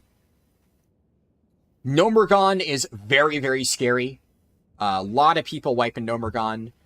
And after that, I'm not entirely sure. I have not seen enough information about people doing these dungeons to really say one way or another how difficult they are in a hardcore setting. But Nomergon is the only one that I have consistently been seeing a lot of people try and fail to do. Okay, so this is in the wetlands. I have 2 breadcrumbs sending me to the wetlands again. He does like 550 crits on a full shield tank, so Clothies would get fucked. Oh yeah. Even as a druid, he's a bit spooky. You skip Nomergon completely, really no point until later on. Nothing worth how easy it is. Lub, I would say in most cases you are correct, but remember, I am playing a druid. Think about it for a second. What drops in Nomergon for feral druids? So, actually, I am probably one of the few people who really could use Nomergon. I definitely could go back later, and I will 100% do Nomergon at some point, but even, like, without the charges, Crowd Pummeler is pretty fucking sweet. So, I want to do Nomergon eventually, but I am not going to risk it. I am going to do Nomergon when it is completely safe to do so. For now, have I done Wetlands? Yes. I've done pretty much everything in Wetlands. I skipped like 1 or 2 quests that are like not really part of a chain and just don't really give anything good, and like the experience would have been terrible for me, but everything else I've done. Crowd Pummeler, and you also get the 18 Agi pants. Yeah, what are those pants called? It's like either oil-spilled pants or Trip Runner's dungarees. I think there's 2 good pants from Nomergon. I forget which one is the 18 Agi pants, though. But you're correct, yeah, it's very nice. There's a small amount in South Shore for low 30s. I'm not doing Hillsbrad yet. I'm going to do Hillsbrad like mid-30s, I think. So, when I get to like level 35, 36, I'll do Hillsbrad. I'll do, maybe I'll change the order. I don't know. I'll think about it. I'll see what order I want to do everything in. Oh. I'd like to do it, but I think Beef is MIA. Refuse to run it. Let's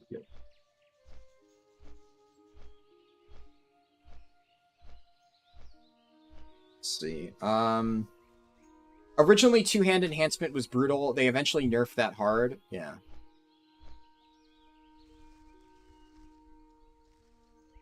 Let's see. I miss. You're probably going to skip Gnome since you're on a Warlock, but if it was a Druid, Hunter, or Rogue, you would definitely do it. Yeah. Don't think so. Leatrix plus... How's it?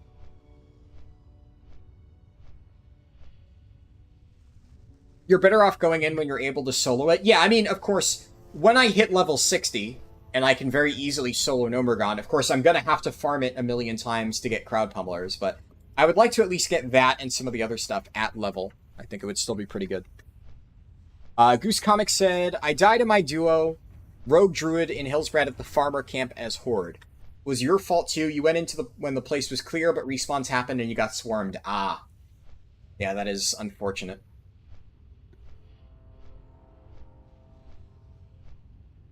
Respawns are always very spooky. Classic noob here. Why would you do it at 60? So, Classic is very weird in terms of how the gearing works. So, one of the most iconic examples of Classic itemization being weird is... Where is it? Nomergon, Crowd Pummeler. This weapon, this level 29 mace, is the best in slot weapon for feral druids for the entirety of classic World of Warcraft. If you don't know why, it's because of the on-use effect, increases your attack speed by 50% for 30 seconds. So, feral druids have weird stuff in classic where they don't benefit from attack power. I forget exactly how it works. Stats have less of an impact in feral druid than anything else. And the amount of damage that they do is like somewhat normalized. I don't know the exact equation. All I know is the most important thing by far for feral druids is your attack speed. And this thing increases your attack speed by 50%, which is massive. So this on-use effect, despite being on a level 29 weapon, gives you infinitely more damage than any weapon, I think, all the way up until Naxxramas. I'm not even sure, as someone maybe who's more knowledgeable about Classic can tell me, is Atiesh better if you happen to get it? I don't even know if it is. But I think that might be the only weapon in the entire game for a Feral Druid that is better than Manual Crowd Pummeler. This thing is just absolutely cracked. The problem is, this thing only has 3 charges. So you need to, as a Feral Druid, farm a ton of Manual Crowd Pummelers, and then in the middle of a raid environment, you need to actively switch between your Manual Crowd Pummelers whenever these run out of charges. So that is the reason why Feral Druids at level 60 would be farming Gnomergon. For Feral, Atiesh isn't even better. Yeah, I kind of figured, but I thought, hey, if any weapon is going to be better, it might be Atiesh, but I'm not surprised that this is still better. You're at the same point as me, but Stranglethorn Veil is aid, so you're probably going to grind Scarlet Monastery. Yeah, see, that's not an option for me, because, you know, hardcore dungeon lockout. I think when I leveled in Original Classic, that is exactly what I did. From, like, levels 30 to 36 or something, I did nothing but grind Scarlet Monastery. So, definitely seems like a good way to go.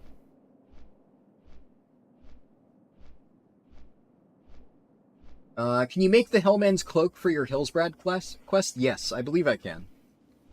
I didn't know there was a quest that required a Hillman's Cloak, but I'm 99% sure I have that recipe, so I should be able to do it.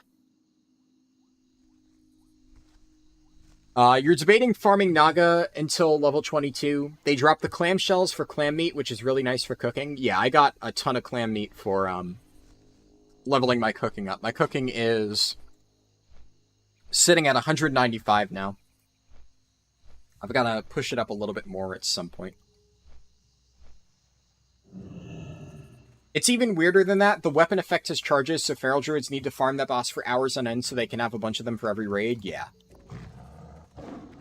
That's the really annoying part, unfortunately.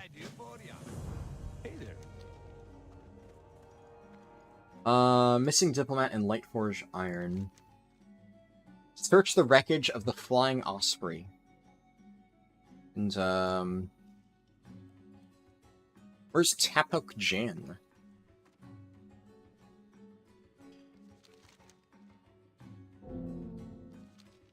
Huh? Oh, wait. Apparently I failed that? How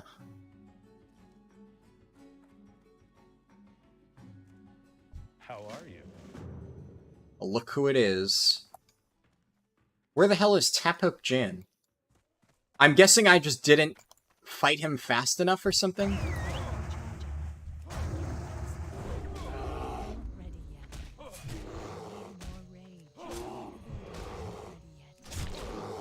Okay, this is spooky. I think I should be fine, but this quest chain in general is fucking scary, man. There's so many quests where you just randomly get jumped by mobs. And I'm just getting chain parried here. Oh my god, please stop.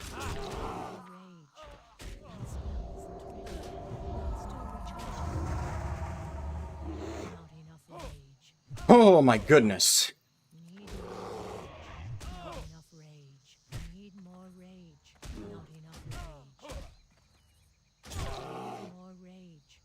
Fucking scary shit. Need more rage.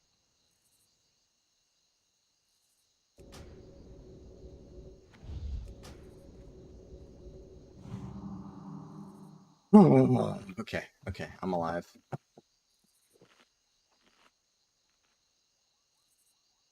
Let me just recover after that. And this fact didn't turn you off from playing it? Would be kind of a deal breaker for you, not judging your decision, just curious on why you went Feral instead of a different class. Yeah, it doesn't bother me. I think Feral's cool. I mean, think about it this way. The amount of degenerate grinds that I've done in World of Warcraft in the past, like, this is absolutely nothing to me. I don't care at all. I've done so much worse. Hello.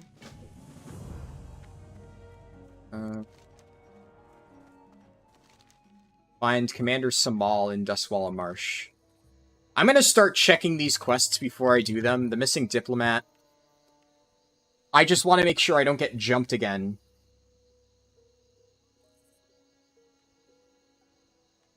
Find Commander Samal. Speak to the mob. Go outside.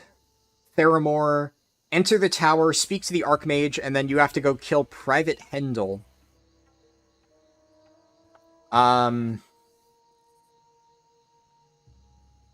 Okay, so I'm going to turn in this quest in Theramore just because I need to turn in another Theramore quest anyways. I didn't do Morbid Fell. Where is Morbid Fell tied behind? Because I did... Like, what am I missing to get Morbid Fell? I did literally every single quest in Duskwood, and I haven't found him. So I'm guessing Morbid Fell is part of some chain that I just missed or something, but I just never got the quest, so... You get a book from random mobs? It's called the Old History Book. Oh, I got that. I think I'm doing that right now. Is that this quest? Lightforge Iron? Oh, you have to do the... Okay, yeah, so it's literally the quest that I'm on. There we go. So in that case, no, I have not done it yet. I am apparently working on it right now. Get the ingots, get back to Stormwind, and then you go back to Darkshire. Gotcha.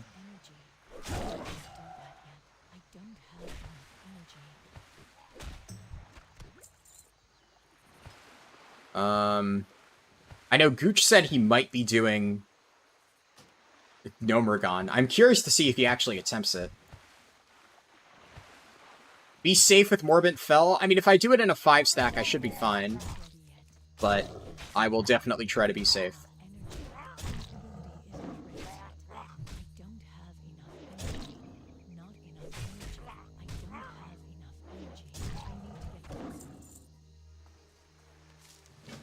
There we go.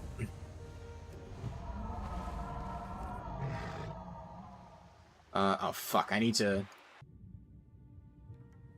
Do I need to kill the Murlocs for it? I do. Alright. I mean, to be fair, though, I've just been farming mobs in the area around Morbid Fell for, like, over an hour, so I'm fairly used to it.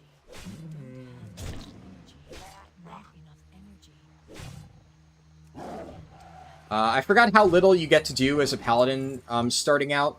It's just shield or Seal of Righteousness and Swing. Yeah, pretty much. What I say is the most painful grind I've done in WoW? I don't even know.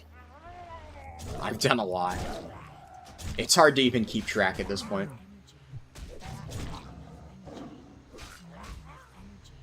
Morbid Fell isn't too hard. Just make sure you deal with respawns. Yeah. I don't think it should be too tricky. Oh, nice. There's more melon juice over there. And some bruiseweed.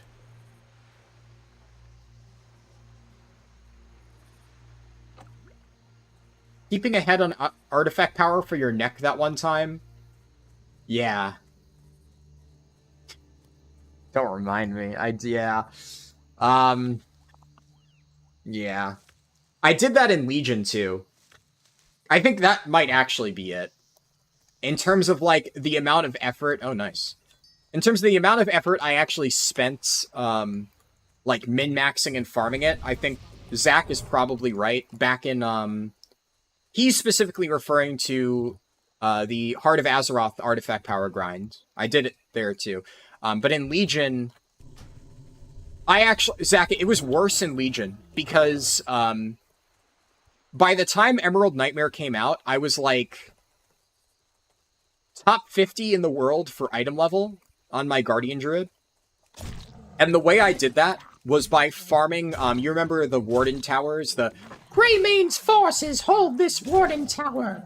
Break their ranks, show no mercy. That whole thing. So, the Warden Towers, when they would offer the PvP gear, at that time, that was the highest item level you can get in multiple slots.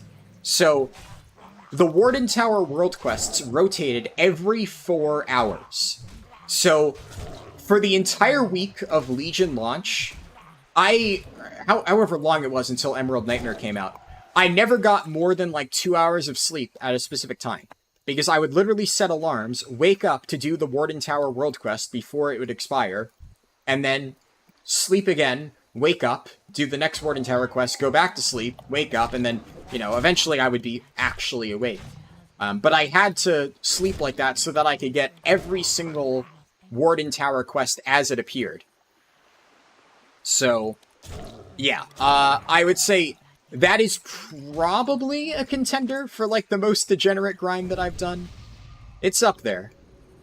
But I also, like Zach is saying in chat, I did something fairly similar at the start of BFA for farming Heart of Azeroth power, and I completed every single world quest that was available, including, like, the limited time ones and stuff. And I also spent, like, God knows how long farming island expeditions at the time. Yeah, so... You know, I will sit here and complain and tell you how much all of those grinds sucked, and I'd like to think that my word carries some meaning on those topics, because I engaged with those grinds. I farmed them, I hated them, I never want to do it again, but I will do it. I will sit through it, and I will talk about how it should never exist in World of Warcraft ever again, because, like, it wasn't necessarily fun, I did it because I had to, or at least I felt like I had to. I have never done Insane in the Membrane. I've considered it just for fun, but the thing about, like, grinds that I've done is they need to have a purpose, right? I need to have a reason to do it, and I just don't really care enough about that achievement to really go for it. Like, the reason I did those ridiculously degenerate grinds at the start of Legion and BFA was because it gave me character power. It was going to be important for raiding. So I grinded my ass off, and I spent all that time doing it because I thought it was fun. Just like, you know, right now, I mentioned before I'm playing a game called Honkai Star Rail on my phone, and it's pretty fun. And I've been grinding the shit out of relic sets in that game. But that's actually enjoyable, because it's like, whenever I have enough... There's like a currency called Trailblaze power. So whenever I have enough to do more attempts at like this little mini dungeon thing, I just knock that out. And I've done a shit ton of attempts on that to farm best-in-slot relics for my characters. But honestly, it's kind of fun. I actually enjoy doing it. And, you know, when I finally get like the full best-in-slot set, it'll feel pretty nice. And it's kind of like the same mentality I have for World of Warcraft. That game fucking slaps, by the way. I've still been playing it. Very, very, very, very fun. I need to get closer. That's the one with the very hard rep grinds, like Darkmoon Fair rep. Yeah. Insane in the Membrane is like, you have to get exalted with Darkmoon Fair, the Chendralar, I believe. And you have to get exalted with all of like Booty Bay and Ratchet and stuff, while also being exalted with the Bloodsail Buccaneers. So... yeah, you have to do some really, really, really crazy stuff. Honestly, I think Darkmoon Fair is probably the easiest one, just because you can at least spend gold to get that done. Whereas the other ones, you just need to sit there and grind mobs for ages. Insane in the Membrane in Classic is really hardcore. Yeah, seems like it would be a bit much. Become honored with Bloodsail Buccaneers and exalted with Booty Bay, Everlook, Gadget Sand, Ratchet, Darkman Fair, Ravenholt. Is the Chandrilar not part of that achievement? I know it used to be. Did they remove it? Or am I crazy and it never was? I'm 99% sure it used to be at the very least. You're about to do the Druid sleeping quest? Which one is that? I forget. Someone in your guild offered you 1,000,000 gold if you do it, but you still gave up? Yeah, that's fair. I mean, honestly, if somebody offered me 1,000,000 gold to do Insane in the Membrane, I'd fucking do it. Probably not right now because I have other shit going on, but like, if I had nothing else going on, and somebody was like, hey, I'll give you 1,000,000 gold if you do Insane in the Membrane, I'd be like, yeah, fucking child's play. Right? Like, I can absolutely stomach a grind like that. The only reason I haven't done it is because I just have no need to do it. I am not terribly interested. But hey, I mean, for 1,000,000 golds, that's a different story. Oh, the escort in Darkshore that takes 2 steps and falls asleep. Yeah, that quest is fucking annoying. I remember that one.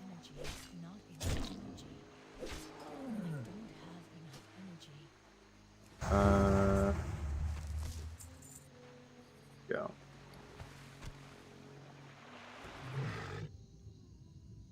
Get, the Strangle Kelp here. Oh, didn't mean to do that. There we go. Fixed my map positioning.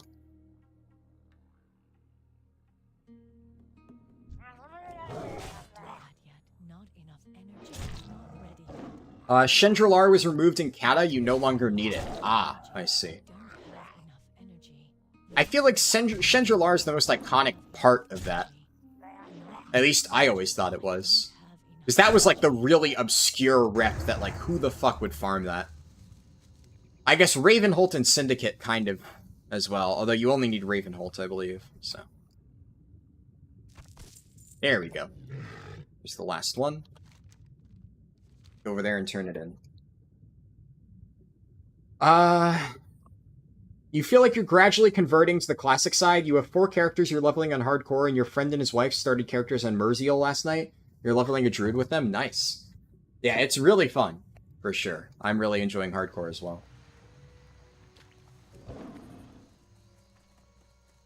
On retail, the more time-consuming rep is probably Ravenholt, since you need to farm a ton of junk boxes. Yeah, I could see that for sure. Let's turn this in. You got my attention. And I have to go back to Stormwind for that. Before I do that, though, I'm going to head to Theramore and turn in... I have 2 breadcrumbs that are sending me to Theramore.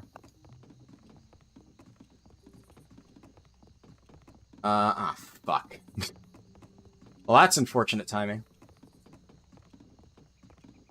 You're about to hit Exalted with Darkman Fair on retail in your main, though as far as you know, there aren't really rep rewards tied to that faction. Yeah, I don't think there are. Keep an eye out for clams. Yeah, Mr. Only Clams over here, selling clams on Classic Era servers. I think I'm good, though. Any clams that I get are just going to be used for clam meat and a potential chance at pearls. Not even... I think any recipe that requires clam meat is already green for me. Yeah. Tangy clam meat with hot spices is at least a green recipe. Yeah, I don't know if Zach has talked about it in the stream chat before, but he has a character on, I think it's Whitemane Classic Era called Only Clams, and he runs around Stormwind selling clams to people, and he's made like 500 gold off it. It's like the craziest money-making scheme I've ever heard of, but it's working.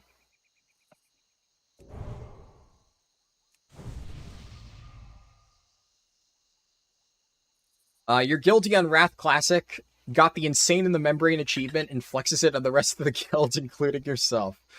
Yeah. I mean, hey, if you took the time to farm that on Classic, I can't blame you for wanting to flex it on people. I only have 1 hour left of... Actually, wait, I forgot. I prepped 10 hours worth of flasks on this character, so... I should be good.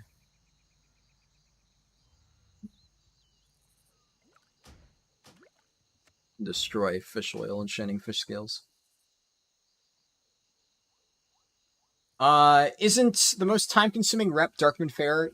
You can infinitely farm Darkman Fair. So, there are limited time quests for DMF, but the way that you can do it infinitely is there's the deck of rogues and deck of, like, whatever. The low-level Darkman Fair decks that you make through Inscription and stuff. I have no idea how you would do it in Classic, but the moment Inscription was added, you were able to farm Darkman Fair rep by doing that.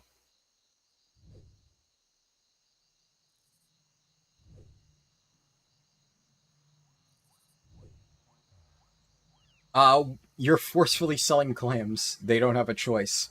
Whitemane also had a dwarf paladin named Shirt. All she would do is sell crafted shirts. Love apparently has a shirt from Shirt. He gave you one to your mage on Wrath. Oh, that's pretty cool.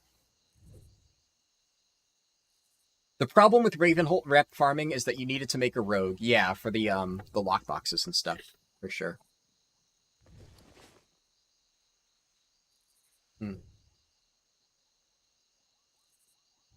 I'm double checking Discord real quick. Yeah, so I know Gooch said he was gonna do Nomergon. Oh, fuck, he's doing it. Alright, so I guess we'll see if he survives. Honestly, at level 33, it shouldn't be that hard, but there's been a lot of Nomergon full wipes in Deathlog over the past few days, so who knows? I mean, obviously, I hope he makes it out. Would suck if he died.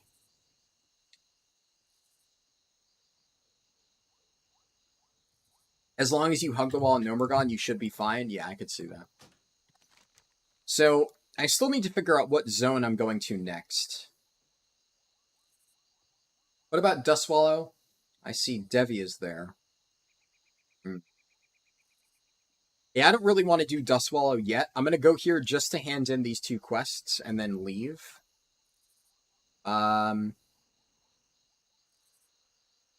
Decent quest in Desolus. But that's like a little bit too high level. I think for now, the best thing I could do is 1,000 Needles. That is like the only zone that is right around my level. Maybe a little bit below, which is usually what I shoot for. So I'll probably do that next. That actually works out well because I can just fly there pretty quickly.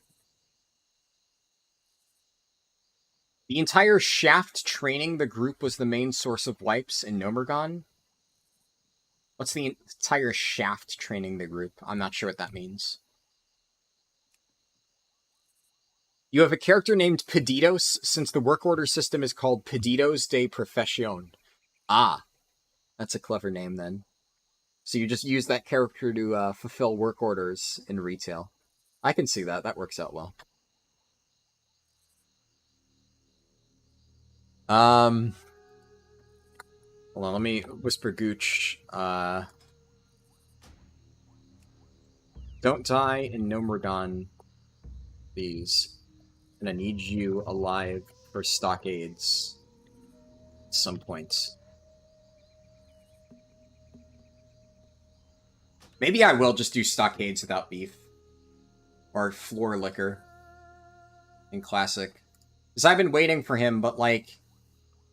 At this point, if I don't do stockades now, the XP I get from it is just going to be complete dog shit, so... He has his Hearth plus Light of a Loon macro if shit goes bad. Nice. Meanwhile, I'm keeping Light of a Loon in my bank, so... I'm pretty confident, I'll be honest. I don't even have Light of a Loon on my character. And you know what? If I die and I could have been saved by Light of a Loon, that is kind of on me. But you know what? Fuck it. Don't lose out on all those quests? Yeah. In fact, let me see if Devi wants to do that. want to do stockades whenever it is done with Nomergon. Have I done the right half of Ashenvale? There's a couple high-level quests there for me. I did some of it. I did, I mean, you can see which ones I have left. I haven't finished this chain. I didn't do... Oh, that's... Yeah, that's the thing. This one. Satyr Slaying I skipped. I skipped this. And I skipped Forsaken Diseases in the follow-up. It's really not enough, right? They are individual quests that don't really overlap whatsoever. And they have no real follow-ups except for the Rain's Blessing or whatever, which is just a ton of travel. Honestly, I just don't think it was worth it. I try to do most of each zone, unless it gets to a point where it's just very clearly not going to be worth it for me at all to finish those quests, and then I just bail, because why bother? So, like, I might finish Morbent Fell, but considering I finished all of Duskwood except for Morbent Fell, I don't really know how worth it would be to, actually complete that. Also, I think at some point now I can do... When do I unlock the quest to do the first aid thing down there? I forget. What can I do for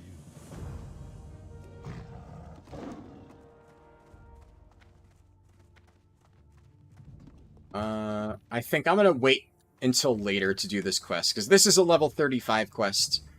I feel like I'm gonna be in big trouble if I try to do that right this moment.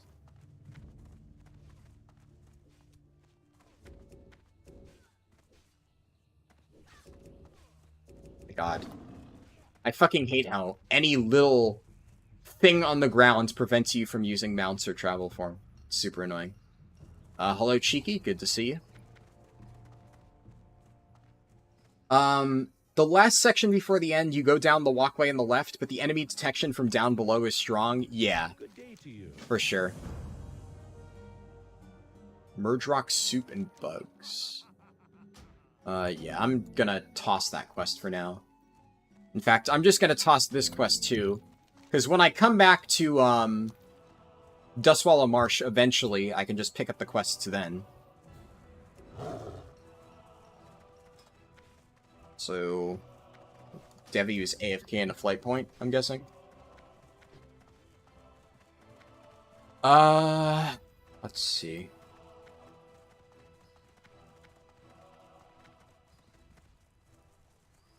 How are you?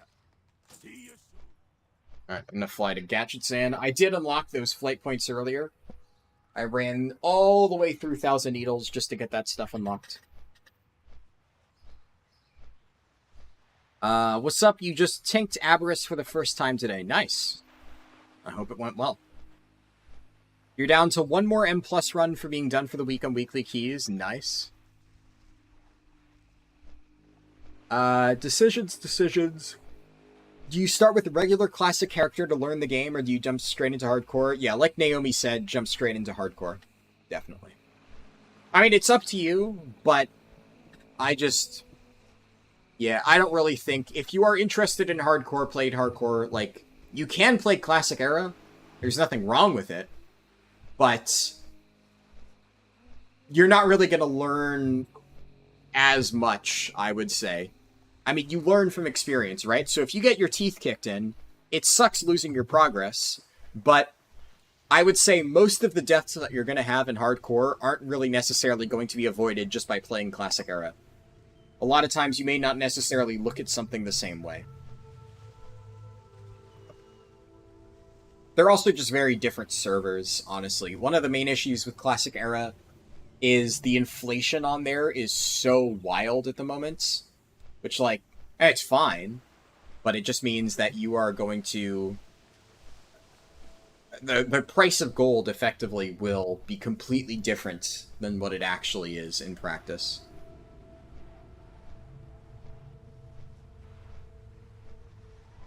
Paripa said, I'm gonna go to sleep. Bye-bye, good luck. Thank you for tuning into the stream, Paripa. Naomi said, I wasn't paying attention for a bit, and I saw that message without context, and it was hella sus. I see what you mean. Yeah. If you go to Classic and learn by dying and shit, then you'll get the same kind of experience as doing it on Hardcore, but if you manage to not die anyway, then you'll be wishing you were doing it on Hardcore. Yeah, that's also a good point. For sure. What level is Daenerys again? This is like 40s, yeah. Like 40 to 50-ish. That being said, it's very easy to make a shitload at low level to get everything you need. Outside of a GDKP, it doesn't seem so bad. True. Yeah, I guess the fact that you can make hundreds of gold in Classic Era fairly easily and just afford anything that you need for training and stuff is quite nice. I can see that is one very good thing about it. The only thing, though, is if you do eventually plan on playing hardcore servers, you're not really going to learn much about the cost of gold by playing on Classic Era. In fact, it'll probably warp your perception of it. And then suddenly you need to start, you know, penny pinching 1 or 2 silver on hardcore, and it, you know, if you already got into the mindset of Classic Era of money has no meaning, then just a little bit of a perspective thing. In terms of just getting enough for what you need as a baseline, it's very easy, yeah. Since it's a merged mega server, it keeps prices down. That makes sense, yeah. Also need to refresh my flasks in a little bit whenever I get there. What level is Getro? Getro's up to 17 now, and look, he's playing with his little pocket healer group. At this point, there's almost no chance that Getro cannot hit level 20. And I mean, I'm still going to give him the 100k because, you know, he spent so much time doing it. But, I don't know. The essence of my bet to my guildies was more so, can they do it solo? So, like, Getro's kind of cheating by doing it with, like, 2 pocket healers, or, like, a pocket hunter and a pocket healer. But, you know, he's been busting his ass for it, so he deserves it. But I think I might clarify the rules after that. Just because, you know, it's not the same if you group up for it like that. I mean, I've been doing everything that isn't a group quest. I've been doing solo. So. Like, meanwhile, my co-tank, Velitharia, you know, he's been playing completely solo, and he's almost 20 on his own, and he hasn't died yet, so he's doing pretty well. Also, I forgot to clear out my bags when I was in town, which kind of sucks, but yeah, whatever. Off and away.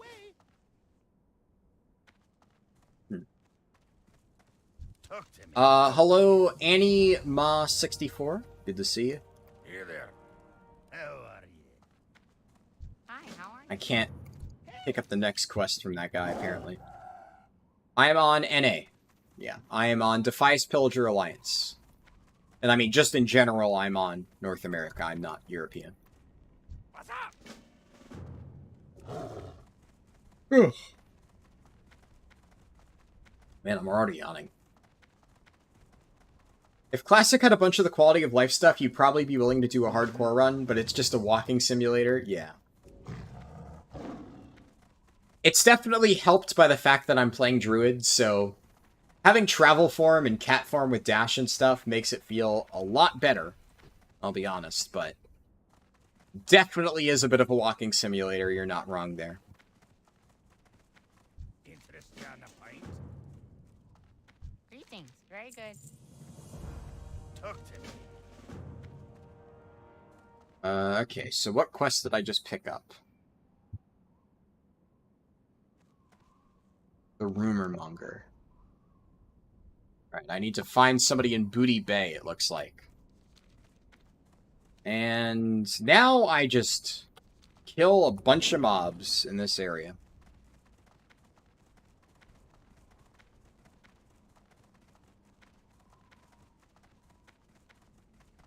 Don't knock hardcore unless you try it. Yeah. I mean, so I don't necessarily know if I would say it's super easy as long as you play safe, because, like, I've said that before, and it's not wrong, but it's, like, it's technically correct in, like, the dumbest sense, right? Where, like, obviously, yes, it's very easy to say, just play safe, and you'll hit level 60. And obviously, I am trying to play safe, but I've already had some sketchy situations, because despite playing safe, you know, I run into something that I'm not necessarily prepared for. And I'm sure everyone who died, or most people who died, some people definitely live on the edge, but most people who die probably thought they were playing pretty safe. And then, you know, one mistake and bam, you're dead. So, it's easy enough to say just play safe, but when it takes literal days of playtime to reach 60, and you're not allowed to make a single mistake all the way up to level 60, I mean, it's a tough ask. Now, whether or not that is worth it, and you could argue that you don't want to be in a position where one mistake costs you your entire character, that is a completely fair point. And it's one of the reasons why early on, I was never sure if I would really get into hardcore. At this point, you know, I'm really enjoying it, and I like the added challenge. And I think the idea of having to play properly, or I die, it's like, it makes the game more fun for me, I think. But I can completely understand why somebody wouldn't be into it. But I wouldn't say it's nearly as simple as, just don't make mistakes, forehead. It's not even a mistake. DC from the server is 50% of deaths. I don't know if I would say it's 50% of deaths, but it's... I know a decent amount of people have died from disconnects. I mean, there's obviously a lot of people who genuinely have died. I mean, I only know of, like, a single one of my friends so far has died due to a disconnect. Like I said, I'm not saying it doesn't happen, but considering I have multiple friends who have died due to actual things that they fucked up in the game, not disconnect related, and only one of them died due to a DC at level 21, disconnects happen, but it is not 50% of deaths are due to disconnects. That's an overstatement.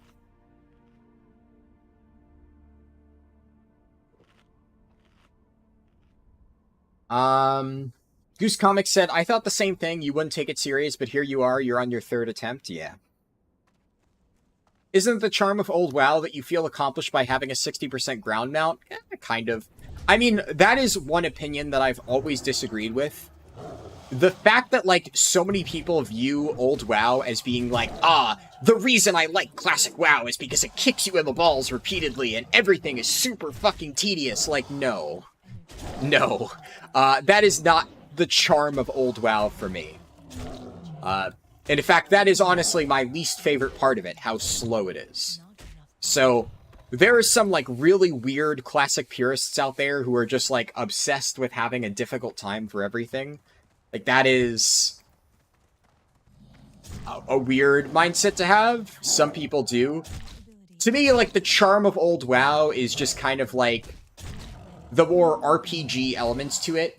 And I wouldn't necessarily say that, like, you know, poor quality of life stuff and long travel time is necessarily, like, an RPG side of things. I think that's more just, like, an old game design side of things. The things that I like is kind of, like, the itemization. Obviously, I like retail WoW playstyles and whatnot. But the way that generally the entire game plays out. Also, man, these guys, kind of hurt.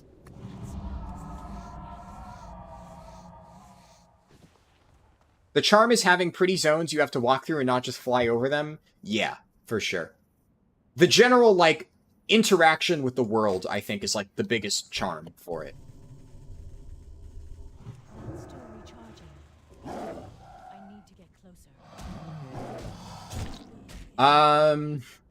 You understand how some people like Classic, but sitting there watching auto attacks for 40 levels doesn't get your monkey brain going? That's totally fair, right? And, I mean, I need to take breaks at some point, right? Like, right now I'm streaming, so it's, like, you know, not too bad. But if I'm leveling on my own for hours at a time, I usually take a break like every 3 hours or something. Like, I'll level for 3 hours, I'll take a break, then I'll level for like 3 more hours, etc. But I completely understand the mentality of, like, your brain shuts off. As you get to higher levels, there's more things that keep you engaged. But at this point, yeah, it's a little bit like Auto Attack Simulator, for sure.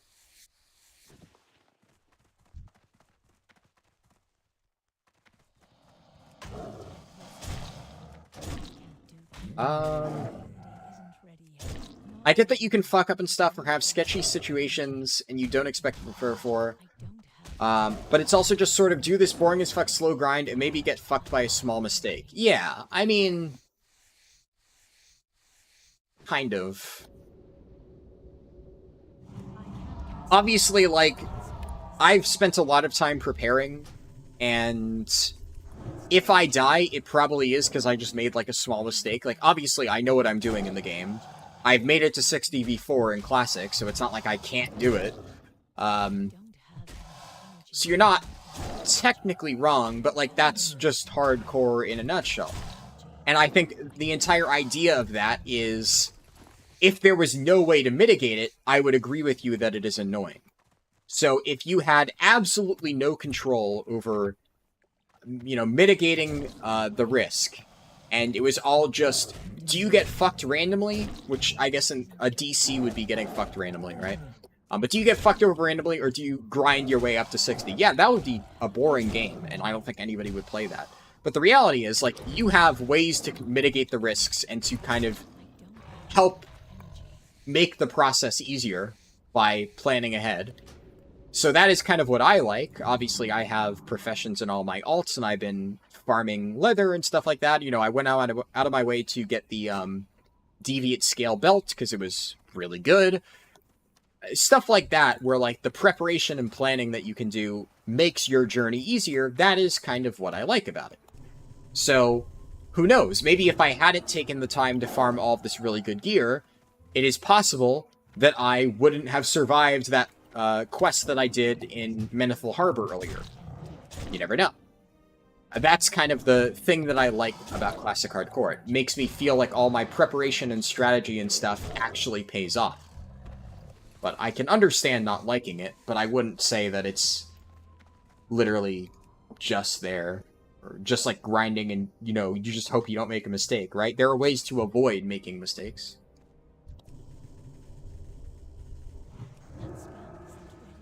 Exactly, you and your druid friend were playing it safe, but respawns happened and you got swarmed. Yeah. You DC because of WoW servers are going to power cut or internet drops for a second, you get fucked? Yeah. A lot of deaths are stupid and can be prevented. I mean, every death is stupid and can be prevented. Right? There is no death that is outside of DCs, right? There is, technically speaking, no death that is completely unavoidable, unless you get griefed or something, right? Like, if you get griefed, if somebody, like, drops a million mobs on top of your head, it is technically still avoidable. It's like, well, just play safer. Don't, like, if you see that there's somebody else in the area and they're doing sketchy pulls, right? Just start fucking running. Obviously, it's not necessarily that easy. I get that you can get fucked over by that.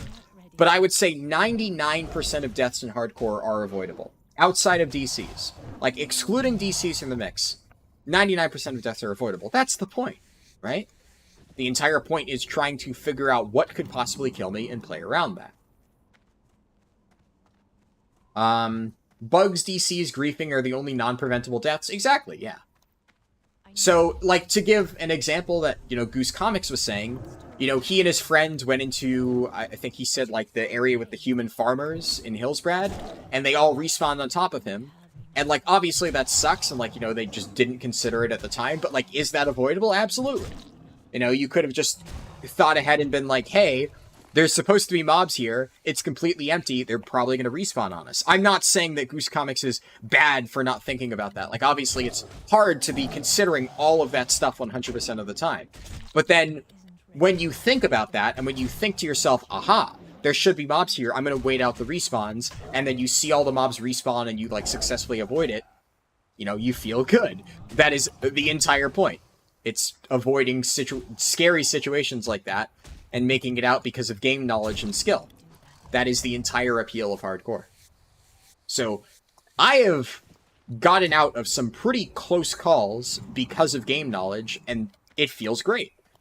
It's like, I may not be an encyclopedia on Classic WoW, but I know a pretty solid amount on World of Warcraft in general, so whenever that knowledge does come in clutch and helps me escape, like, what would have been maybe a near-death encounter, feels really nice. And that is, like, the main appeal for me.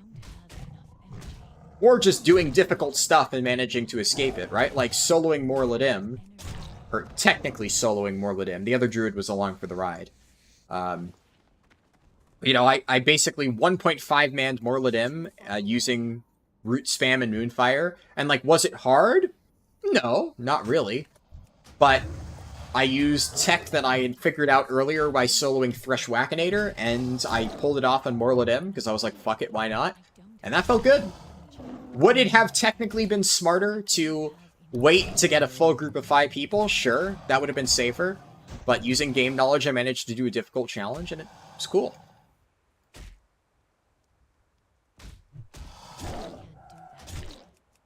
Mechanically, at least, it's easy. The hard parts are like, remember stuff respawns here, or don't run into places you don't know what to expect. I mean, it depends on what you define as mechanically it's easy. Obviously, yes, Classic has less buttons than Retail overall. Mechanically, in terms of, like, the amount of buttons that you have to press, yes, it is easier. Obviously. Nobody will argue on that. Are the rotations more complicated in Classic than in Retail? No, definitely not. They are still very, very simplistic. But I would not argue that Classic is, in terms of, like, leveling and stuff, super mechanically easy. You could argue that it is easier than other MMOs, but quite honestly, I mean, if we're being completely real, I have a much easier time leveling in Retail than I do leveling in Classic. You know, why is that? Is it only because of the hardcore thing? No. It requires way more focus to play a Classic character correctly than it does Retail for leveling, right? Min-maxing damage in a raid environment, sure. But, like, if I am leveling as a Protection Paladin in Retail, I can literally just mash, like, 2 buttons, and it's fine. I would not necessarily call that, like, mechanically intensive. You could maybe argue that there are more things going on behind the scenes when I press those buttons in Retail, but if I am playing a Protection Paladin in Retail, I cannot die. There is nothing that I can do that will get me killed. So, I press Avenger's Shield, I press Blessed Hammer, I press Shield of the Righteous, and, like, I am pressing more buttons, but there is, like, no thought going into pressing any of those buttons, right? Like, when I'm doing a speedrun, sometimes I will spend more time actually thinking about, like, what buttons I'm pressing and trying to optimize my damage because I'm trying to go as fast as possible. But if I'm leveling casually, am I really spending that much time thinking about it? Fuck no. Like, it's brain dead easy. I'm just mashing buttons, things are dying really quickly, and if I get low, I press Word of Glory. It's trivially easy. So, I'm spending infinitely more time in, like, the moment-to-moment gameplay thinking about what I'm doing in Classic and how I'm, like managing my resources. Like, how much mana do I have? Can I afford to, like, you know, open this pull with a Wrath and a Moonfire and then shift into cat form? Will I have enough energy to kill this mob quickly enough? You know, am I going to have to stop and, like, heal after the pull? It's not necessarily, like, hard decisions, but there is more decision-making moment-to-moment in Classic than you'll ever find in Retail leveling. Unless you're doing, like, what I said before, a really intense speedrun like I do for the streams and stuff like that. That's the only time it even gets remotely difficult. Casual Retail leveling is piss easy. So, individually, yes, the mechanics in Classic are not hard. But especially in a hardcore setting, it all comes together to actually be something that you need to keep track of. And I think the resource management side of things is especially what I find most interesting.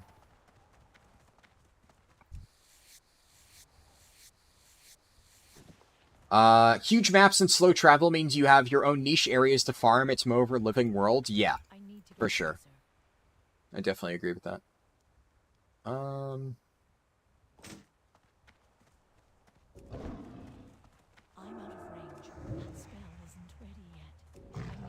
Guess I'll... Since this guy clearly isn't skinning, I'll just take this saltstone body off him.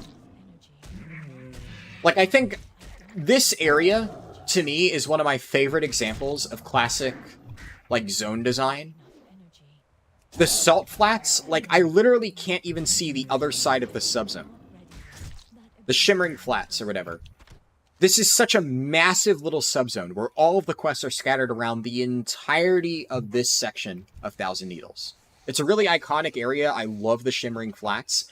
And it's just a complete flat area where there's mobs all the way over to the mountain range, all the way on the other side. And I have a bunch of quests that I just need to do within this general area. Whereas in retail WoW, everything is more condensed, right? And everything is like, go to this quest hub and kill like 10 dwarves in like that one hill in Hillsbred Foothills, and then you get a follow-up quest that sends you to the next hill and stuff like that. And everything is very condensed and back-to-back and like a long chain and stuff like that. And in Classic, it's just more open-ended. This is like the type of gameplay that I like in Classic. I much prefer this, where it's just, give me an area to roam around in, and just be like, hey, do shit in this general location. And then I'm just roaming around, you know, killing mobs, collecting items off the ground, and it feels much more open-ended and, like, exploration-heavy compared to, you know, just back-to-back murdering things in retail. That, to me, is, like, the essence of Classic, the thing that I enjoy about it a lot. It might be different to everybody. How do you prevent zoning through an elevator? I mean, I've heard that the elevators are really buggy right now in Classic, so I guess maybe you don't. If you are trying to get into Undercity, go through the sewers. If you're trying to get into Thunderbluff, just be very, very careful. I don't know. But yeah, I have heard that things are a little bit sketchy with elevators right now. Apparently some of them are kind of being a bit buggy, so... yeah, if they are bugging out, you just don't risk it. Don't take the elevator. No reason to. You like it because it was all you knew, but after you've tried retail for the first time, you've been liking it more. You like pressing a lot of buttons. Yeah, I mean, I think if you haven't played retail, and you're, like, brand new and stuff like that, retail's probably going to be the more enjoyable, like, moment-to-moment experience. Yeah, I got you. Obviously, I enjoy retail, right? So... that should go without saying. But at the same time, the problem with retail is while there are like a lot of buttons to press and rotations are very involved and stuff like that, that only really matters when the content itself is difficult enough to warrant those rotations. And because so much in retail is just brain dead easy, it's just not enjoyable to play as a game outside of that. And I don't really know exactly how you fix that. But even other games, like Guild Wars 2, I think is the perfect example, where Guild Wars 2, even experienced players will struggle with world content sometimes. Maybe, I wouldn't say struggle, but like the raid-type world content actually requires you to kind of know what you're doing. And it's like kind of involved. And you can be an extremely good player and you will still need a raid group to do the events properly and succeed and get the top rewards and whatnot. So... it's a little bit different, for sure. Don't get you wrong, you're not trying to invalidate the achievement of getting to 60. Yeah, I get what you're saying, Naomi, and I think you're more so saying, right, that, like, that's why you personally wouldn't want to do it, which is fair. But I do think there is a little more to it, you know? In hindsight, that is something you should have thought about ahead of time. That's why you recorded your run to see what went wrong and learn from it. Yeah, I think that's definitely a very good way to approach it. And yeah, obviously, hindsight is 20/20.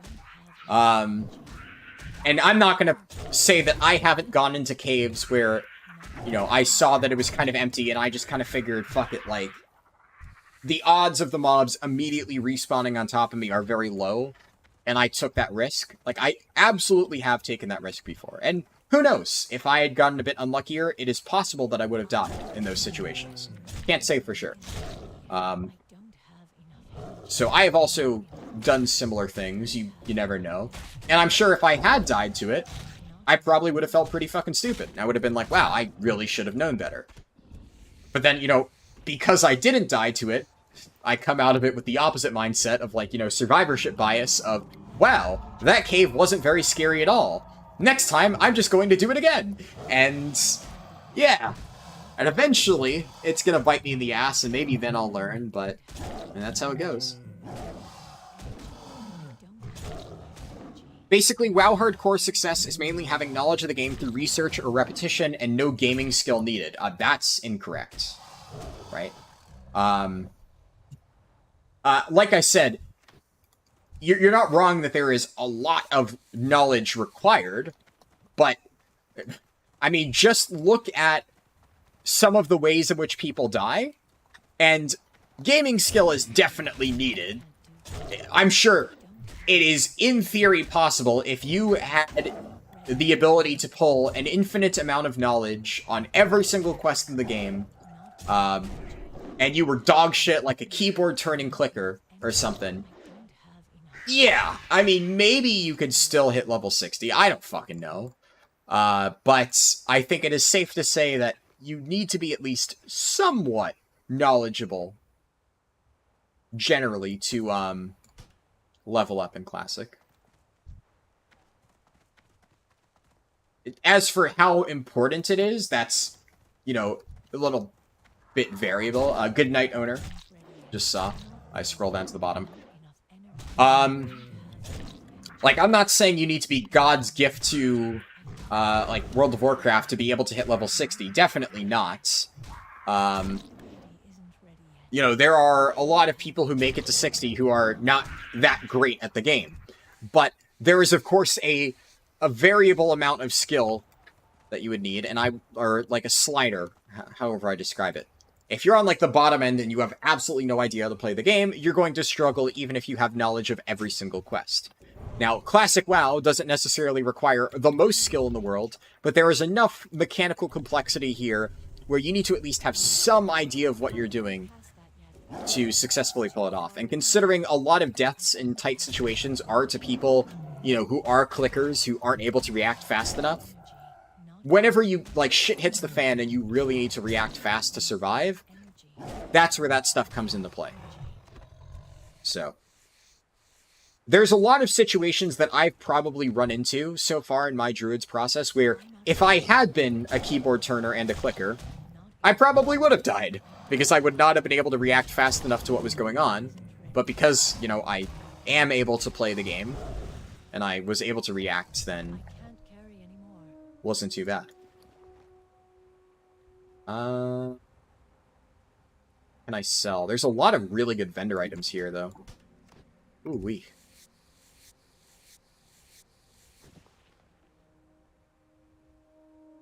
Isn't this kind of hyperspawn new in Classic? Kind of.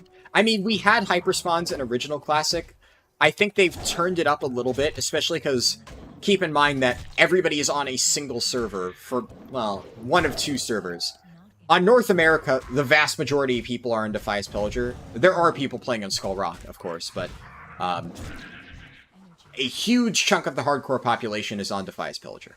So it is a much larger server relative to the ones that released in original Classic, just because the population is more condensed. And especially when you get into, like, hardcore, where everybody has to restart, or most people have to restart constantly, because they keep dying, starting zones like Elwyn Forest are going to be very packed. Obviously. So, it's not necessarily that, like, the tech of hyperspawns is new to Classic. It's just that you're feeling the impact of it much more now than you did before, because of the way that the game is set up.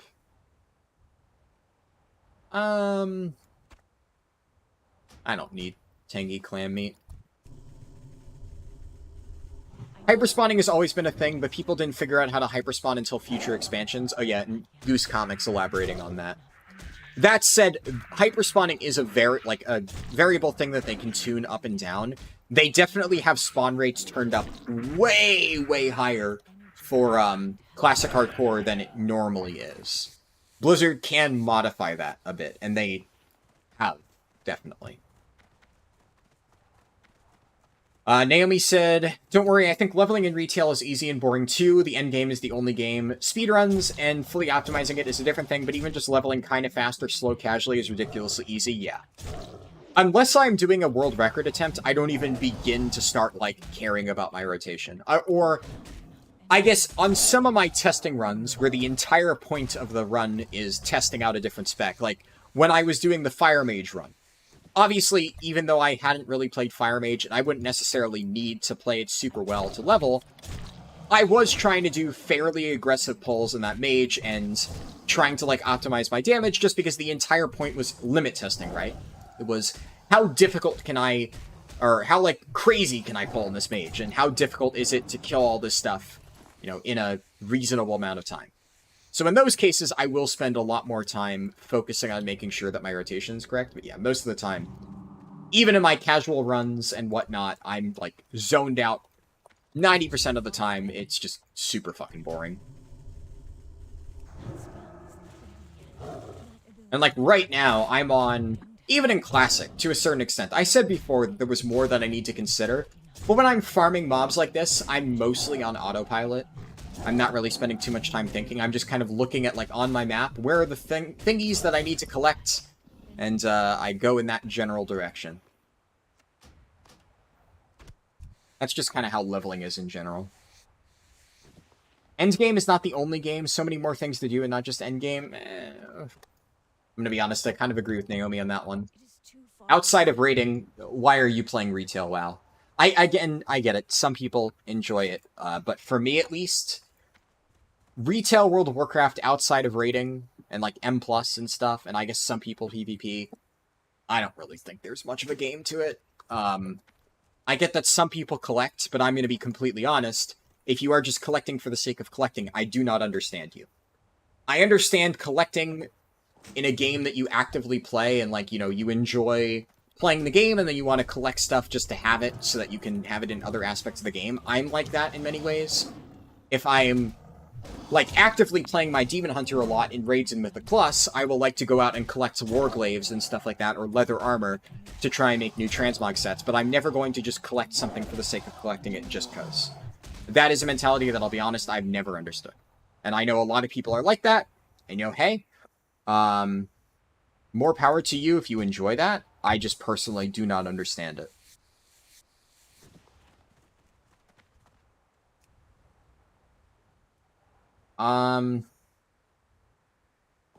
You think the point is more leveling doesn't have any substance in retail.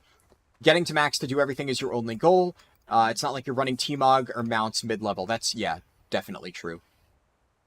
Many classic quests require you to travel to other areas. Yes. You forgot listing items in the auction house in Villa was each item. You can't just post a stack for X. Yeah. You can still post stacks of items, but the functionality of the retail auction house isn't there in terms of, like, you know, you just list up it or 100 items and it, like, does it for you in terms of the posting. That's not there yet. RJ Castro said, I hit 22. I'm about to go get my succubus. Nice. Being a Prot Warrior main would make you cry doing world quests and stuff for golds. It's so boringly easy. Oh, I see what you mean, yeah. I agree with that. I'm just gonna chuck the one Grave Moss. I don't need that. Blizzard made you hate yourself for pushing ahead and going ahead of the curve. You would clear content or finish something and then everyone a month later was handed it? Yeah. I kind of feel that. Though at the same time, like, the reason that I enjoy it, Zach, is... And I'm sure you know this, because, like, obviously we've talked about it a bunch. But even if everybody else gets the achievement, you still get the experience of doing it when it was hard. And I think that's what really matters. And that's what I've always enjoyed from the game. So, to me, it's still fun regardless. Naomi said, the nice thing about getting that, though, is getting to do the content when it's not just free, and also getting a break to do whatever the fuck you want the rest of the tier. Yeah, true, that as well. But also the experience of doing it when it isn't free and when you do need to work for it. That's, I think, something very rewarding and fun.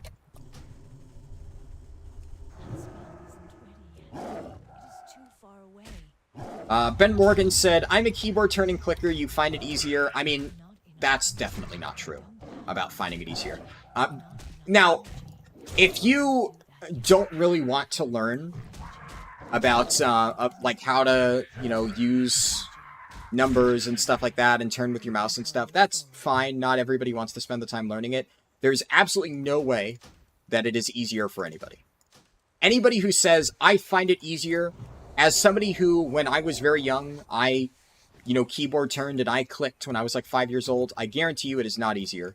And if you actually take the time to learn how to use, you know, your numbers and stuff and learn how to turn with your mouse, you will realize it is infinitely easier. It just is, right? There is no universe in which keyboard turning and clicking is an easier method of getting anything done in the game for anyone. So, just like anything, it's going to take time to learn it. You know, when I first was breaking those habits of keyboard turning and clicking, back in late Mists of Pandaria, early Warlords of Draenor, that is how long I continued keyboard turning and clicking, by the way. All the way up until I first started getting into raiding as a Death Knight, I was still sometimes keyboard turning and clicking. I still was kind of using my mouse a little bit. I had some spells that I would use my binds for, but there was a lot of stuff where I would click it. And I always coped with that same exact mentality of, oh, it's just easier for me. I'm just more used to it. Exact same coping mechanism. It's not. The moment I actually dedicated the time to, I am going to break this habit, and I'm going to force myself to learn how to turn with my mouse and use my keys and stuff like that, night and day. Once you are actually comfortable with it, it is so much easier. So if you don't want to learn, that's fine. But I can tell you right now, the cope of it's easier for me, that is not, and that will just hold you back in the long run. I know because it held me back for years until I finally said, fuck this, I'm going to learn. And I think it was the right decision for me. What? Are you fucking shitting me? The rocket car parts stack at 20, but I need however many for a quest. Okay, that's troll. You play using a controller, you love it? Yeah, I mean, I know some people who do that. I can't speak to how good using a controller is, considering I have never tried that, so I don't know whether that would be easy or not. I still think you'd probably have more, like, dexterity by using a mouse and keyboard. That said, if you are very good with a controller, that is one where I know some people who are, and more power to you. And some people definitely prefer it. The only one that I can personally attest to, it is not faster for anybody, it doesn't matter your preferences, is keyboard turning and click. There's absolutely no way that is going to be faster for you. That one is literally just a case of math. If it takes you X amount of time to move your mouse to these different buttons and click them in order, it is physically impossible for you to be able to do things as efficient as somebody who is using keybinds. There is just no physical way that you can do that. What do I want to get rid of to make space for this? I need to stop by the vendor and drop this stuff off. There we go, Vulture Talon.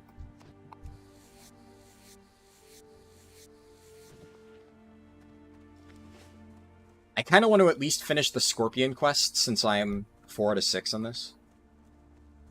Let me scroll up a little bit, so I missed a decent amount of messages. I'm out of range. It's still recharging. It is too far Oh, I missed a away. lot of messages. Holy shit, chat moved fast for a moment there. If you don't already have 4.9k RIO score and are 11 out of 9 mythic and can't hit 60 on hardcore, yeah. Yeah. I knew what you meant, Naomi. Fuck, that's good too. I need to clear space somehow, but I guess I don't really need the wool cloth. Whatever. Namovian said I'd recommend changing that. This isn't meant offensively, but unless you have some disability, which, yeah, and that's another thing, good point. some people may have disabilities that prevent them from doing that. I wouldn't know enough, but obviously that's a completely separate story. But yeah, getting out of keyboard turning booking, definitely, it's worth doing. I need to get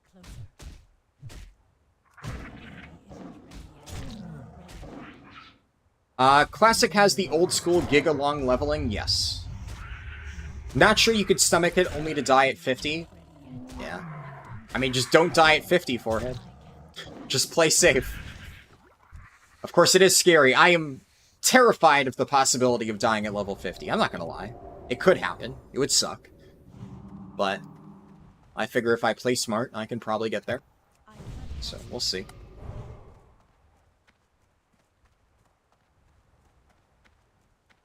Do people intend to do raids on hardcore? It depends on the person. What's there in Classic that isn't in retail? I mean, it's just a different game. A lot of stuff, right? It's a completely different game. Just fundamentally. You feel like you're the only person that genuinely enjoys running around doing random stuff in game, because people always talk about how the game is horrible and suicide-inducing if you play it for more than 30 minutes. I mean, I can understand how if you are brand new to World of Warcraft, doing, like, generic stuff out in the world might seem fun to you. The problem is, I've said before, it's like, when you've tasted filet mignon, you can't go back to hamburger helper. That is always my way of explaining why I just, like, don't enjoy the general open world content gameplay of World of Warcraft. Like, I have played World of Warcraft when it has been very good, in terms of, like, open world content and just general stuff to do at endgame. And I have also played a lot of other MMOs that just have better endgame open world content stuff, like Guild Wars 2. When you have played through Guild Wars 2's open world content, it is so hard to play through World of Warcraft's world quests and be like, this is anything but complete dog shit tier content. It is just so boring. So, when you know what's out there, right? When you know that there are games that do XYZ things so much better, it's like, why would you want to play World of Warcraft for its open world content? There's just literally no reason. So, whenever somebody tells me, well, I enjoy doing world quests, and I enjoy the open world content, I'm like, okay, good for you, but, like, you could just be playing a better game. Like, if you enjoy it, great, cool, but you shouldn't be playing WoW. Just flat out, there are better games that you would probably enjoy more, and the only reason you are still playing World of Warcraft for the world quests and open world content and Dragonflight is because you probably don't realize that you have other options. Where you are, like, so addicted to WoW that you can't see past it and play other things. Like, I'm not playing WoW because I'm, like, super omega addicted to WoW. I genuinely enjoy Mythic Raiding. And then anything in World of Warcraft that I don't enjoy, I just don't fucking do it. So, if you're having fun with world quests, great. But I can tell you right now, there are a million games out there that do it better. And if you wanted to really have fun with that, play those games.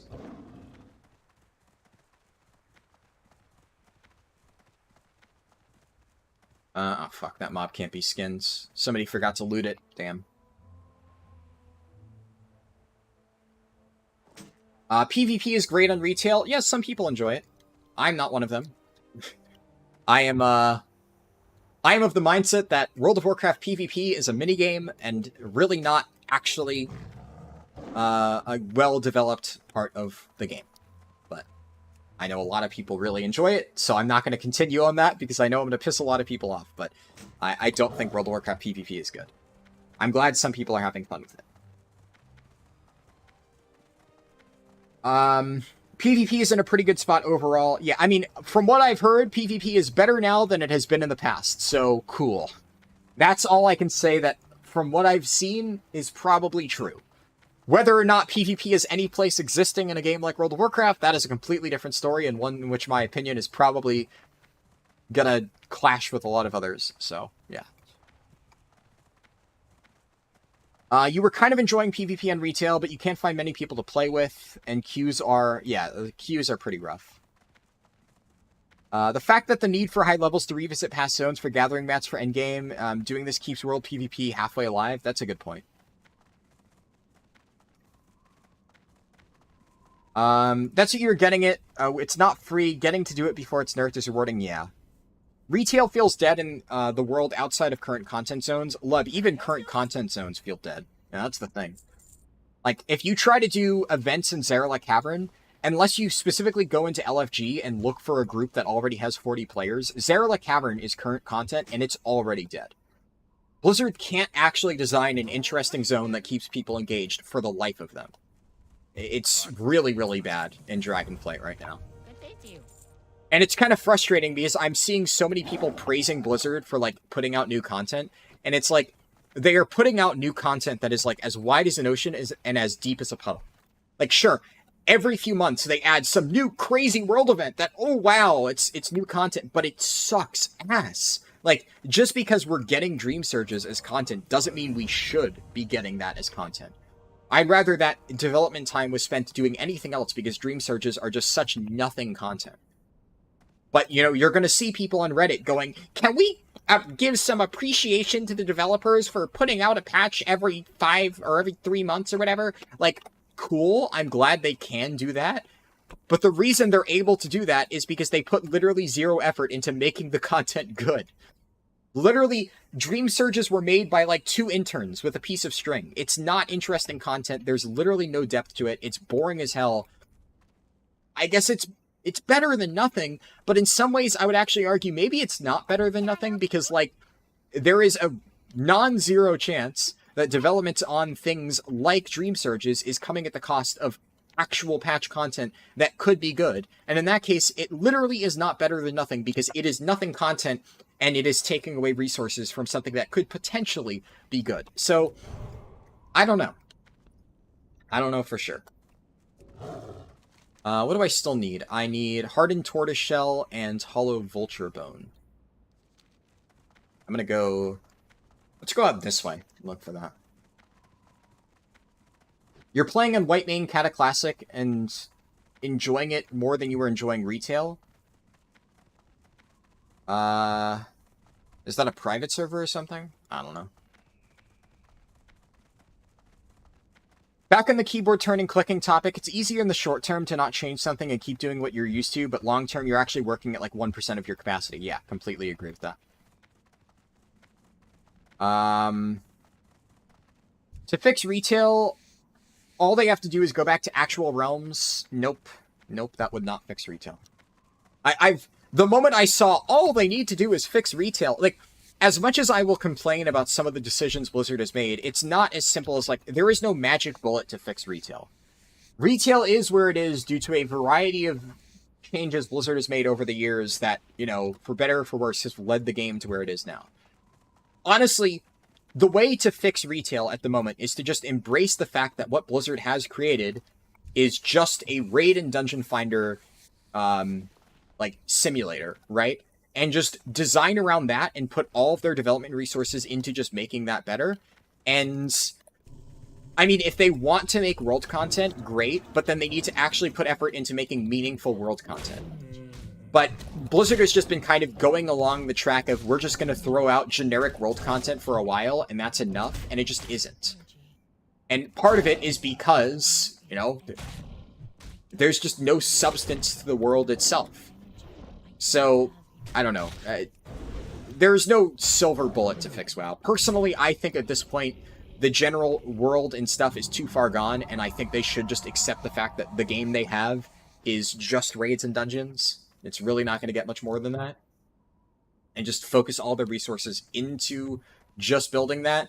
But there's a lot of work that they need to do to actually, if they want to continue making World of Warcraft retail, at least, like it was in Classic, where the world had meaning and stuff like that. There's a lot of work they need to do, more so than just going back to actual realms and making PvP cross-faction. That won't change anything. You want to know how I know? Because guess what? We have actual realms, quote-unquote, on Wrath Classic, and it feels exactly like retail. Because even in Wrath Classic, people already don't really give a shit about the world. You have people just doing endgame dungeons and stuff. And I'm sure some people do, right? But it's the same degree in retail in which so many people are just hyper-fixated on doing dungeons and raids. And that's all they care about. But it's even worse on retail. So, yeah, no, that won't solve the problem whatsoever. To a certain extent, honestly, it's a problem that you can't solve, which is why I think you just embrace the game you have and design around that. Because a lot of it isn't necessarily a World of Warcraft issue. It is this is how, gamers in general, their mentality has evolved over time. And I think no matter how many times you try to force changes down everybody's throat of like, we're going to bring the community back, you can't bring the community back to the game unless the community itself decides it wants to go there. Right? You can't say, we're going to make it so people have to search and trade chat for 5 hours to form a Shadowfang Keep group. If people don't want to do that, they're not going to fucking do that, right? The reason people did that back in the day isn't because they wanted to. Nobody wanted to spend 5 hours putting together a group for Shadowfang Keep. People did it back in the day because it was the only thing they had the option of doing, right? There were no alternatives. So whenever Blizzard makes changes, like, for instance, removing the Dungeon Finder from Wrath Classic because, it's going to instill the classic spirit in Wrath and, people are going to be more engaged, right? Did fucking nothing, right? Absolutely no impact on Wrath Classic, except a negative one, where we didn't have Dungeon Finder. And, like, every single time this gets brought up, like, I'll see on Reddit, somebody's like, well, I actually had an interesting interaction in a dungeon group where everybody was nice to each other and they all said hi, and therefore, Blizzard is correct in removing Dungeon Finder because it preserves the community, and that interaction I had would not have been possible without random Dungeon Finders, and to that I say, why?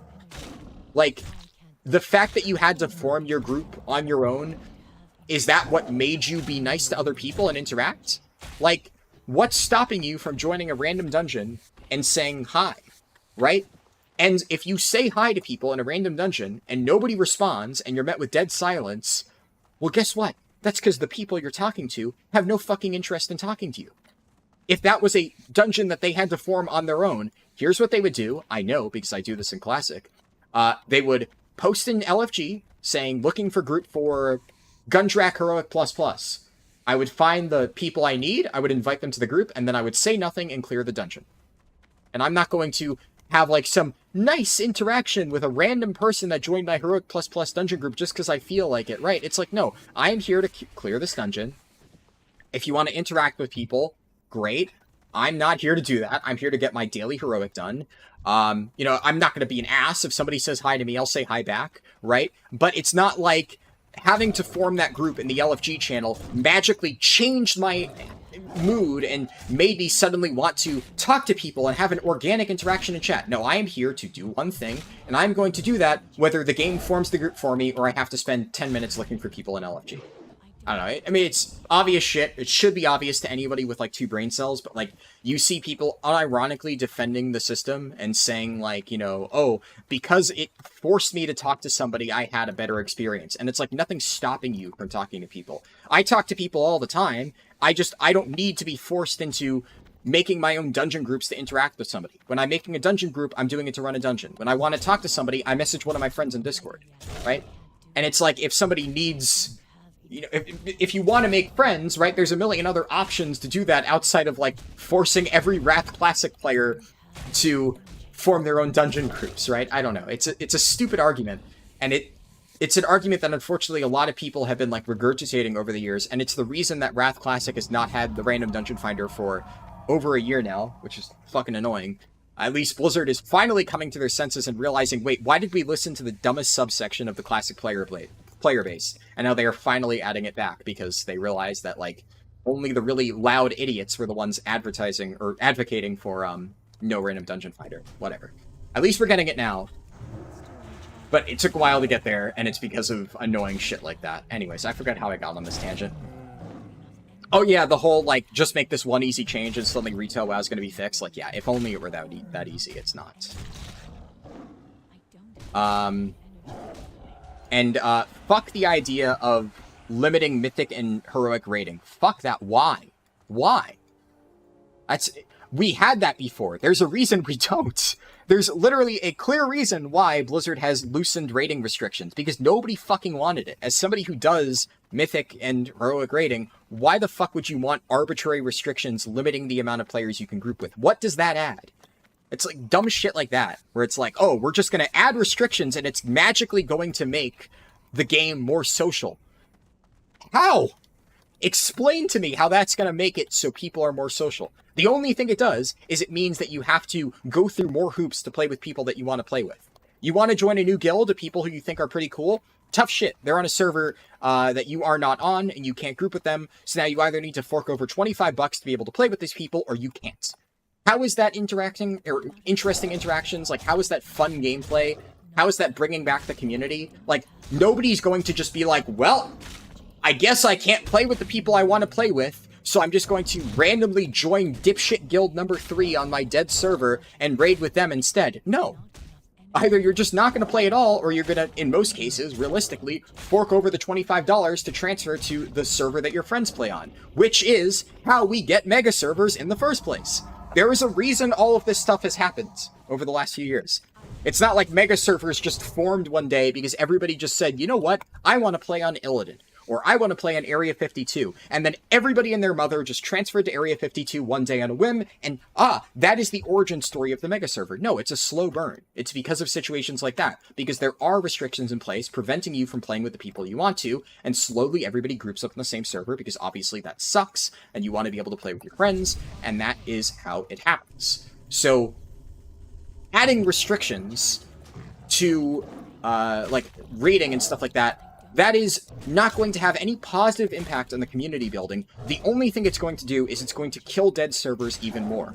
At least now, with cross-server Mythic, if somebody is playing on a dead server, they might be more incentivized to actually stay on that server, and maybe that server will actually start having a small, decent community. Like, maybe the auction house will grow because there's actual people playing there, because they're allowed to do that and still raid with their guild on A52, or something like that. Same thing with factions on one-sided servers, right? Like Alliance players on Area 52 or Mal'Ganis or Illidan.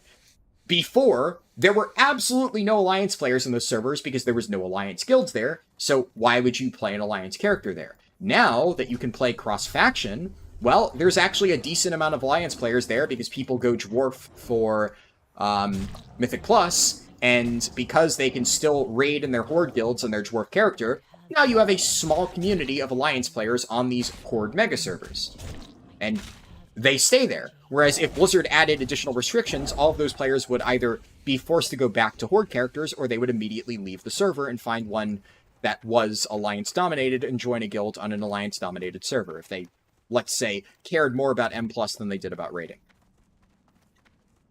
Anyways, now, I could rant about why, you know, all those opinions are stupid for a while, but I think most of you probably get the idea by this point, so I will move on to the next thing in chat. I still have a decent amount to catch up on anyways.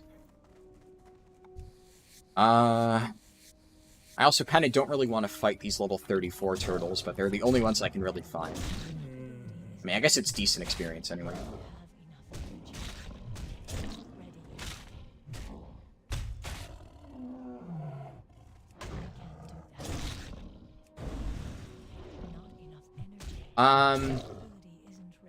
Let's see.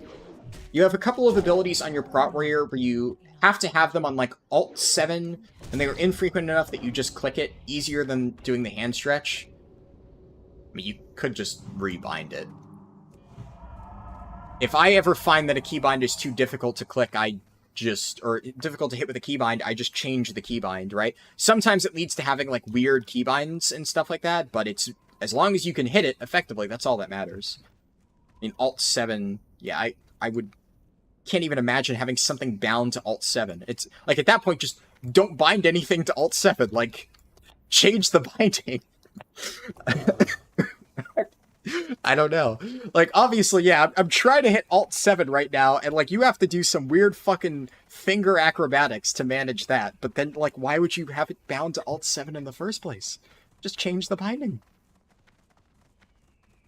I get that you said you only click those buttons, but still, I don't understand why you would even end up having something bound to that in the first place. That confuses me. Oh, also, while I remember, daily stream reminder of, if you have not done so already, remember to like the stream. That helps the stream in general, but also, especially whenever it becomes a VOD later, likes and stuff do matter for, the YouTube algorithm bullshit, blah, blah, blah, blah, blah, blah, blah. I don't want to go on that long tangent, but, usually good to remember, because I know a lot of people always forget to like the stream and stuff, because it's, feels counterintuitive liking a stream. But, that's just how YouTube works. It's different than Twitch in that regard. All they have to do is hype up another expansion that will fix everything, and they keep making money. They don't actually have to do anything. Yeah. I mean, honestly, the main fix that they did for Dragonflight is that they just stopped doing things, which, to be honest, they fixed more of the problems with WoW in Dragonflight than they did in other expansions, and they've been getting so much praise for that.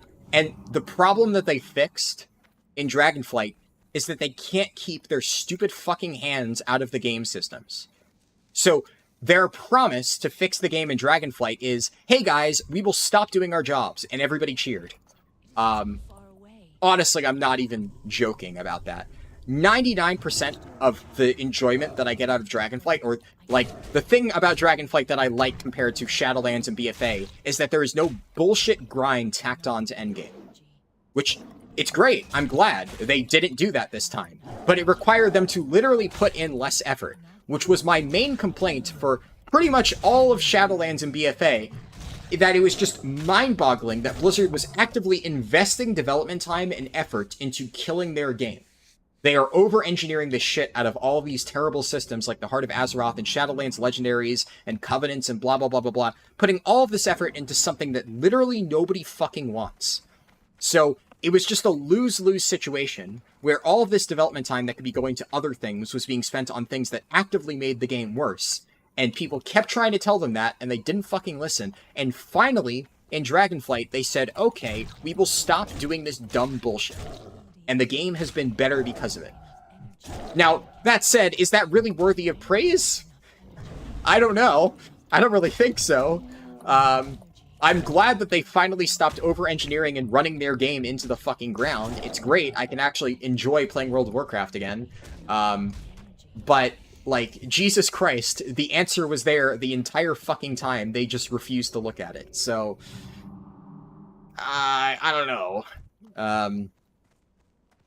It's a small victory on our part. But, whatever. Naomi even said, not having required grinds, they've been pretty good about that this X-Pack, but they need to add in some more optional content to make up for it. Yeah, they've been trying, but all of the optional content they've added has just been so fucking boring. I'm hoping that they, eventually learn. One thing that I will say is, I've been cutting Blizzard some slack on the quality of the endgame content so far.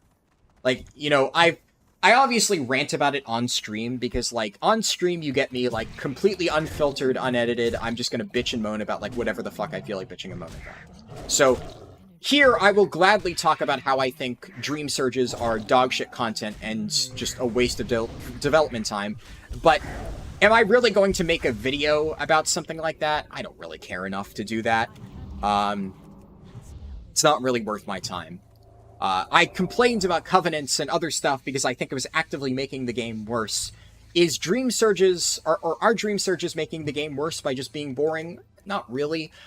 That said, while I've been cutting them some slack because I think it is, at least to a certain degree, better to at least try to do some new content than not do it at all, there is a certain point where I will start to get a little bit frustrated if they continue this cycle for the entire rest of Dragonflight. If every single patch cycle, we get main patch with half-baked world content, follow-up mini-patch with another half-baked world event, another follow-up mini-patch with another half-baked world event, then I'm going to start complaining, because that is just terrible game design, and the fact they can't see it is just a little bit frustrating. So, I get that probably for the start of Dragonflight, maybe they thought that this would be more interesting than it was. I think the only one that they kind of succeeded with a little bit was Forbidden Reach, and let's be real, that's because they recycled the Evoker starting area, which already had a lot going for it in general. So they took what was already a cool little mini zone that was used in the, Evoker intro, repurposed it. Nice. The content on the island itself is kind of boring and not interesting, but at least because it is a new area, I kind of had fun with it. But Storm's Fury, which, I think a lot of people forget that we even had Storm's Fury as a patch. We had 2 mini patches in Dragonflight's launch patch. One of them was Storm's Fury, which was the most forgettable garbage event they've ever created. And then they did Forbidden Reach, which was actually kind of okay. But then they've already done time rifts, which pretty hit or miss, I think most people would agree. And now they're doing dream surges, which I would say are even worse than Storm's Fury. Storm's Fury at launch was probably worse. Storm's Fury at launch was one of the worst pieces of world content they have ever created. It was bad. They at least very quickly realized it was just unfun, period. Like, they created just an objectively not interesting, boring piece of world content that actively punished you for playing it. So everybody just said, okay, I just won't play it then. And then they kind of tweaked it so it at least wasn't actively tedious. And now it is just the most boring piece of world content they've ever made, instead of just objectively the worst ever. So, whatever. But Dream Surges are pretty close. They are non-content. And if we're looking at it from a phase of Blizzard is experimenting with making new types of content for Dragonflight, I am willing to cut them some slack, which is why, at least in videos and stuff, I have not been hypercritical about these new forms of content. But if we get to, like, Dragonflight patch 8.3, and they are still doing this trend of, like, shallow world content in the patch itself, and then 2 follow-up patches with shallow content, I will probably start making videos calling this out, because it is terrible design, and I don't see who this is appealing to. Like, I don't really think there's anybody who actually logs on and is like, oh boy, I can't wait to do time rifts today. Like, people farm that for gear, and then they do other things. It is not interesting. Whereas, like, I actually would log on to Guild Wars 2 and be like, oh boy, I can't wait to do my 100th run of Defensive Tarrier today, because Defensive Tarrier just fucking owned. It was actually fun to play through because it was a really well-designed event. Whereas time rifts are just fucking AFK, collect loot, and it's boring as shit. So, I don't know, man.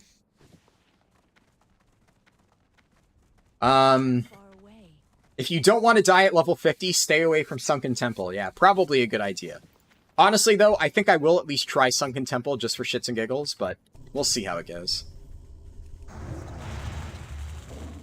Did, oh, Gooch is still in Red Ridge Mountains. Or, words. Gooch is still in Nomergon, so hopefully it goes well for him.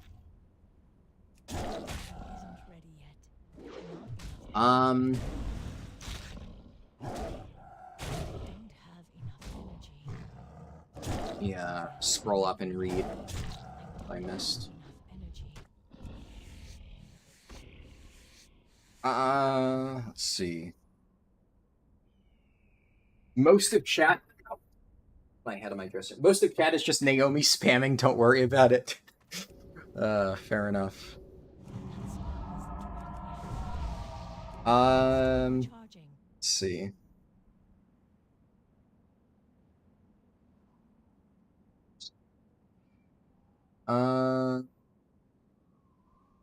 Use your keybind for turning a lot. Yeah, I mean, I still, right now, like, I'm keyboard turning right now. I'm not moving with my mouse.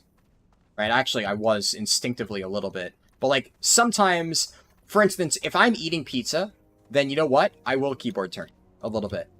So, there's nothing wrong with having your keys still bound and using them every once in a while. The trouble is relying on keyboard turning. If I am in, like, an actual intense situation, I am not relying on my keys to do turning. I am using my mouse, and I am using my keys especially to, like, actually click buttons. It all comes down to when you get into a really tight spot, or obviously if you're doing raiding and you're trying to optimize your damage and, you know, hit buttons in the right order and shit, you obviously don't want to be using your keys for turning.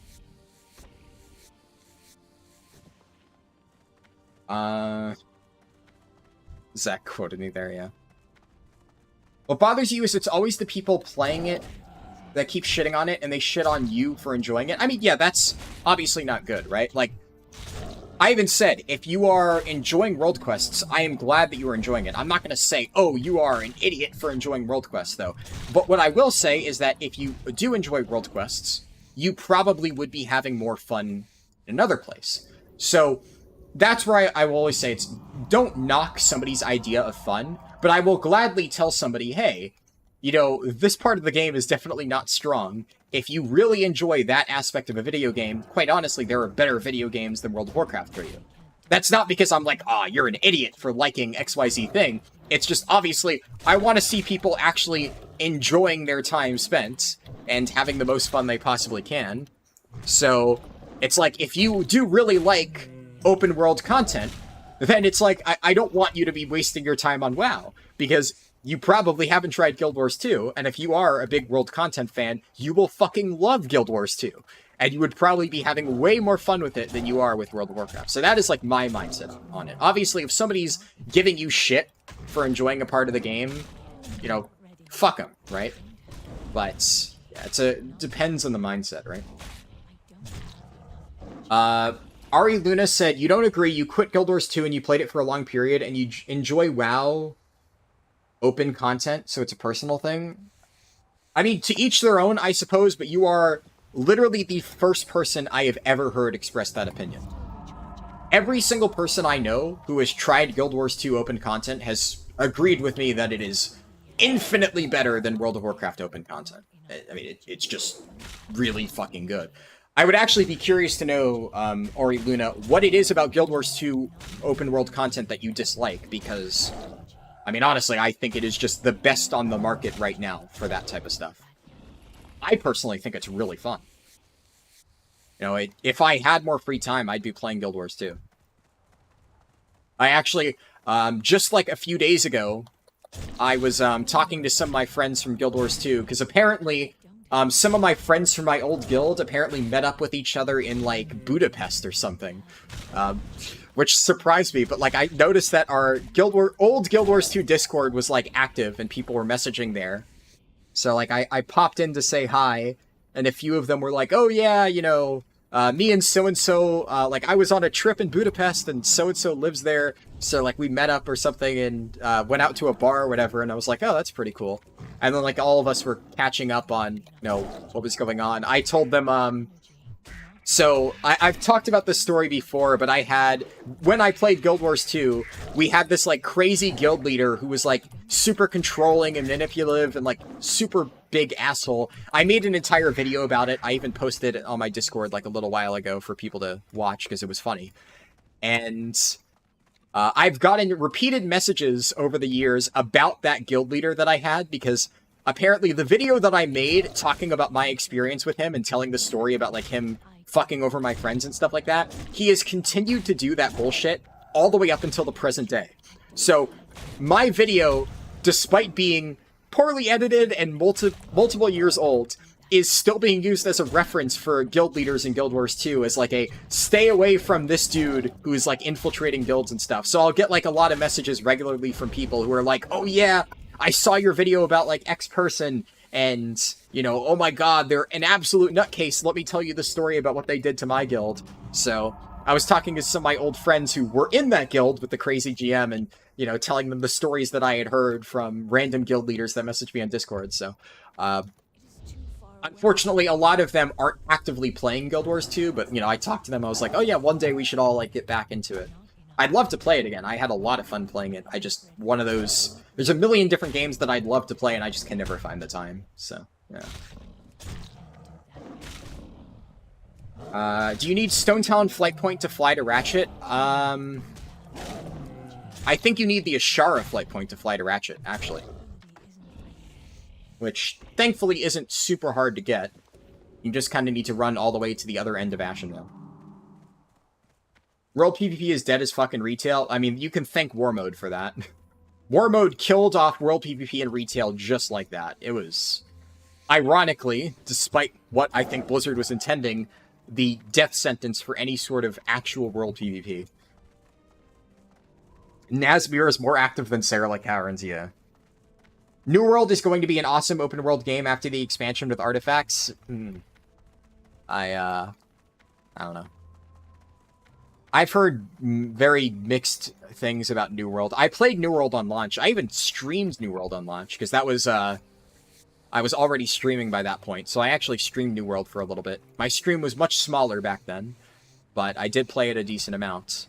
And, I mean, I got to max level in New World, and I did some of the in-game content, and, game was shit. I've heard that they've improved it quite a lot over the years, which, great, I'm glad. I I don't really think there is even a remotely solid foundation to build a good game upon. So I'm going to check back with New World in about 5 years when they've actually finished building a game, and hopefully it's good by then. I really have no hope for that game, though. There's just so much about the design was flawed from the start. And while it is great that they've at least been trying, sometimes, you know, if you fuck up too much early on, it's difficult. Dead World ain't an MMO? Yeah.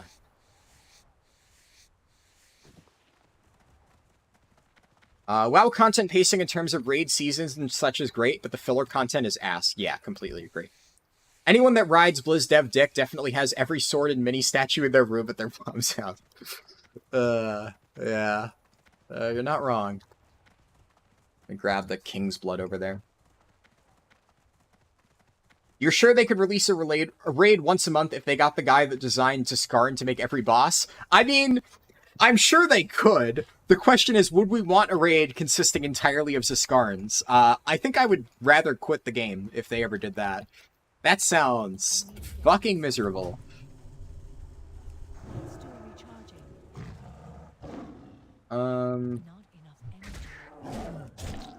Why isn't there some genius at Blizzard that designs world events that give current patch relevance rewards? I mean, they do, though. That's the only saving grace of the current patch rewards. Or the current events. They give relevant rewards. That is literally the only reason to do any of it. My issue isn't necessarily in the reward structure. The reward structure is, quite frankly, the only thing Blizzard does right with the world events. It's the design that is terrible. That is the stuff that I don't know what the fuck they're doing. Now, what they should be doing in addition is they should be updating the older events like Forbidden Reach to scale up to current content, and you should be able to do Forbidden Reach and get tokens for relevant patch 4.1, for patch 10.1 gear, instead of it still rewarding 385 whatever item level that nobody wants anymore. That is something they should be doing that they aren't. But in terms of, like, the most recent stuff, like, the gear rewards from Dream Surges are actually pretty good. Which is why I said before I'm gonna make a video covering all of that stuff and how to get the best rewards. But it's not very hard. I've already said I'm pretty sure I can make a 4-minute video covering everything that you need to know. 4-minute video, bing bang boom, here's what you need to know, that's it. It's not very involved, it's not very interesting, you're going to... I don't want to get too close to the Horde NPCs over there. You're going to go in there, you're going to complete a few basic quests in a raid group, you're going to get raid quality gear, and then you're never going to touch it again because it's boring as shit. So, yeah, that is the issue with Dream Surges. It is not that the gear is bad, the gear is actually quite good. It's that it's just not fun. So, once you have gotten all of the rewards from it, there is no reason to interact with Dream Surges at all. You don't even need to do the content to get the experience boost. You just need to be in the same zone as it. So that part isn't even interesting whatsoever. Actually, I just realized I need to refresh Thorns. Or world bosses that are actually hard? Yeah, I mean, on the topic of Guild Wars 2, Guild Wars 2 has world bosses that are actually hard and require coordination. And I think it's fucking awesome. What the fuck is going on outside? There's somebody slamming cabinets. Really loudly.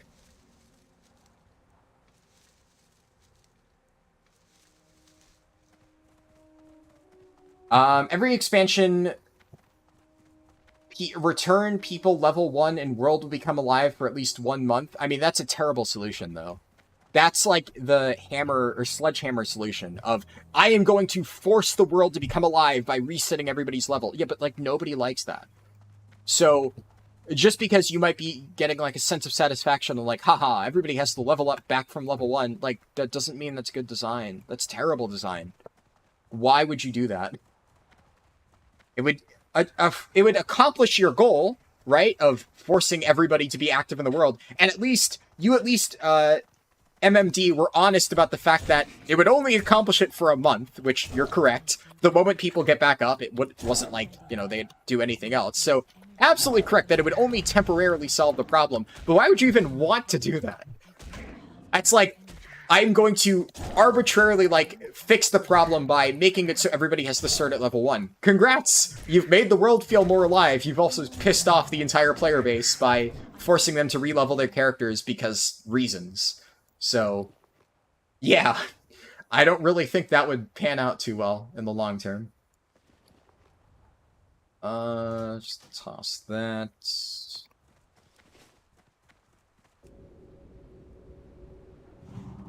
I just need one more vulture bone. I can't cast that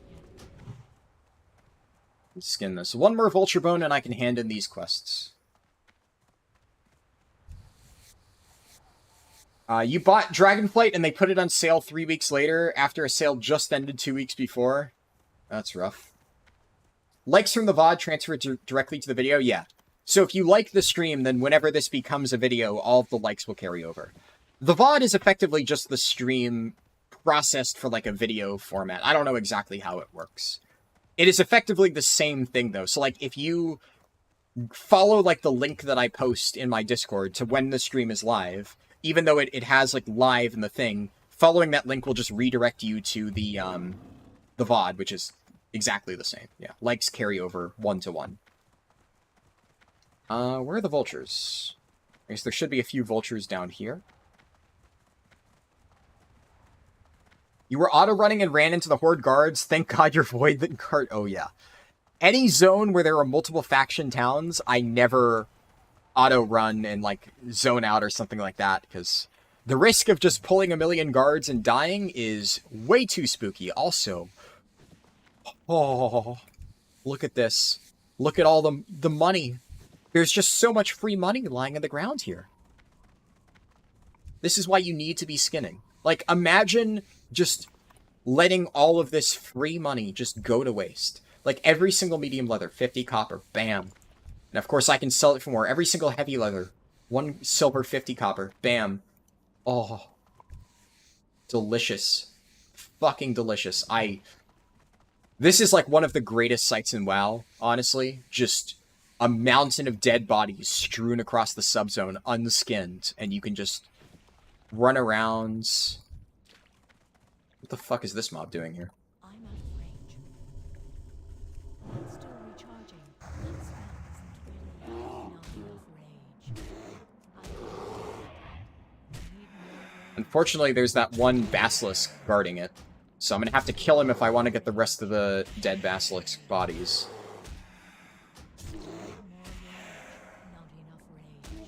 Do you have tier sets again? Yeah, there are tier sets in retail right now. But we have, there's a new thing called the Creation Catalyst Lab. Or I say new, it's been around for a few tiers, but it's new since the time that you've stopped playing retail.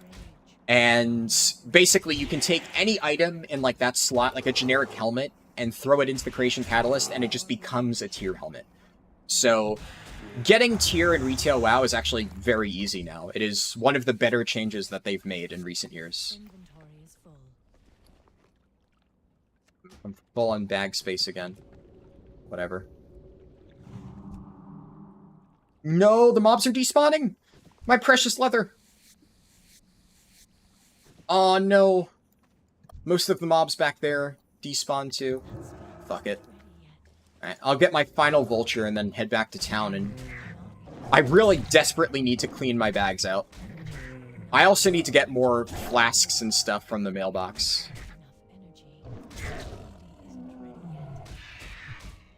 We'll see though. I can't carry anymore. Yeah, there we go.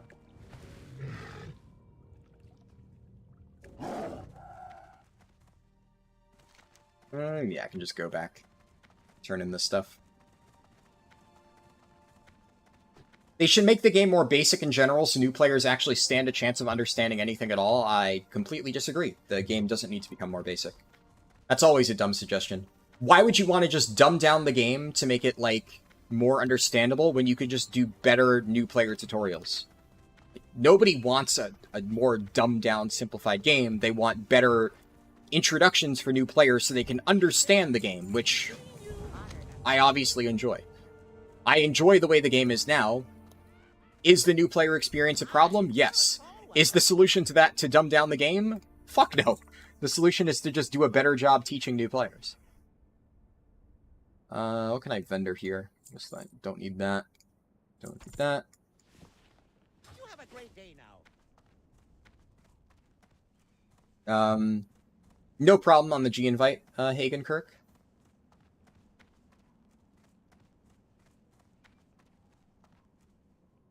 Where did I leave off?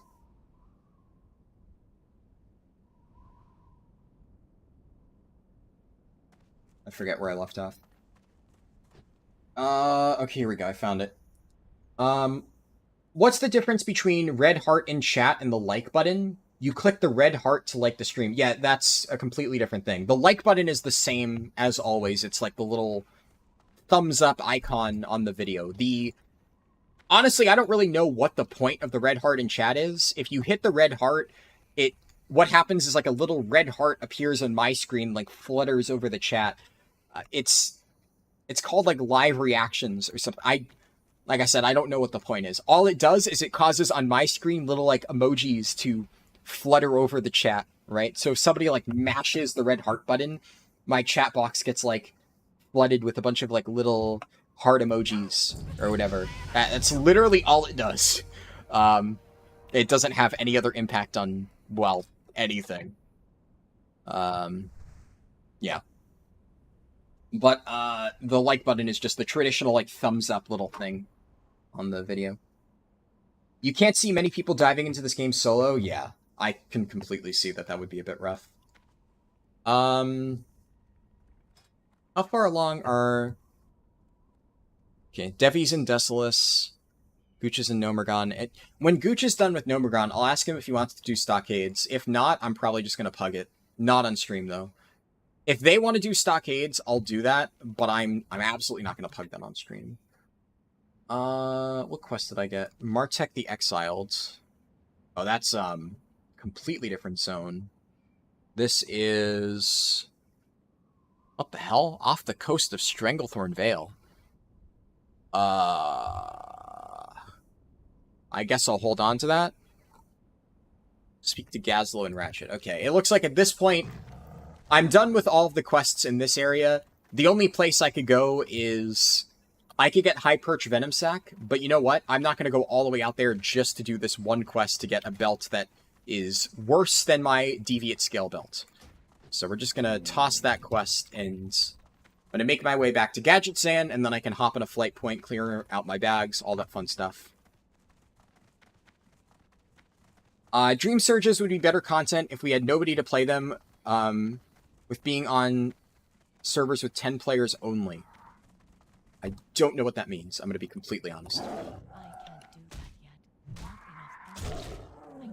Started playing WoW in Shadowlands, and it took you a couple of months to know what to do to get to endgame? Yeah. I mean, hey, that's why I'm trying to make my endgame catch-up guides, because one of the problems with Dragonflight right now is there is so much garbage to sift through. Like, a lot of people still think you need to do Forbidden Reach, or they still think you need to do, like, Zerala Caverns actively and stuff, even after you've already gotten into raids. So one of the goals that I've, gone through with my catch-up guides is specifically showing people what they need to do if they want to get caught up and what they can safely avoid. And hopefully I've achieved that goal, but obviously if you have any feedback on that, I'd love to hear it, because I am not a new player.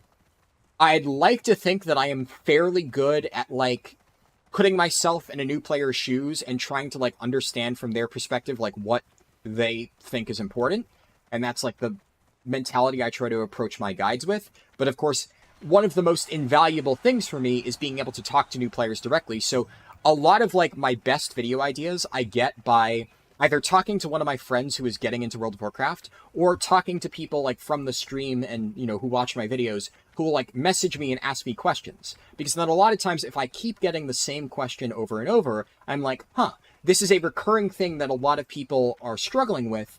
This is like the perfect thing for me to make a guide on. So, that is always very, very helpful. I love to like hear what people are finding like difficult, what they don't understand, because that is exactly the type of thing that, I can make guides for. Works out perfectly. What am I getting messaged about on Discord? I'm going to get inside the walls of Gadget Sand, so I am at least somewhat safe in here. And then I'm going to quickly check. I got pinged in Discord a bunch of times. Some of them I can see are Lub. And as I say that, he just pinged me again. So I'm pretty sure, you know, he's just fucking with me, right? Oh, this was forever ago? It was only 30 minutes ago. Oh, so the thing... yeah, I'm not going to read that out loud for obvious reasons, but that's good to know, Lub. Yeah, I can understand that. That's and one of my friends was asking me, I am on Defias Pillager Alliance. One of my friends wanted to know what hardcore server I'm on. Okay, so while I'm in town, before I forget, so clear all my bags out, and just... I think I've gotten most things emptied out. I should get stuff cooked using my whatever food items I have. So I have Soothing Turtle Bisque. Is there anything I can make with mystery meat? I'm pretty sure there's a recipe that takes mystery meat. Maybe I pick it up off this guy. Dirge Quickleave. No, different recipe. I know there's something with mystery meat. Anyways, I can definitely make 8 Soothing Turtle Bisque. That'll actually be quite nice. Hey, how you doing? Where do I get the spices? Is there really not like a cooking supplies vendor? It would be trade goods, right? Where I'd get that? So where's the trade goods vendor in Gadgetsan? I know there's one somewhere. I'm just not sure where exactly it is.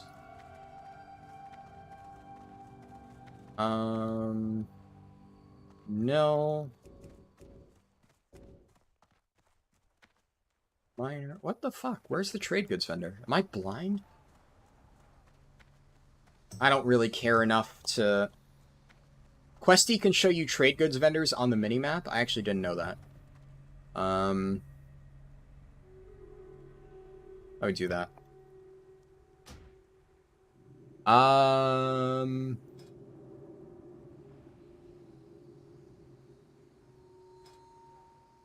Tracker...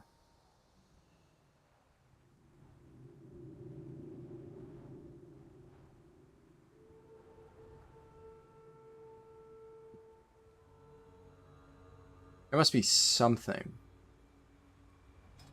I'm sure it's in here somewhere, if you say so. From the minimap itself? Oh, is it... Click the icon on the minimap. I'm guessing it's because I'm using Sexy Map that it's not working. Because, yeah, that's not how it works. I'll disable Sexy Map and see if that enables it.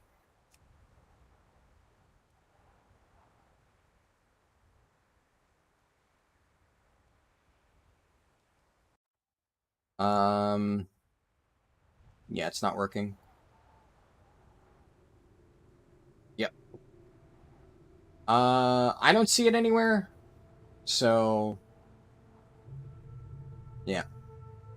I don't know, if you happen to know how to do it, maybe it's like a new version.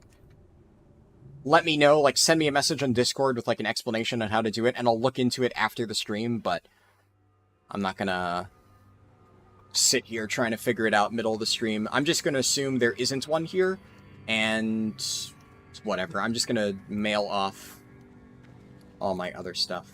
So, send mail to my alchemist, and I'll send over any herbs that I have.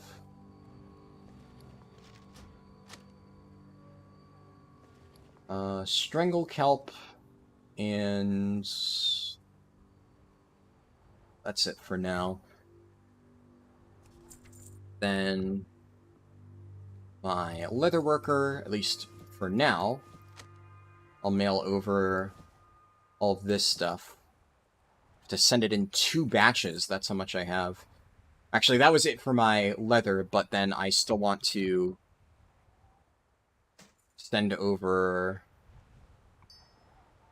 other things to this character. Hold on to the mystery meat. And yeah, do that. I also want to drop Stitches' femur in my bank because I want to hold on to this, but Talk to me. so there we go. Oh, that's where I put all my elixirs. I knew I put them somewhere, but I forgot where it was. It was in my bank. Right. Completely forgot about that. Here we go. The only add-on you have is Questy. You'll research and DM me. Awesome. I really appreciate that. That definitely helps. I will still scroll up in a little bit just to read the rest of the messages, but since I'm already down at the bottom of chat, for the moment... Also, let me check. Where do I need to turn in stuff? There's a quest I have to turn in Ratchet. And that's it. Alright. Fly up there. So Felipe Carnero said, "Hey Harldan, enjoying a lot of the hardcore content. On retail for leveling, is Prot faster than Ret? Both are fast. I would say yes, Prot Pally is faster than Ret. Prot Pally is very, very, very good for retail leveling. Technically speaking, Ret Pally is still good. You can level quickly. The thing about Prot is, like, Ret is maybe slightly better single target. Prot is absolutely just an AoE killing machine. And the main thing about it is protection is very safe.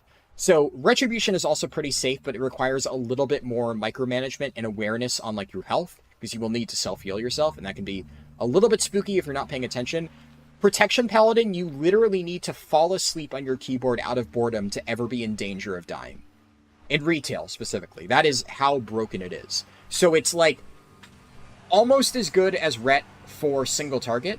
It is arguably better than Ret in AoE, and most of your damage profile while leveling will be AoE. And you just cannot die at all. So I would say Prot is better. Wait, Getcher just logged off. Did he hit 20? No, Getcher's still 18. Man, what is he doing? Thanks a lot, no problem. Could be that my minimap tracker button is on top of the Questy minimap button, or your sexy map is hiding it. Yeah, I'll have to take a look later. Like I said, I'm sure that there's a reason. I just, not looking into it right now. Okay, let me scroll back up and read the messages that I missed.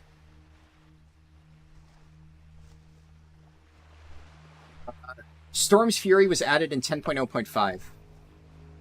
Yeah. Yeah, that was the other timeline, the Primalist Future. That was actually a patch zone. Yeah. Primal Storms, like the copy-paste, were in from the start. The only thing they added in patch 10.0.5 was Storm's Fury. That, like, event in the Primalist Future where you, like, sit there and defend a bunch of campfires, and then it spawns a mini-boss, you kill it, and it's done. And it used to be, like, 100 times worse, where unless you bought the special items off the vendor to, like, deploy a campfire, there was, like, this heat mechanic where if you stood out in the cold for too long, you would just start dying. So that's when I said earlier that Storm's Fury used to be the single worst piece of world content Blizzard has ever made. It used to be that if you did not buy all of the consumables and shit, you just could not survive. So it was this massive survival minigame thing that was tedious and unfun, and the end reward was gear that was already bad by the time that the content came out. Like, what the fuck? It was the most questionable piece of content I think Blizzard has ever made. In terms of, why would you do this? It's just bad. They improved it a little bit over time, but it's still pretty terrible. And yeah, it's, I don't know. That was an entire patch of content. A lot of people don't even remember that we had a 0.05 patch, because that's all it fucking was. It was just Storm's Fury. There was like one or two other very minor quality of life things. It's the same shit that they're doing with like 10.1.7, where they're trying to say, this is an entire patch, right? You guys should really resub to WoW for Dream Surges, which is non-content, and the Forsaken and Night Elf Heritage Armor, wow, and the heroic difficulty of a dungeon we already released. Like, we're adding a lower entry-level difficulty and putting this in our marketing material, like, why? So, yeah, 10.1.7 is on the same levels of non-content that 10.0.5 was. It's just the order was swapped around for whatever reason.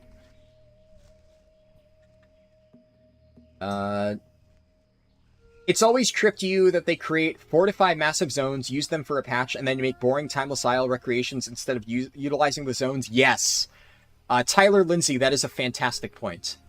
World of Warcraft, I think, is one of the only MMOs that actually does that, where they barely utilize the zones that are part of, like, the endgame content. It's just, or the leveling content, I mean. They barely utilize it for the endgame content. Whereas, like, Guild Wars 2, every single zone has, like, a massive world event that, you know, takes place there, and there's, like, really interesting stuff going on. Final Fantasy will constantly reuse all of its older zones for quest content and events and stuff like that. World of Warcraft just throws it out there and then never touches it again. And it's like, why though? You know, it's a golden opportunity. Why are you just dropping the ball here? I don't know. I don't get it. I have to go to Booty Bay. Oh, fuck me. Whatever. I'll wait for the boat again. I'm still catching up on chat, so I guess waiting for the boat is not like a huge loss. But every single time, I've missed so many boats, just barely, on stream today. But yeah, I completely agree with you, Tyler Lindsay. They absolutely need to utilize their endgame zones more. Trent said, thank you for the 0 to 60 guide on YouTube. Very well done. I'm glad you found it helpful. Ari Luna said, absolutely, they need to improve the open world content. The written guide is even better. The written guide still can use some improvement, but I'm glad you think so. Maybe you can buy some rune cloth bags with all that money? Nah. Dude, this gold is being invested straight back into professions. I'm going to make sure that I have everything covered. We'll see. I do have a decent amount at this point. I've done a pretty good job saving up. After I hand in this quest, so where do I have to go next? This is the last breadcrumb I have there. Then I have a breadcrumb over here for Morbid Fell. And I have to turn in the Darkwind Fair quest. I have 2 breadcrumbs out in the Badlands, which that's way too high level. I'm not going to go there just now. And I don't think there's, outside of Oldemon and Nomergon quest, nothing I can pick up there. Yeah, so now that I've done Thousand Needles, where to next?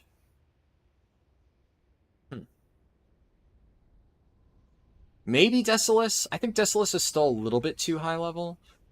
There's like a decent amount of stuff here, though.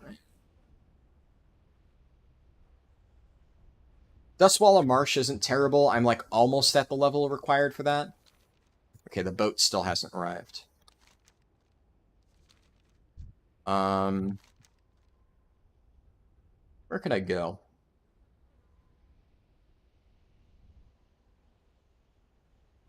Swamp of Sorrows is still too high level. Maybe I'll go to Arathi. I think. There's like 2 elite quests here that are really high level, but everything else is not too bad. If I look at this, I don't think I'm going to do that, especially because that's like right next to Hammerfall, and I'm not going to risk that. But there's a few quests around my level in Arathi Highlands, so yeah, maybe I do Arathi Highlands and Hillsbrad. I think Hillsbrad is next for sure. Hillsbrad, Arathi, definitely next up on the list of zones to do.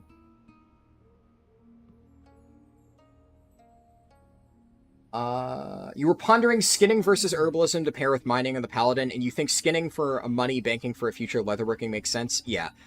I think skinning is a no-brainer for anybody that's, like, actually leveling. Skinning you just make so much money off of.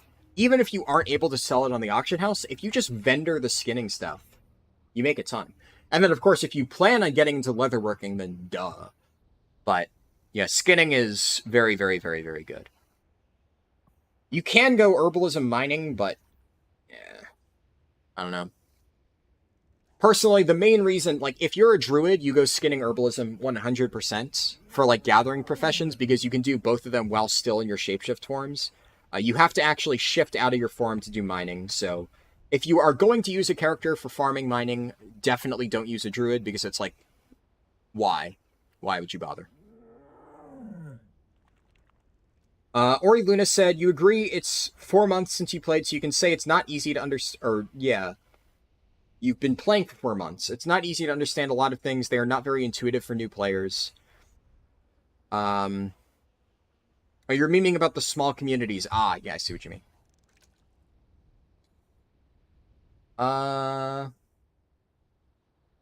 Could be that my minimap tracker is on top of the questy thing. Wit said, I recommend the minimap button. Is that actually the name? Minimap button?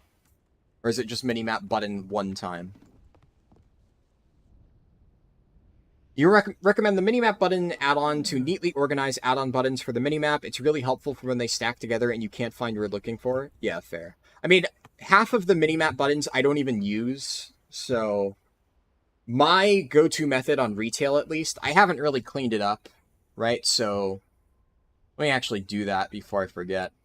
I'll put the find herbs things, like, I'm never going to use deadly boss mods, never going to use rare scanner like that, because I just stack them right on top of each other, the ones that I'm never going to touch, Leatrix Plus, and then here's questy. Okay, is that what this is? And then if I click, ah, there it is.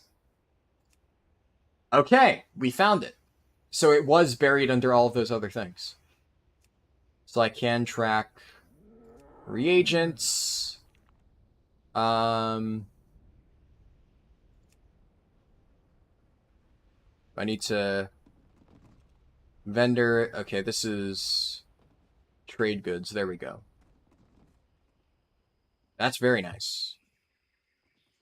I could track a spirit healer in case I ever need to use one. Ha ha ha.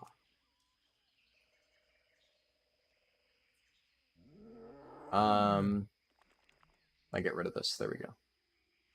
Move questy over there.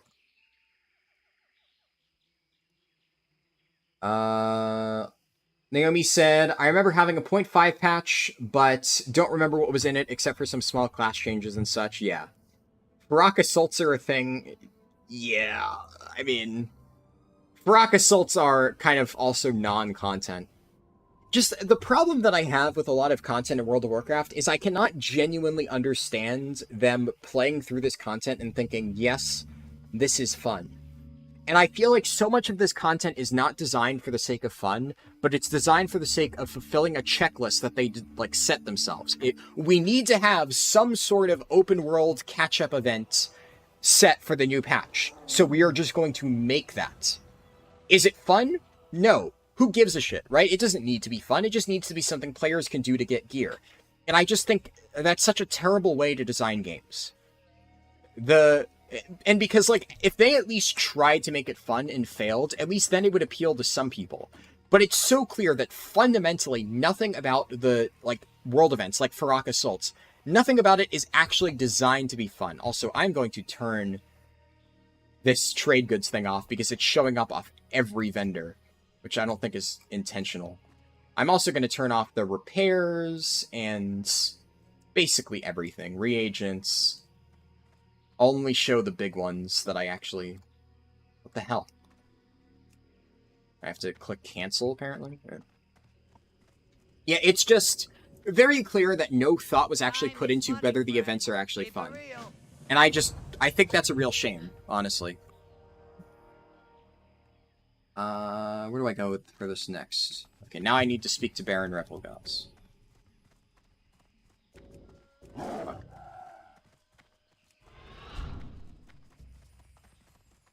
You're forced to do them if you're an evoker? Yeah. Hello, Hans1Seek. Good to see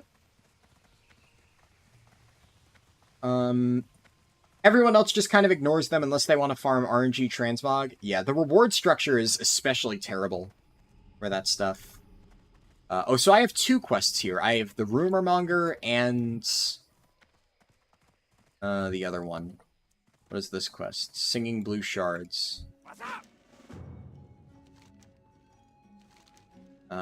Okay, that's just a generic Stranglethorn quest. You know, speaking of Stranglethorn Vale and Booty Bay, one of the most fun memories I've had of Classic is when the Zombie Plague event was happening in Wrath, and I even made a video about this. But when Booty Bay was completely overrun and I was trying to quest here during the Wrath Classic pre-patch on fresh servers, it was a fucking nightmare trying to navigate around and avoid the zombies. And I got, like, cornered in this room by one of the zombies, and I, like, stunned it and ran past and went upstairs and managed to, like, cleanse myself. And I, like, dove off the top here and landed in the water below, and, oh, it felt so fucking awesome. The whole zombie plague thing was just so much fun. Absolutely love that.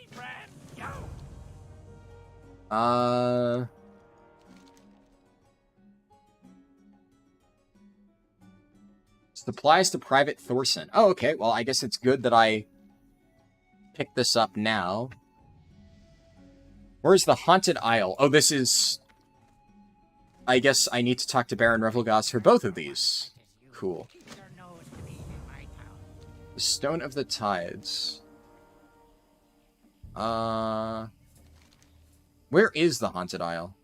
Oh, it's that. Okay, well, I don't need to do this right now, then. I'm gonna abandon it after I turn in the other quest, though. There's opportunity to be had here if you're clever enough.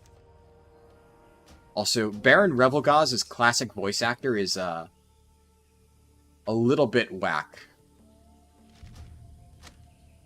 Destroy that. Where do I turn in...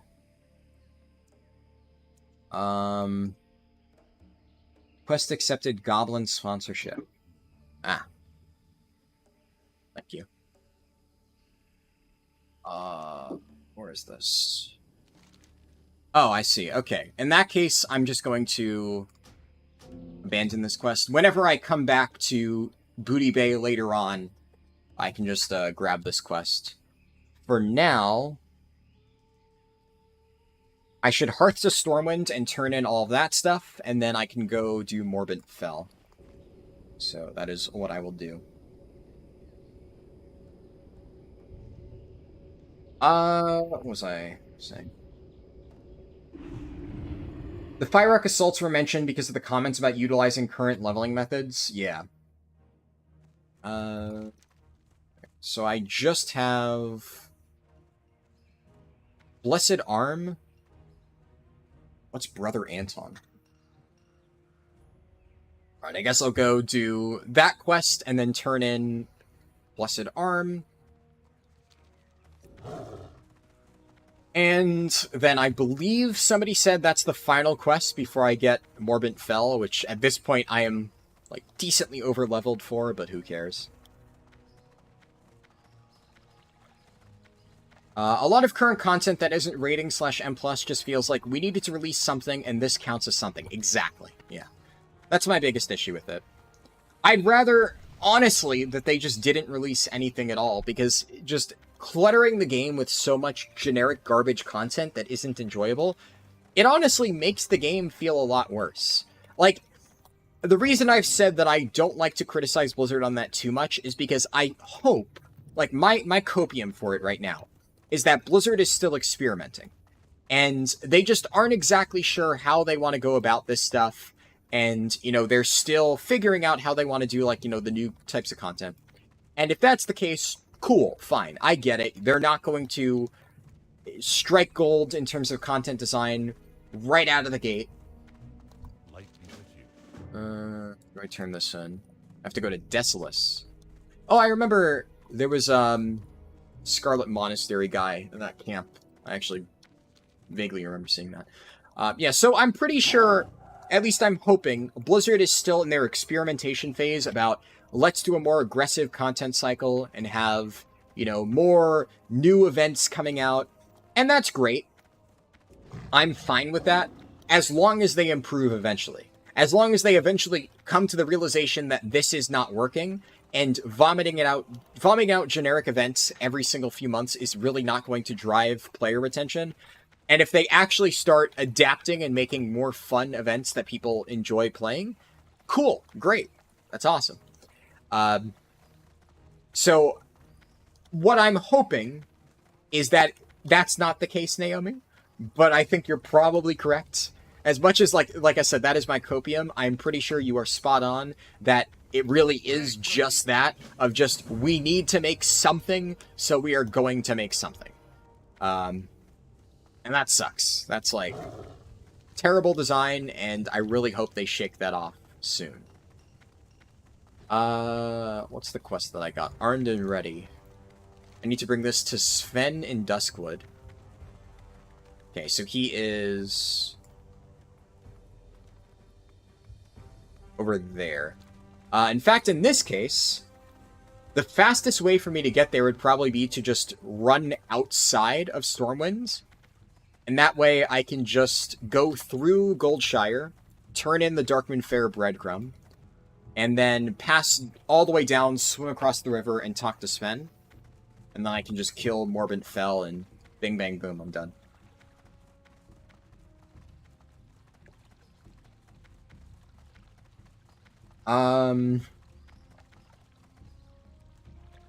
There really isn't any aspirational content.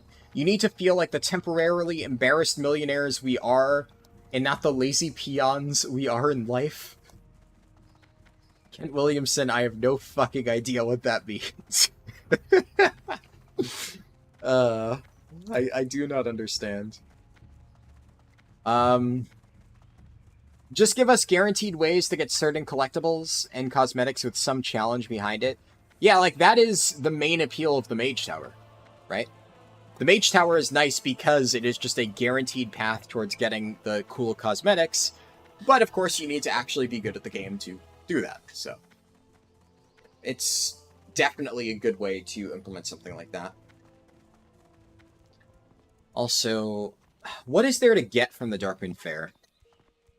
While I'm running there, I kind of want to check. WoW, Classic, Darkmoon Fair. Because I have never interacted with the WoW Classic Darkmoon Fair, at least in recent Classic. I messed around in the Darkmoon Fair when I was like 5 years old, back in original 2005 release. I would just, I would play with the Tonks all the time. I would just go over there and sit there and like mess around with the little Steam Tonk controllers and stuff like that. And that's like all I did in Darkmoon Fair. So I know about that aspect of it. But I have absolutely no idea how Darkmoon Fair works for Classic outside of some stuff I read a long time ago. But I remember reading about it like in the original 2019 release, but I had stopped playing by the time it was finally implemented. And I just haven't had a reason to go there since in TBC or Wrath Classic. Is it still not fucking active, man? When are they going to do this? Is it... Oh, wait, today's Saturday. Yeah, I guess Darkmoon Fair doesn't activate until Sunday. Then why do they have the entire 24-hour period where you can pick up the breadcrumb quest? I completely forgot that today was Saturday, not Sunday. My schedule's so fucked, honestly. Anyways, what are people saying in chat? Whether that challenge is something that's not a challenge to high-end raiders / key pushers, is not really relevant. Yeah, I agree. I mean, even if it's just a challenge to, like, the casual section of the player base, at least they'll find it fun. And they'll have, like, fun, challenging world content and whatnot. It's kind of like how Guild Wars 2 does it. Guild Wars 2 has open-world events, and the events are a challenge, right? They're not completely free. You actually have to work for it. You have to complete it. And, like, endgame raiders will breeze through this stuff and won't really struggle. You still need to make a group for it, but, like, it's not necessarily completely free. But for casual players, speaking as somebody who was a casual player in Guild Wars 2, it's actually really fun and engaging content. And you get, like, in addition to pretty nice rewards, just for, like, getting caught up on gear and stuff like that, you also get, like, a currency that you can then eventually spend on cosmetic rewards and guaranteed stuff. It's amazing, honestly. Like, every single suggestion that people have made, or almost every good suggestion, at least, that people have made about how to improve World of Warcraft world content, I'm just sitting here like, man, Guild Wars 2 has had all of that for years. Such an underrated game, honestly. Like, I really should go back and play Guild Wars 2 at some point. Really fucking good game.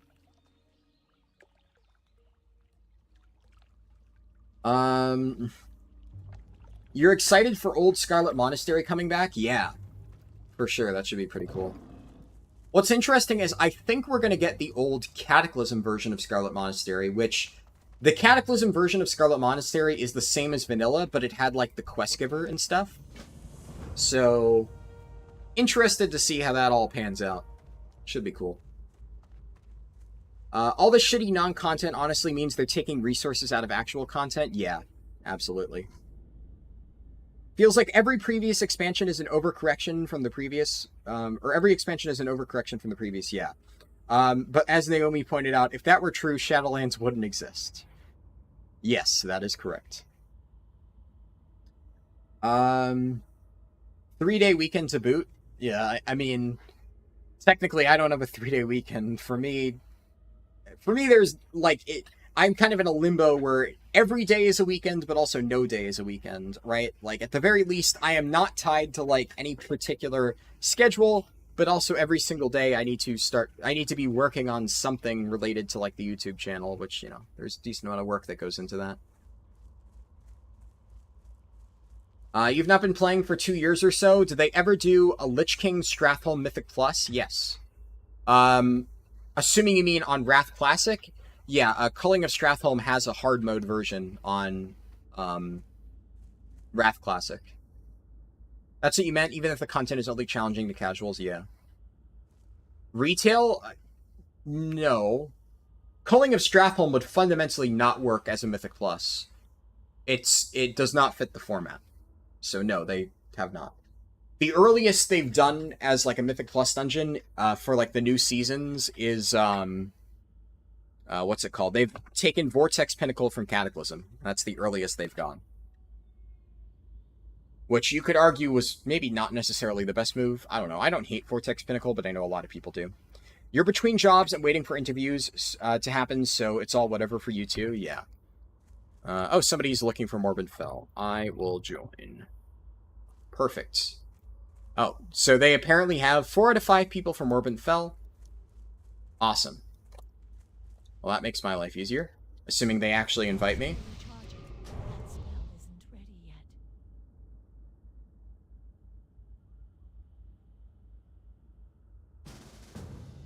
There we go. I was wondering if I was going to get an invite or not. Oh, and they're already here. Awesome. Where are they? Are they inside the building? Oh, they are.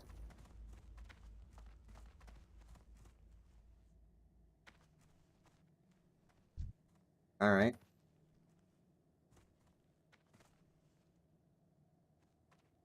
Are they gonna use Morbid Spain?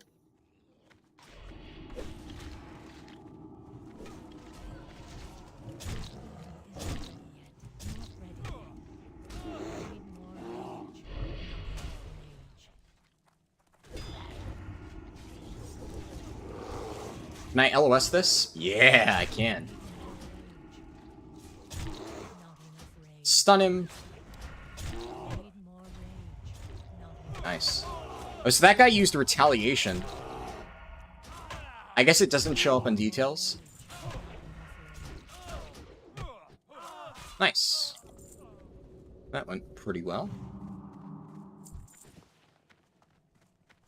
This guy said last one outside. I don't know what he means by last one outside.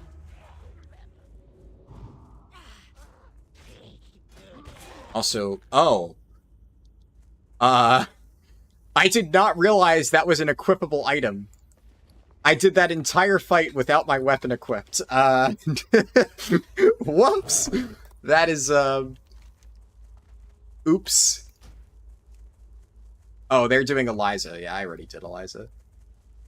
Yeah, I didn't realize that they were doing all 3. I'm guessing they did Morladim, then they did Morbid Fell, and now they're doing Eliza. I obviously only needed Morbid Fell. Nice. The turn-in is right over here. So what does this give? Ooh. Oh, that is a tough... that is a tough call. Interesting offhand there. For 50 silver, I'm definitely going to sell that. That's a really cool appearance, though. I like that. But, I mean, I already have the Totem of Malediction, or whatever the fuck it's called, so I don't need it. So, this is tough, because 7 stamina is a lot, but honestly, agility is just so much better. So I think I'm still going to use Webwing Cloak, so I'm just going to take Spark Metal Coif for vendor value, because at this point I just want money. And sell that when I get to town.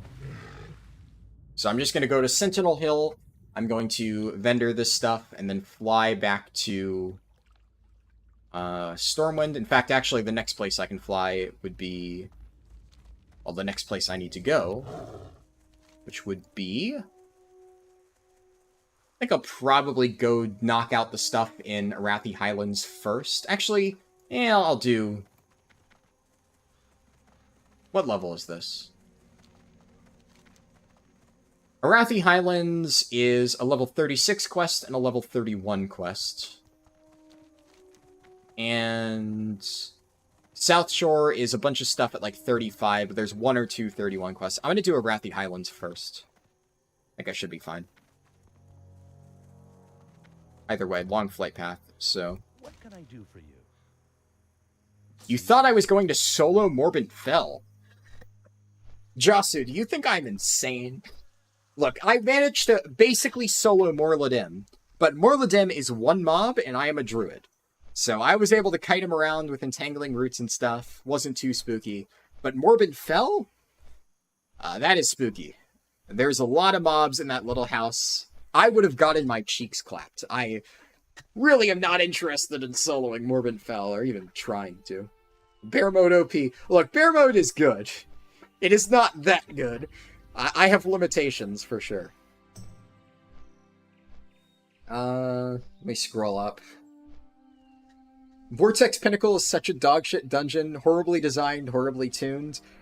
The percent is just fucked. Your routing options are like, hey, pick 1 pack to skip, but not every pack is an option. Entire dungeon adds up to like 105%. Yeah. So...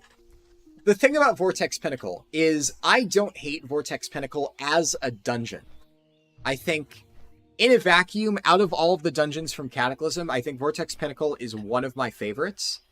I like short and sweet dungeons like that. I think aesthetically it's a pretty nice dungeon. There's a lot of dungeons in Cata that I think were infinitely worse. But overall... I would have to agree with you, Naomi, that as a Mythic Plus dungeon, Vortex Pinnacle is a complete failure. I just really don't understand why they thought that of all the dungeons to convert into an M+1, that was the pick. Because it is completely linear. And there's nothing wrong with having a linear dungeon, right? Like, they have, you know, I guess Ruby Life Pools is kind of a good example of a... fairly linear dungeon from Dragonflight. And I'm not saying that I like those dungeon designs, and arguably Ruby Life Pools was a dogshit M+ dungeon. I hated it. So, I personally found it to be extremely good. It's about as good as a linear dungeon can get. Yeah, I think the main issue I had with Ruby Life Pools was the tuning. I think overall it was fine, right? But the tuning on some of the earlier abilities, I know they fixed it later on, which is what people always tell me when I say how much I hated Ruby Life Pools. But I just had so many bad experiences in there early on. So, it got fixed. Great. And I'm not saying that they shouldn't design dungeons like that. I think it's great when they do. I really like linear dungeon design like that. The problem is, they literally had the option to go back and pick any dungeon from Cataclysm to retool into an M+ dungeon. And it's not like they chose Vortex Pinnacle because it was already very close to being an M+ dungeon. Like, they literally reworked almost every single part of it. All of the bosses have new mechanics. Alteris has completely new mechanics. The only boss that is even remotely similar to its original version is Assad. Assad maintains the bulk of his original mechanics with, like, some of it touched up to work for retail. The first boss turned into a complete bullet hell shooter mode, which I like. I actually enjoy the first boss. I think Alteris is a fun boss, though completely unrecognizable from its original version. Assad also lasts way too fucking long. Yeah. But that's the thing. It's like they took half of the trash mobs, completely changed their abilities. They took half of the bosses, completely changed their abilities. They effectively just built a brand new dungeon and they chose Vortex Pinnacle as the format to build their new dungeon on. Like, why? There are just so many better options. Honestly, like, if you're going to make a new dungeon, like, take, I don't fucking know, Lost City of the Tol'vir. That has some routing potential. Take Grim Batol. Grim Batol has some routing potential. I don't know how they would have to heavily change Grim Batol for it to work as a Mythic Plus dungeon. But I think, like, if you made major changes to Grim Batol as a dungeon, like, changed heavily the way the trash is laid out, if you remove that entire section of, like, the dragon thing, like, where you're flying over it and you have to bombard the mobs, take that out, right? Change the entire trash layout, like, you know, change the bosses a little bit so some of them aren't completely toxic. I actually think Grim Batol is a pretty decent template for something that you could rework into a cool Mythic Plus dungeon. It's not my favorite dungeon just because of the flaws that it has, but I think it has more potential than Vortex Pinnacle, for sure. I mean, honestly, even, like I said, Lost City of the Tol'vir, Blackrock Caverns has a decent amount of potential. Once again, probably some stuff they would need to change to make it fit better for a Mythic Plus format. But point being, there's so many good dungeons they could have picked, and they picked, like, a dungeon that is fine, but just doesn't translate to M+ whatsoever. So, yeah. Assad is literally 1/3 of the dungeon in high keys. It's just not acceptable. Go watch The Great Push. They do a massive pull at the start. The rest of the run goes smooth as fuck. And they reach Assad with 9 minutes left, and you aren't sure if they can complete it on time. Like, what the fuck is that? Yeah. That's definitely really fucked. I did not follow The Great Push, so I did not see that. But, yeah, Assad in general takes way too fucking long. I completely agree. Zach said, good luck with the rest of the stream. You're going to go smash your face into TOGC. Have fun. Yeah, I'm not going to lie. I kind of, like, ghosted my classic guilds a little bit. I'm still debating what to do about that. Like, so last night, I normally have classic raid, and they, like, I don't know, they were kind of fucking around with, like, they weren't sure where they were going to put me. They didn't actually, like, post the roster. So I wasn't even sure if they wanted me in the first place. But, like, I was not feeling it at all. I had just played, like, classic hardcore for, like, 8 hours straight. And I had poker night with my retail guild, which unfortunately I ended up sleeping through. I caught the tail end of it, so I was able to watch the last few hours of them playing poker, but, like, by that point, I wasn't going to buy in because it was already, like, they were so deep into poker night that one of the people had already made, like, 2 million gold off everybody else. I wasn't about to buy into that. But I at least got to watch it, and it was, like, fun. But, you know, it was poker night, I was already tired, and I, like, basically, so here's my issue with my classic guild right now. They've basically already told me that I'm going to be the split run tank for ICC. And I don't want to be the split run tank for ICC. The split run alts, like, basically, I'm going to be the person they use to gear up their alts until farm. And, like, I was kind of okay with that in TOGC because I was coming back to the game and I was still brand new. Brand new, quote unquote, right? They didn't have any frame of reference. Obviously, I kicked ass. And the moment I came in there, I kicked ass. I slaughtered an Ulduar in TOGC, right? I did well. And they have, at this point, established that. But the problem is, they like, over-recruit to a ridiculous degree.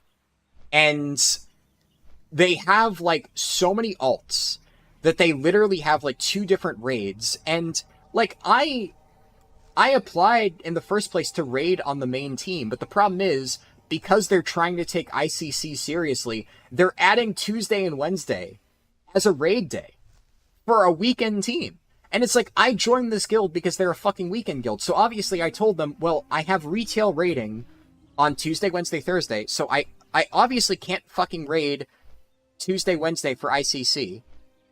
And I'm like, is this going to be a problem? And they're like, well, you know, long term, no, but obviously in the short term, blah, blah, blah, blah, blah. So, like, the TLDR is like, they're like, well, we can get you into our alt split runs early on Saturday, Sunday, the supposedly main raid days, which is what I signed up for, but because now they're adding a bunch of days, and, like, obviously I can't make those days, now suddenly I find myself in a position where I joined a weekend team that is now raiding, and, like, so I should also say, and this is why I feel bad, because they are nice people. This is not like a toxic guild environment where they're all, like, dog shit or whatever. It's a good raid environment. I like the guys there. They're fun to play with. That said, I haven't really clicked with anybody really on the classic team. So, like, you know, my new retail guild, right? I almost immediately clicked with all these people. Like, I get along with them really well. I, you know, made a bunch of friends here. Now we're even all playing Classic Hardcore together, right? But people in my Wrath Classic guild, I don't know. It's like something about the mindset. I think it's just because they're all, like, so much older than I am. And I don't get the sense of humor, man. It's like, they are nice people, but they have a serious case of boomer humor. And it's not a bad environment. It's just, I don't mesh with them. But, like, I don't hate it because they're nice people, right? I have absolutely no issue with the environment. They're chill, they're laid back, and they're fun. And, like, for clearing TOGC and stuff, I'm fine with that. But it's like, if I'm now being told that because they are deciding to randomly go, like, full super hardcore mode for ICC, and they're, like, doing day raiding, like, in the middle of the week, and I obviously can't make that. And now, because of that, I have to basically carry their ults until I can go in on farm. And it's like, I don't want to go in on farm. I'm not just trying to go in there and just kill the Lich King for the sake of it. I've said before, the entire thing that I enjoy about World of Warcraft raiding is progression. The entire fun part of it is learning the fight and, like, getting the mechanics down.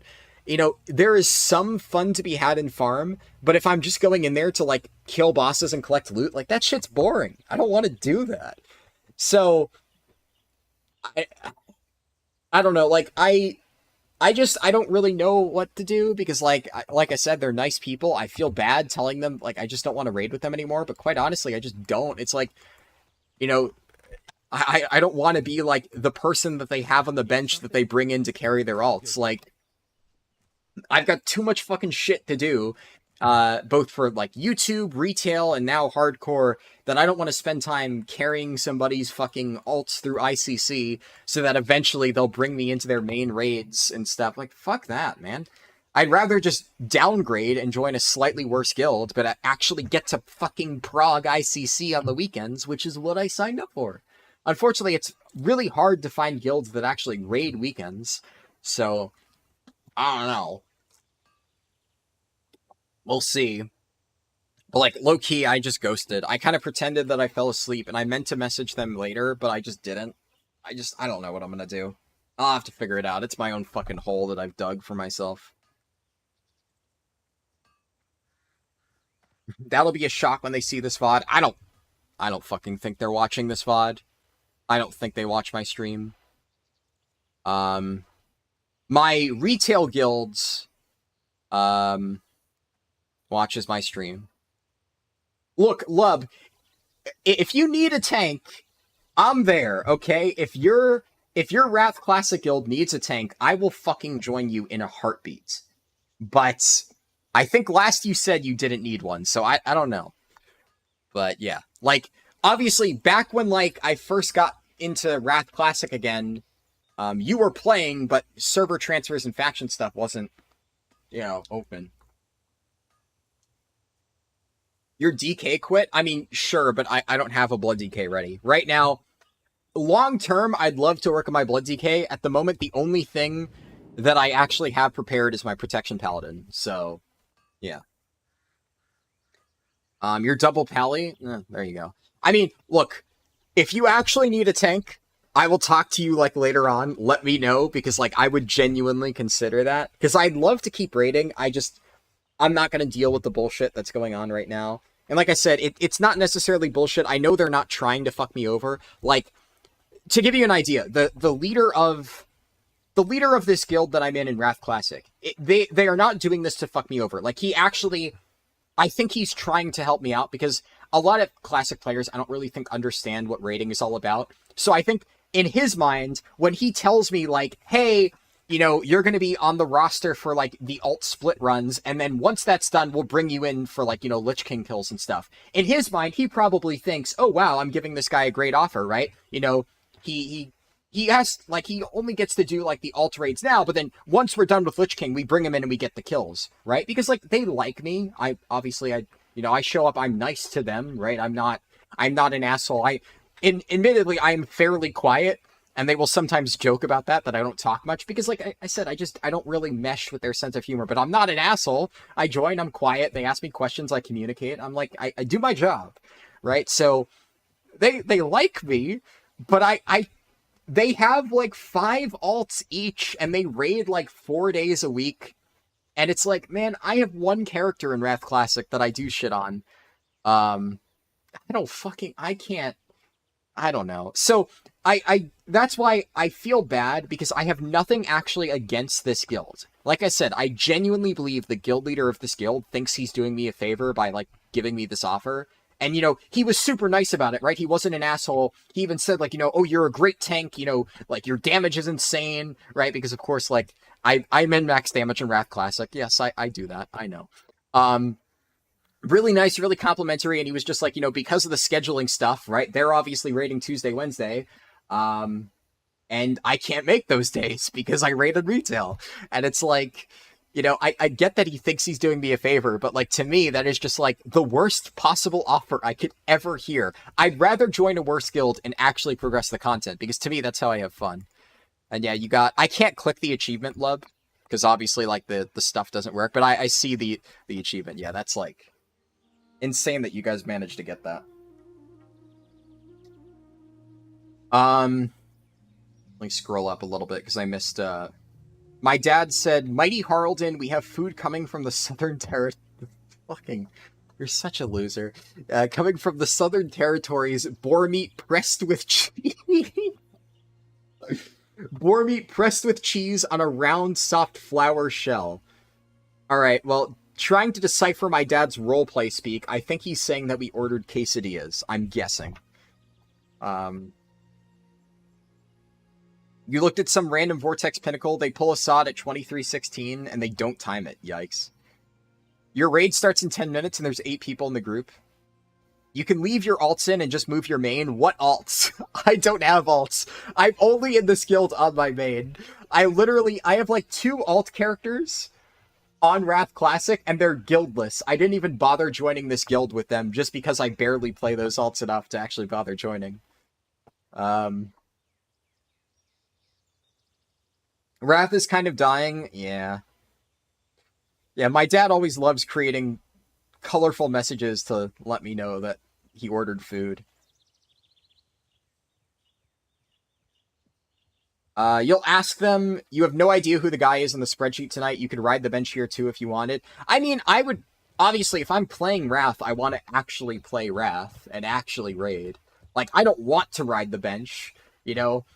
It's one of those things where, if it's like a temporary thing as a necessity, like I said before, I rode the bench for the start of TOGC because when I was brand new to Wrath Classic, and they didn't, like, I didn't have experience doing Ulduar and stuff like that, this guild didn't really know how to properly evaluate me, so I rode the bench for the start of TOGC, and then they brought me in, and I got a 50 chest, 25 heroic on my very first run. So I knew what I was doing, but they obviously weren't able to tell that, so they had me on the bench for a little while, and then I started coming every single week. So, as a temporary measure, I'm fine with that, but if we're going back to that for ICC because of the scheduling stuff, that's where I'm like, yeah, I'm not fucking bothering with that stuff. But yeah, I mean, if you can ask your guild, Zach, I would love that, right? I can't guarantee that I will join, but I will strongly consider that because it beats not being able to raid anywhere.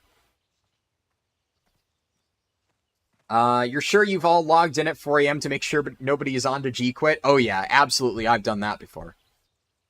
Once everyone is geared except you and they don't need anything from that raid, you can come in. How nice of them. Though I won't say it's not like at once everybody is geared, right? I think it is more once they've gotten their first kill and stuff like that. And then they're starting to do like alt run or split runs and stuff like that to get multiple kills. Which, like, That's the thing. It's not a terrible offer if all I cared about was the loot. And I think a lot of classic players really do only care about the loot. So he probably assumes I'm like most players and I want to go in there and get my hands on all the best ICC gear, but like who cares? Quite frankly, once I clear ICC a few times, I'm probably done, at least until Cata Classic. Like I have no incentive to farm full ICC bis. I might do it at least once per week on one character, but like I said, these guys raid 4 times a week. Like we're not talking like 4 days. Actually, it's more than that because it is 4 days, actually. We're not talking just 4 times in terms of 4 raid lockouts. They do, like, multiple raid lockouts in a single night. And it's like, how? How do you raid on, like, 8 characters in 1 week? Like, how do you do that? I don't understand how you have the fucking patience to do that. And these people do. And, like, I guess more power to them if that's what they truly enjoy. But I think it's almost just, like, because they're trying to go, like, way too fucking hardcore with it. Like, there's this one dude who raids on 6 different warlocks every single week. Like, motherfucker, why? How is that fun for you? If he is genuinely having fun, great. But I have to question whether that is actually the case, that he is really having fun. Because 6 warlocks? Like, it's the same fucking spec. You're not even trying new things. I don't get that. I really don't. Does he need an intervention? Maybe. You can barely stand 1 Ulduar, let alone 6. I know. Dude, if I had to tank Yogg Saron 6 times a week, I'd fucking off myself. That sounds awful. Yeah, TOGC is honestly the easiest part of raid nights these days. It's the fucking hour-and-a-half long Ulduar reclear that just kills me every time. Ulduar was fun the first 5-10 times. Now it is just... Oh, I hate it so much. It's fucking miserable. Really not fun at all.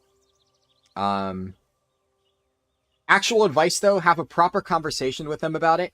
I mean, I did, though. That's the thing. Look, I'm not going to have some come-to-Jesus moment with these guys. It's a random guild that I joined on Classic.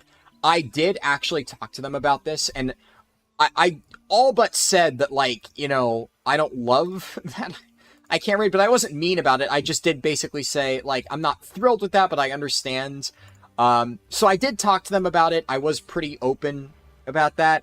The thing is, though, I don't know if they really picked up on the fact that I'm basically saying I'm not happy with the situation. I think they thought I was just, like, looking for solutions, but the ones they offered were not great. Basically, there is no conversation that I have with these guys other than, like, basically trying to force them to change their schedule around me, and that's another thing I don't want to do. Like, look, does it suck that they have now changed their schedule, and because they changed their schedule, I can no longer raid here? Yes, it sucks. But it would also really suck for me to be like, I am so important that I demand you revert your schedule changes to account for my needs. Like, that would be really fucking, like, selfish of me. Can I justifiably be upset that, like, hey, this guild I joined that advertised weekend raiding is now trying to raid on Tuesday, Wednesday, and the weekends? Yeah, I have every right to be annoyed about that, but I also don't have a right to then try and demand that they work their schedule around me. It sucks, but that's why I said it is one of those situations where either I can just accept the alternative solution that they've given me, or just say, clearly this guild no longer is working for me in terms of the times, and I need to find somewhere else. And I wasn't really sure what I wanted to do at first, but the more I think about it, like, every part of my gut is telling me to just find a new guild that works better for my time. So that is probably what I'm going to do. Naomi even said, whatever way it goes, Harldan's probably leaving for another guild by the end of it. Yeah, I'd rather find a classic guild that works for my times. Especially because, like, they raid Friday, Saturday, and honestly, I kind of want to leave Friday open now just because I've been having fun playing poker with my retail guild. So even though Friday isn't a day that, like, I actually raid in retail, I kind of want to have, like, more flexibility on that day now. So, I don't know. I think I'd rather do Saturday, Sunday just entirely. You're done with it? They run it after usually? I don't care. Yeah. That's kind of how this guild was approaching it. Though the problem is so few people actually stuck around for Ulduar after the fact that they started running it first, which really sucked. So, yeah, that was another problem. You think TOGC was the biggest disappointment you've had in WoW until WoD released? Honestly, I don't even dislike TOGC. Like, as Zach was saying, TOGC is kind of fine. So, as a raid tier, is it the greatest raid tier ever? Not really. But out of all of, like, the experiences I had in, like, the classic raid nights for the past few weeks, TOGC is actually pretty fucking chill. Like, I enjoy Beasts of Northrend. Beasts of Northrend is a fun fight to tank. The other fights are kind of whatever, fairly boring. Draxus is boring, Champions is boring, Valkyr is pretty whatever, but Anubarak is actually a pretty fun fight. Anubarak is stressful as hell, but I actually enjoy it because I'm like one of the ad tanks, and like rounding up the ads and getting them in the ice properly, like it's fun. It's actually somewhat challenging, so I really enjoyed that. But then compare that to Ulduar, where Algalon is such a fucking boring boss. 90% of the time, I'm just sitting there praying that the healers keep me alive because I feel like I have zero agency in my survivability, like outside of just running the correct gear, you know? And technically, yes, I do have defensive cooldowns that I can pop, but it's not like retail. I have like 1 or 2 buttons that I press. Like I press Divine Sack and I press whatever Divine Protection is and stuff, and reduce my damage taken. But most of the time, it's just on healers to keep me up. Mimiron, I actually think Mimiron is a pretty fun fight. I do enjoy that. I think there's like a decent amount of stuff there. It's the only fight in Ulduar that I actually enjoy on rekills. Yogg-Saron is just fucking miserable, though. Yogg-Saron is... I don't want to sit here and rant about it. I enjoyed it like the first 2 kills, and after that, it just fucking sucked. The absolute worst part about Yogg is the endless, infinite fucking ads that spawn.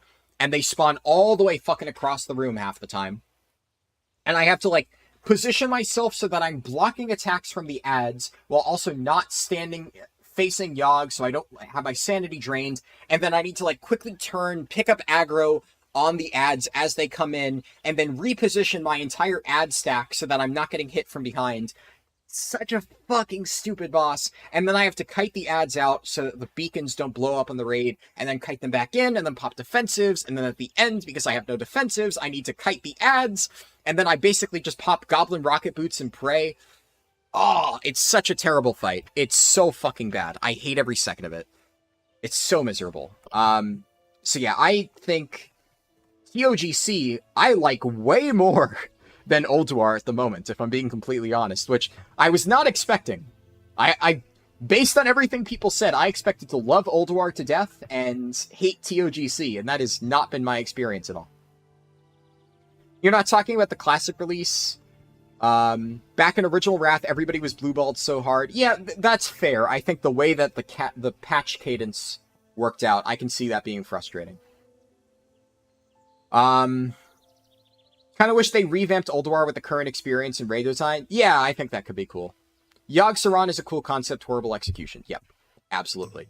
I think the problem with Yogg is when you have all of like the buffs active, when you have like whatever it is, 4 lights, I think mechanically Yogg actually works as a fight, but all of like the disabling the light things, it just removes ways for you to handle each ability to the point where you just need to like cheese the shit out of it. And it's more difficult, but it's more difficult in, like, the most uninteresting, boring way. And obviously, every single Yogg kill that I've ever done has been Yogg Zero Lights. Because people want to farm Mimiron's head. So, I've never actually gotten to do Yogg the way I think it was intended, which is, like, with whatever, how many lights in the darkness. And that just means so many of the mechanics just feel fucking terrible. Because you just have all of these handicaps. It's not enjoyable. Anyways, I have finally caught up on chat, so in case it wasn't obvious by the fact that I've just been sitting here reading chat and catching up, I'm going to end the stream here. Overall, although I said earlier on that I wasn't, like, you know, was concerned with how many people joined, pretty solid turnout today, especially for a classic hardcore stream, so thank you all for coming. I'm happy with how the stream went. I will be streaming again tomorrow as well, starting around, like, noon-ish Eastern Standard Time, so... you know, hope to see you guys there. I'm not entirely sure where I will be at by that point. I'll probably play a little, like a decent bit off stream. I will still most likely be in Hillsbred Foothills by the time tomorrow's stream rolls around. I think I'm going to knock out the Arathi quests at least because there don't seem to be too many of them. And I'm going to try and pug stockades off stream, because I am fine to do actual dungeons with my guildies on stream if we have like mostly pre-made, and it looks like, for whatever reason, Floor Liquor over here logged on and then immediately logged off. This is our healer who has not been around. So until he is like actually caught up, we can't really do pre-made guild dungeons. He's been lagging behind. I would love to be able to do that, but I don't really want to pug on stream. You DC'd? Wait.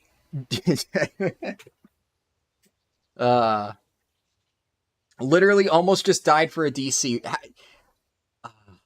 Beef. Okay. What did you try to do from a DC?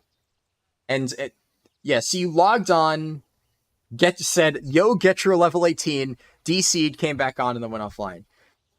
You logged on in Wetlands, and you were being attacked by 2 raptors. Yikes. Okay.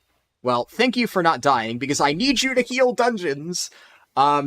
Beef, I'll tell you what, like, if you need help with a quest or something, let me know, and I will, like, personally hold your hand. I want to get you caught up so that we can do dungeons.